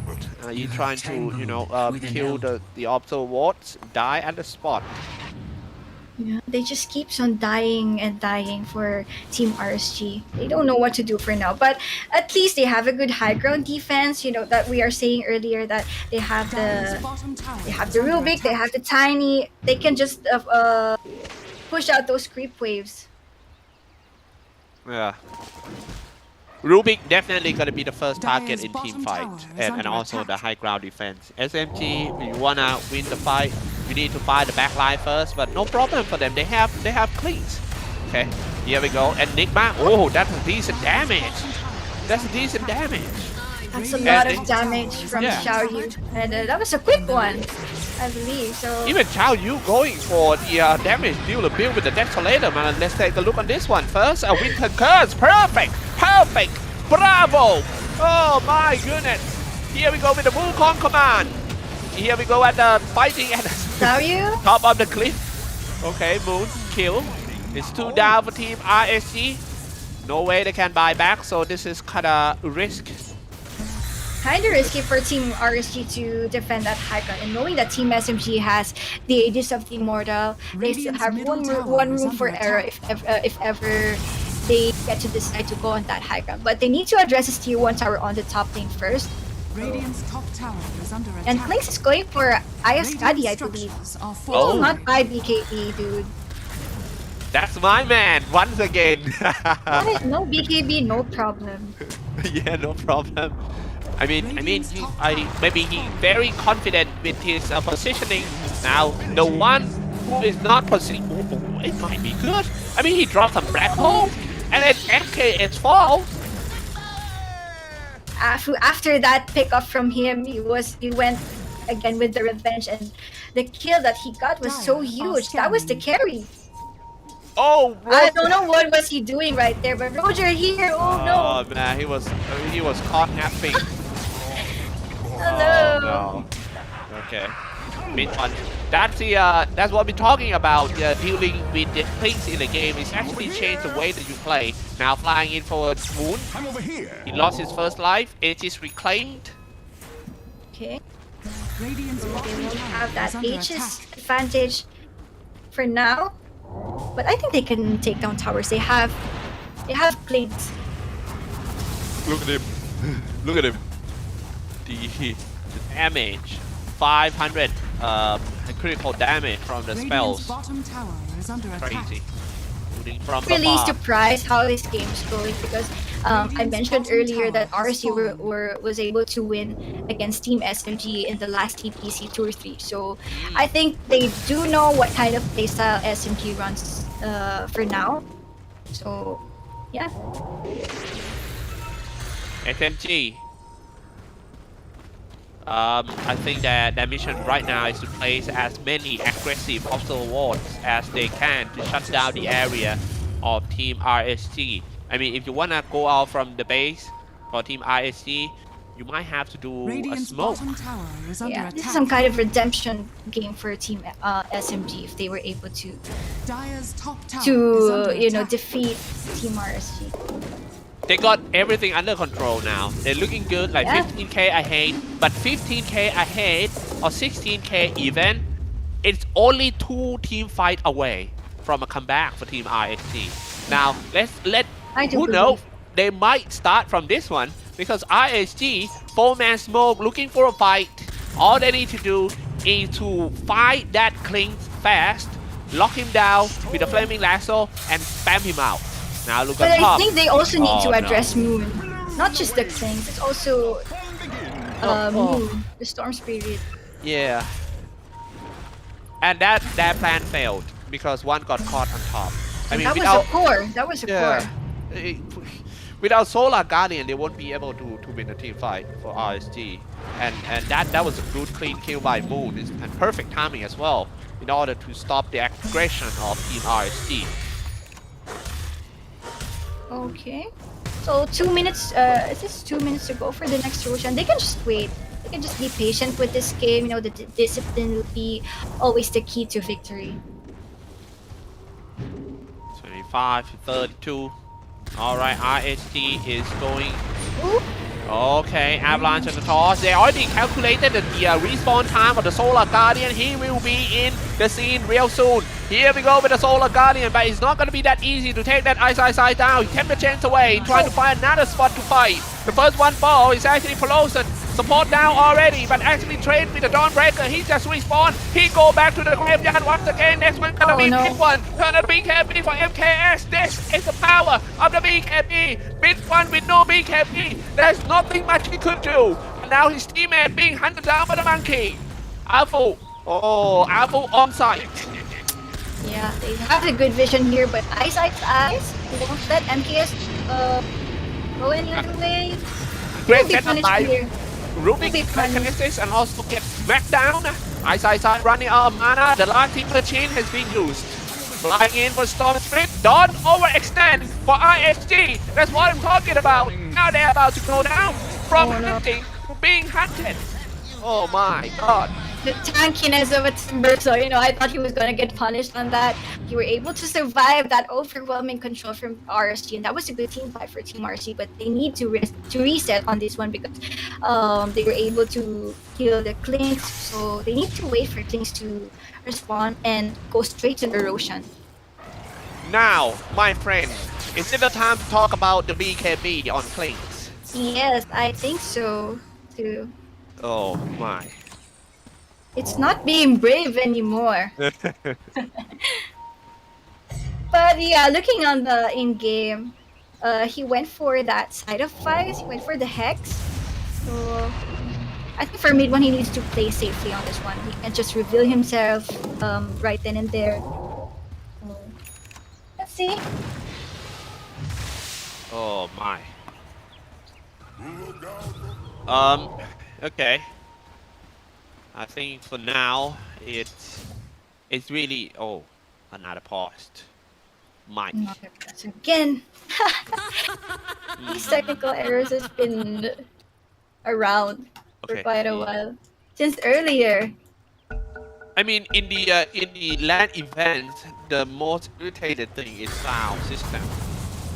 Sometimes, right, we thought everything was right. We connect the right to it. Oh, everything perfect. And 3, 2, 1. No mic. Yeah, this can, you know, tie down the momentum of the teams. You know, that long pauses. That's what's irritating. The sound system is just like. Oh wait, that. Dire's top tower is under. Rocky being A. See how easy he can be melted down by Team SMG. Only 2 hits from mid one. Huge damage, yeah. Dire's top tower is under attack. Alright. No more tier 2 towers. No tiny. Trying to come out and push. Maybe 18k, I hate SMG is so has a really big advantage. It might. Do you think they should rush the game or just? I think so too. I think if they get this Roshan, I think they don't have any problems. You know, they can just play safely and take down high ground towers. But yeah, good point here is they already have 18k gold lead, but they can go on the high ground push. They're still hesitant to do it. And that's gonna be the second Aegis of the game. Pretty big one. a bit too late for Team ISG to contest it. Okay, next big thing. Maybe they can. Maybe they're almost there. Roshan is almost down. The angle that they're gonna approach is interesting. Turn the BKB. Whole Monkey King now fighting the support toe flying out the Storm Spirit. What his teammate doing inside the Roshan pit. Polaris dropping quite low. Now mid one dropping from that Roshan and start shooting the target first. Black Hole on 2. Where is the copy Pesarino? Oh, Rubik gone already. Yes, Rubik gone without no copy. The Black Hole back. And Wukong command, everything comes out. Smack out for the last time for Team MKS before he goes out, swinging the hammer around. Oh, Chao Yu. Here we go. He's still trying to chase on that Peloton, but looks like the freeze attack make him super slow. Was stopped by the Glepnir. Was shoot from the lower ground. And then goes Chao Yu. Godlike for Ice Sight. Crazy game. Okay, Xiao Bonbon is still trying. He's just around the corner, trying to hide. He can actually kill Polason. Just wait for the right timing. No, he cannot. He cannot. No. Yeah, he just got healed up. And there you go, 4-man down for Team RSG. I wonder what Xiao Bonbon can do to defend. They don't. The 4 heroes from Team RSG don't have buybacks. No, they don't have problems. They have the clinks here for the tower damage. Wow, mid one. Showing class, man. No BKB clings against all these Bat Rider. Telekinesis roofing all the chain stunts in the world from Team ISG. Yet he doesn't buy the BKB. And he is killing it. He's killing it indeed. I think the plan here is to... Okay. Killing it! Okay, hold that thought. And a toss, and then his teammate falls. Okay, now look at that. The fight toe-to-toe, though. Alright, the rest sprayed it out for Team SMG. Yeah, what I was saying is, I think the plan here for mid one is for the Storm Spirit to bait all the skills from Team RSG, and that's the time he can show himself. So he can't be controlled. Storm Spirit has BKB already, so no problem if he gets locked down. Alright, that's cool. That's cool. RSG still got chance though. I mean, only lost 1 set of racks. No, just lost ranged racks. Still fine. But the thing is, they don't have any room for mistake from now on. If you want to win the game back at 24k behind, everything need to be perfect. Yeah, they have this huge network lead, but the issue is they can still go on the high ground. So this game might be longer than we expected. Oh, something happening down the river. Look at that. Glepnir. First one falls, the Bat Rider. It's so easy to win this team fight. First, kill the Batman. Can they? Yes, they fall. Excellent falls. And then look at that mid one. Standing in a perfect position. Doing a free hit to people. Turn on the Wukong command in order to just stop that mid one. Slow down the damage dealing from him. Oh no, but that only for a while. Next one goes down, gonna be Roger. Okay. I think they can try now. RSG don't have skills anymore. They have the Flaming Lasso, but I wonder who will initiate it first. I think Team SMG is hesitating quite a bit because of that Rubik. 3-man smoke from Team SMG. Perfect opportunity to close the game down and grab that first victory of the group stage. Ooh, Winter Curse on 3. What a play, and then Moon flying in, all dropping quite low. Slumped up in a great black hole. And that could be the conclusion of this game. 4 down from Team ISG. No resistance. It's time to go for the tier 4 and the throne. 4 minutes for the Tiny, but I wonder what he can do together with that Dawnbreaker to defend. And Team SMG, they want to finish this game right here and here. Wow, what a fight now. Yeah, they won't defend, I believe. Team RSG is locked down on their Fountain, and GG will be called. That game was Team SMG managed to get the revenge against Team RSG. Woo.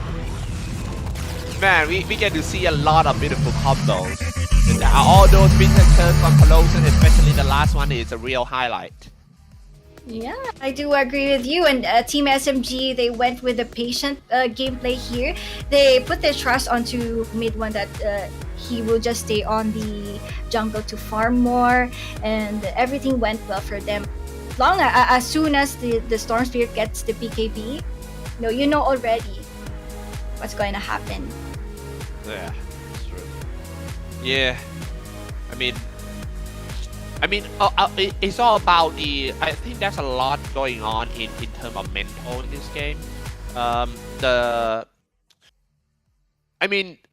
Team SMG, the Victorious, gonna deal with a fast Blink Dagger Batrider, which is not easy at all. I mean, if you gotta fight with the Batrider who gets a Blink Dagger since like minute 11 and play with fear all whole game, and still come out and win that game, then it's something need to be, give them compliment about the team communication and the captaincy of this team. It's not bad at all. I mean, even though they fall short in the first game, but they have shown us some potential in this one, and I can't hardly wait to see the third game tomorrow. I do agree with you. I think the key hero or the MVP for this game, for me, is Moon. He did so much for this game. Once he got his PKB, he's all over the map killing supports from Team RSG. And Team RSG, they got slowed down. They didn't hit their timing very well. So I think that's what caused their game. So here's the highlights for Team SMG versus RSG.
right, ladies and gentlemen, that's it. Our 6 games has been ended. Did you enjoy your first day, Akimaru? Yeah, I did enjoy and exciting games for tomorrow because all the games today, we're not really expecting for that to happen.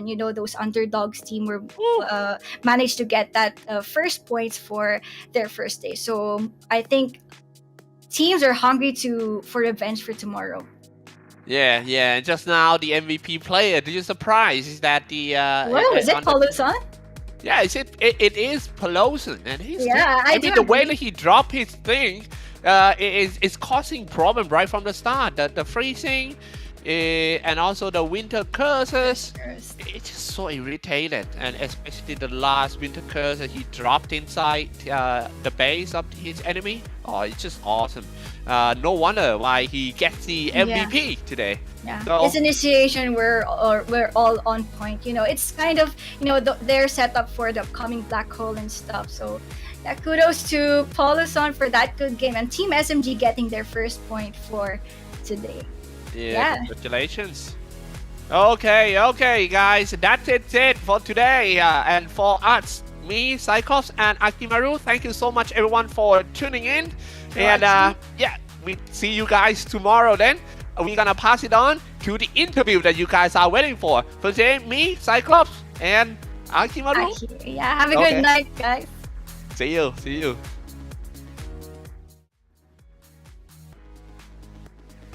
ครับส่งมาต้องบอกว่าน่าสนใจมากนะครับในวันนี้ก็คือทางฝั่งของ SMG ก็เพิ่งเก็บชัยชนะแรกได้นะครับแต่ยังไงเดี๋ยวเราส่งน้องอิงกี้ในส่วนของการสัมภาษณ์กันต่อเลยดีกว่าครับเชิญครับ Okay, let's have a short conversation right here. So first, can you introduce yourself a little bit to all the fans in the live? I'm Bedouin. I'm Alfu. I'm Daryl. Okay, so how do you feel about the last game? Your first victory tonight. Feels good. I don't expect us to win, but somehow we did, so nice. Yeah, that's nice. And you? I expect it. Feels good. I don't expect us to win, but we did nice.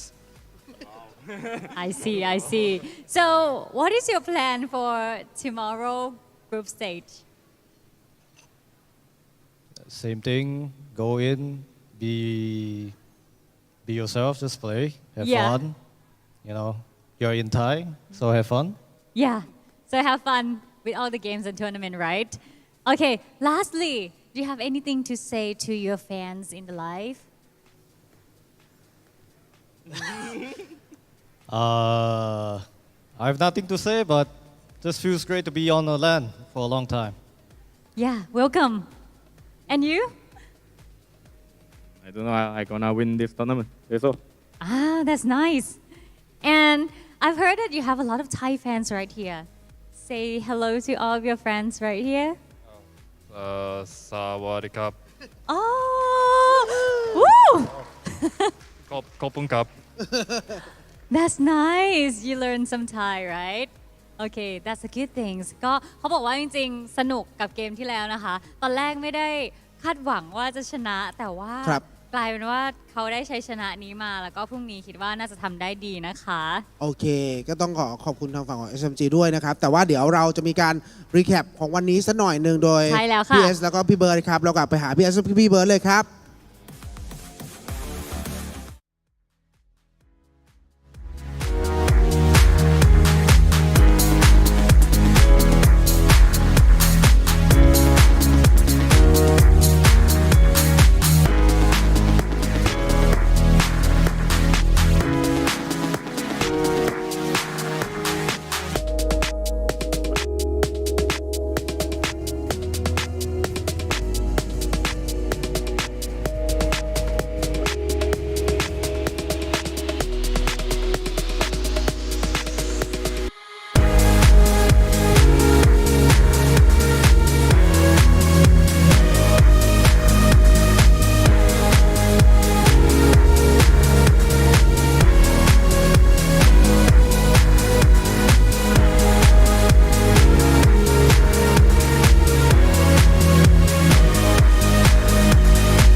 เอาละครับวันนี้ก็ ค่ะ จบไปแล้วเนาะสำหรับรอบกรุ๊ปสเตจในวันแรกครับแต่ว่าพรุ่งนี้ยังมีรอบกรุ๊ปสเตจอีก1 วันนะครับและพรุ่งนี้จะรู้ผลแล้วว่าใครจะเข้ารอบเพย์ออฟไปแข่งในรอบเซมิไฟแนลครับในวันที่ 20 ใช่แล้ว แต่ว่า ค่ะ ที่พลาดไม่ได้นะครับพรุ่งนี้ตอน1:40จะมีในส่วนของโพลีแคทด้วยคอนเสิร์ต ใช่แล้ว ต้องบอกเป็นคอนเสิร์ตใหญ่เลยนะ ตั้ง ครับ ตารอเลยนะคะ ต้อง บอก ส ว่า นุก ชา แน่ วน อน ชาวหาดใหญ่ค่อนข้างชอบโพลีแคทด้วยนะครับ พรุ่งนี้นะคะ คนเยอะแน่นอนนะ ใช่ คะ ครับ ก็สามารถติดตามดูได้ทางไลฟ์เช่นเคยนะคะ ใช่แล้ว Tomorrow match will still be in group stage, group A and group B, and at the end of the day, we will know which team would be the 2 best team that will go to the playoff stage on Saturday, and also tomorrow we will enjoy the mini concert by Polycat Band ครับ ก็วันนี้จะไม่รบกวนเวลาคนอื่นแล้วให้กลับบ้านให้ไปนอนพักผ่อนกันดีกว่า ใช่แล้ว นะครับ เราเพื่อที่จะมาเจอกันในวันพรุ่ง ถู นี้ กต้อง แล้วก็มาสนุกกันอีกพ ใช่ รุ่งนี้รับรองว่าเดือดแน่นอน เพราะว่า เดื เป็ อน ด กรุ๊ปสเตจวันสุดท้ายแล้ว ใช่เราจะรู้ผลแล้วว่า 4 ทีมสุดท้ายที่จะเหลือในรายการนี้คือใคร ใช่ คือทีม แล้ว ไหนนะครับ แต่ว่าถ้าวันนี้นะครับพวกเราผิดพลาดประการใดขออภัยมาณที่นี้นะครับกับผมล็อกลีครับ และอิงกี้นิชาค่ะ ขออนุญาตลาไปก่อนครับฝันดีราตรีสวัสดิ์ สวัสดีค่ะ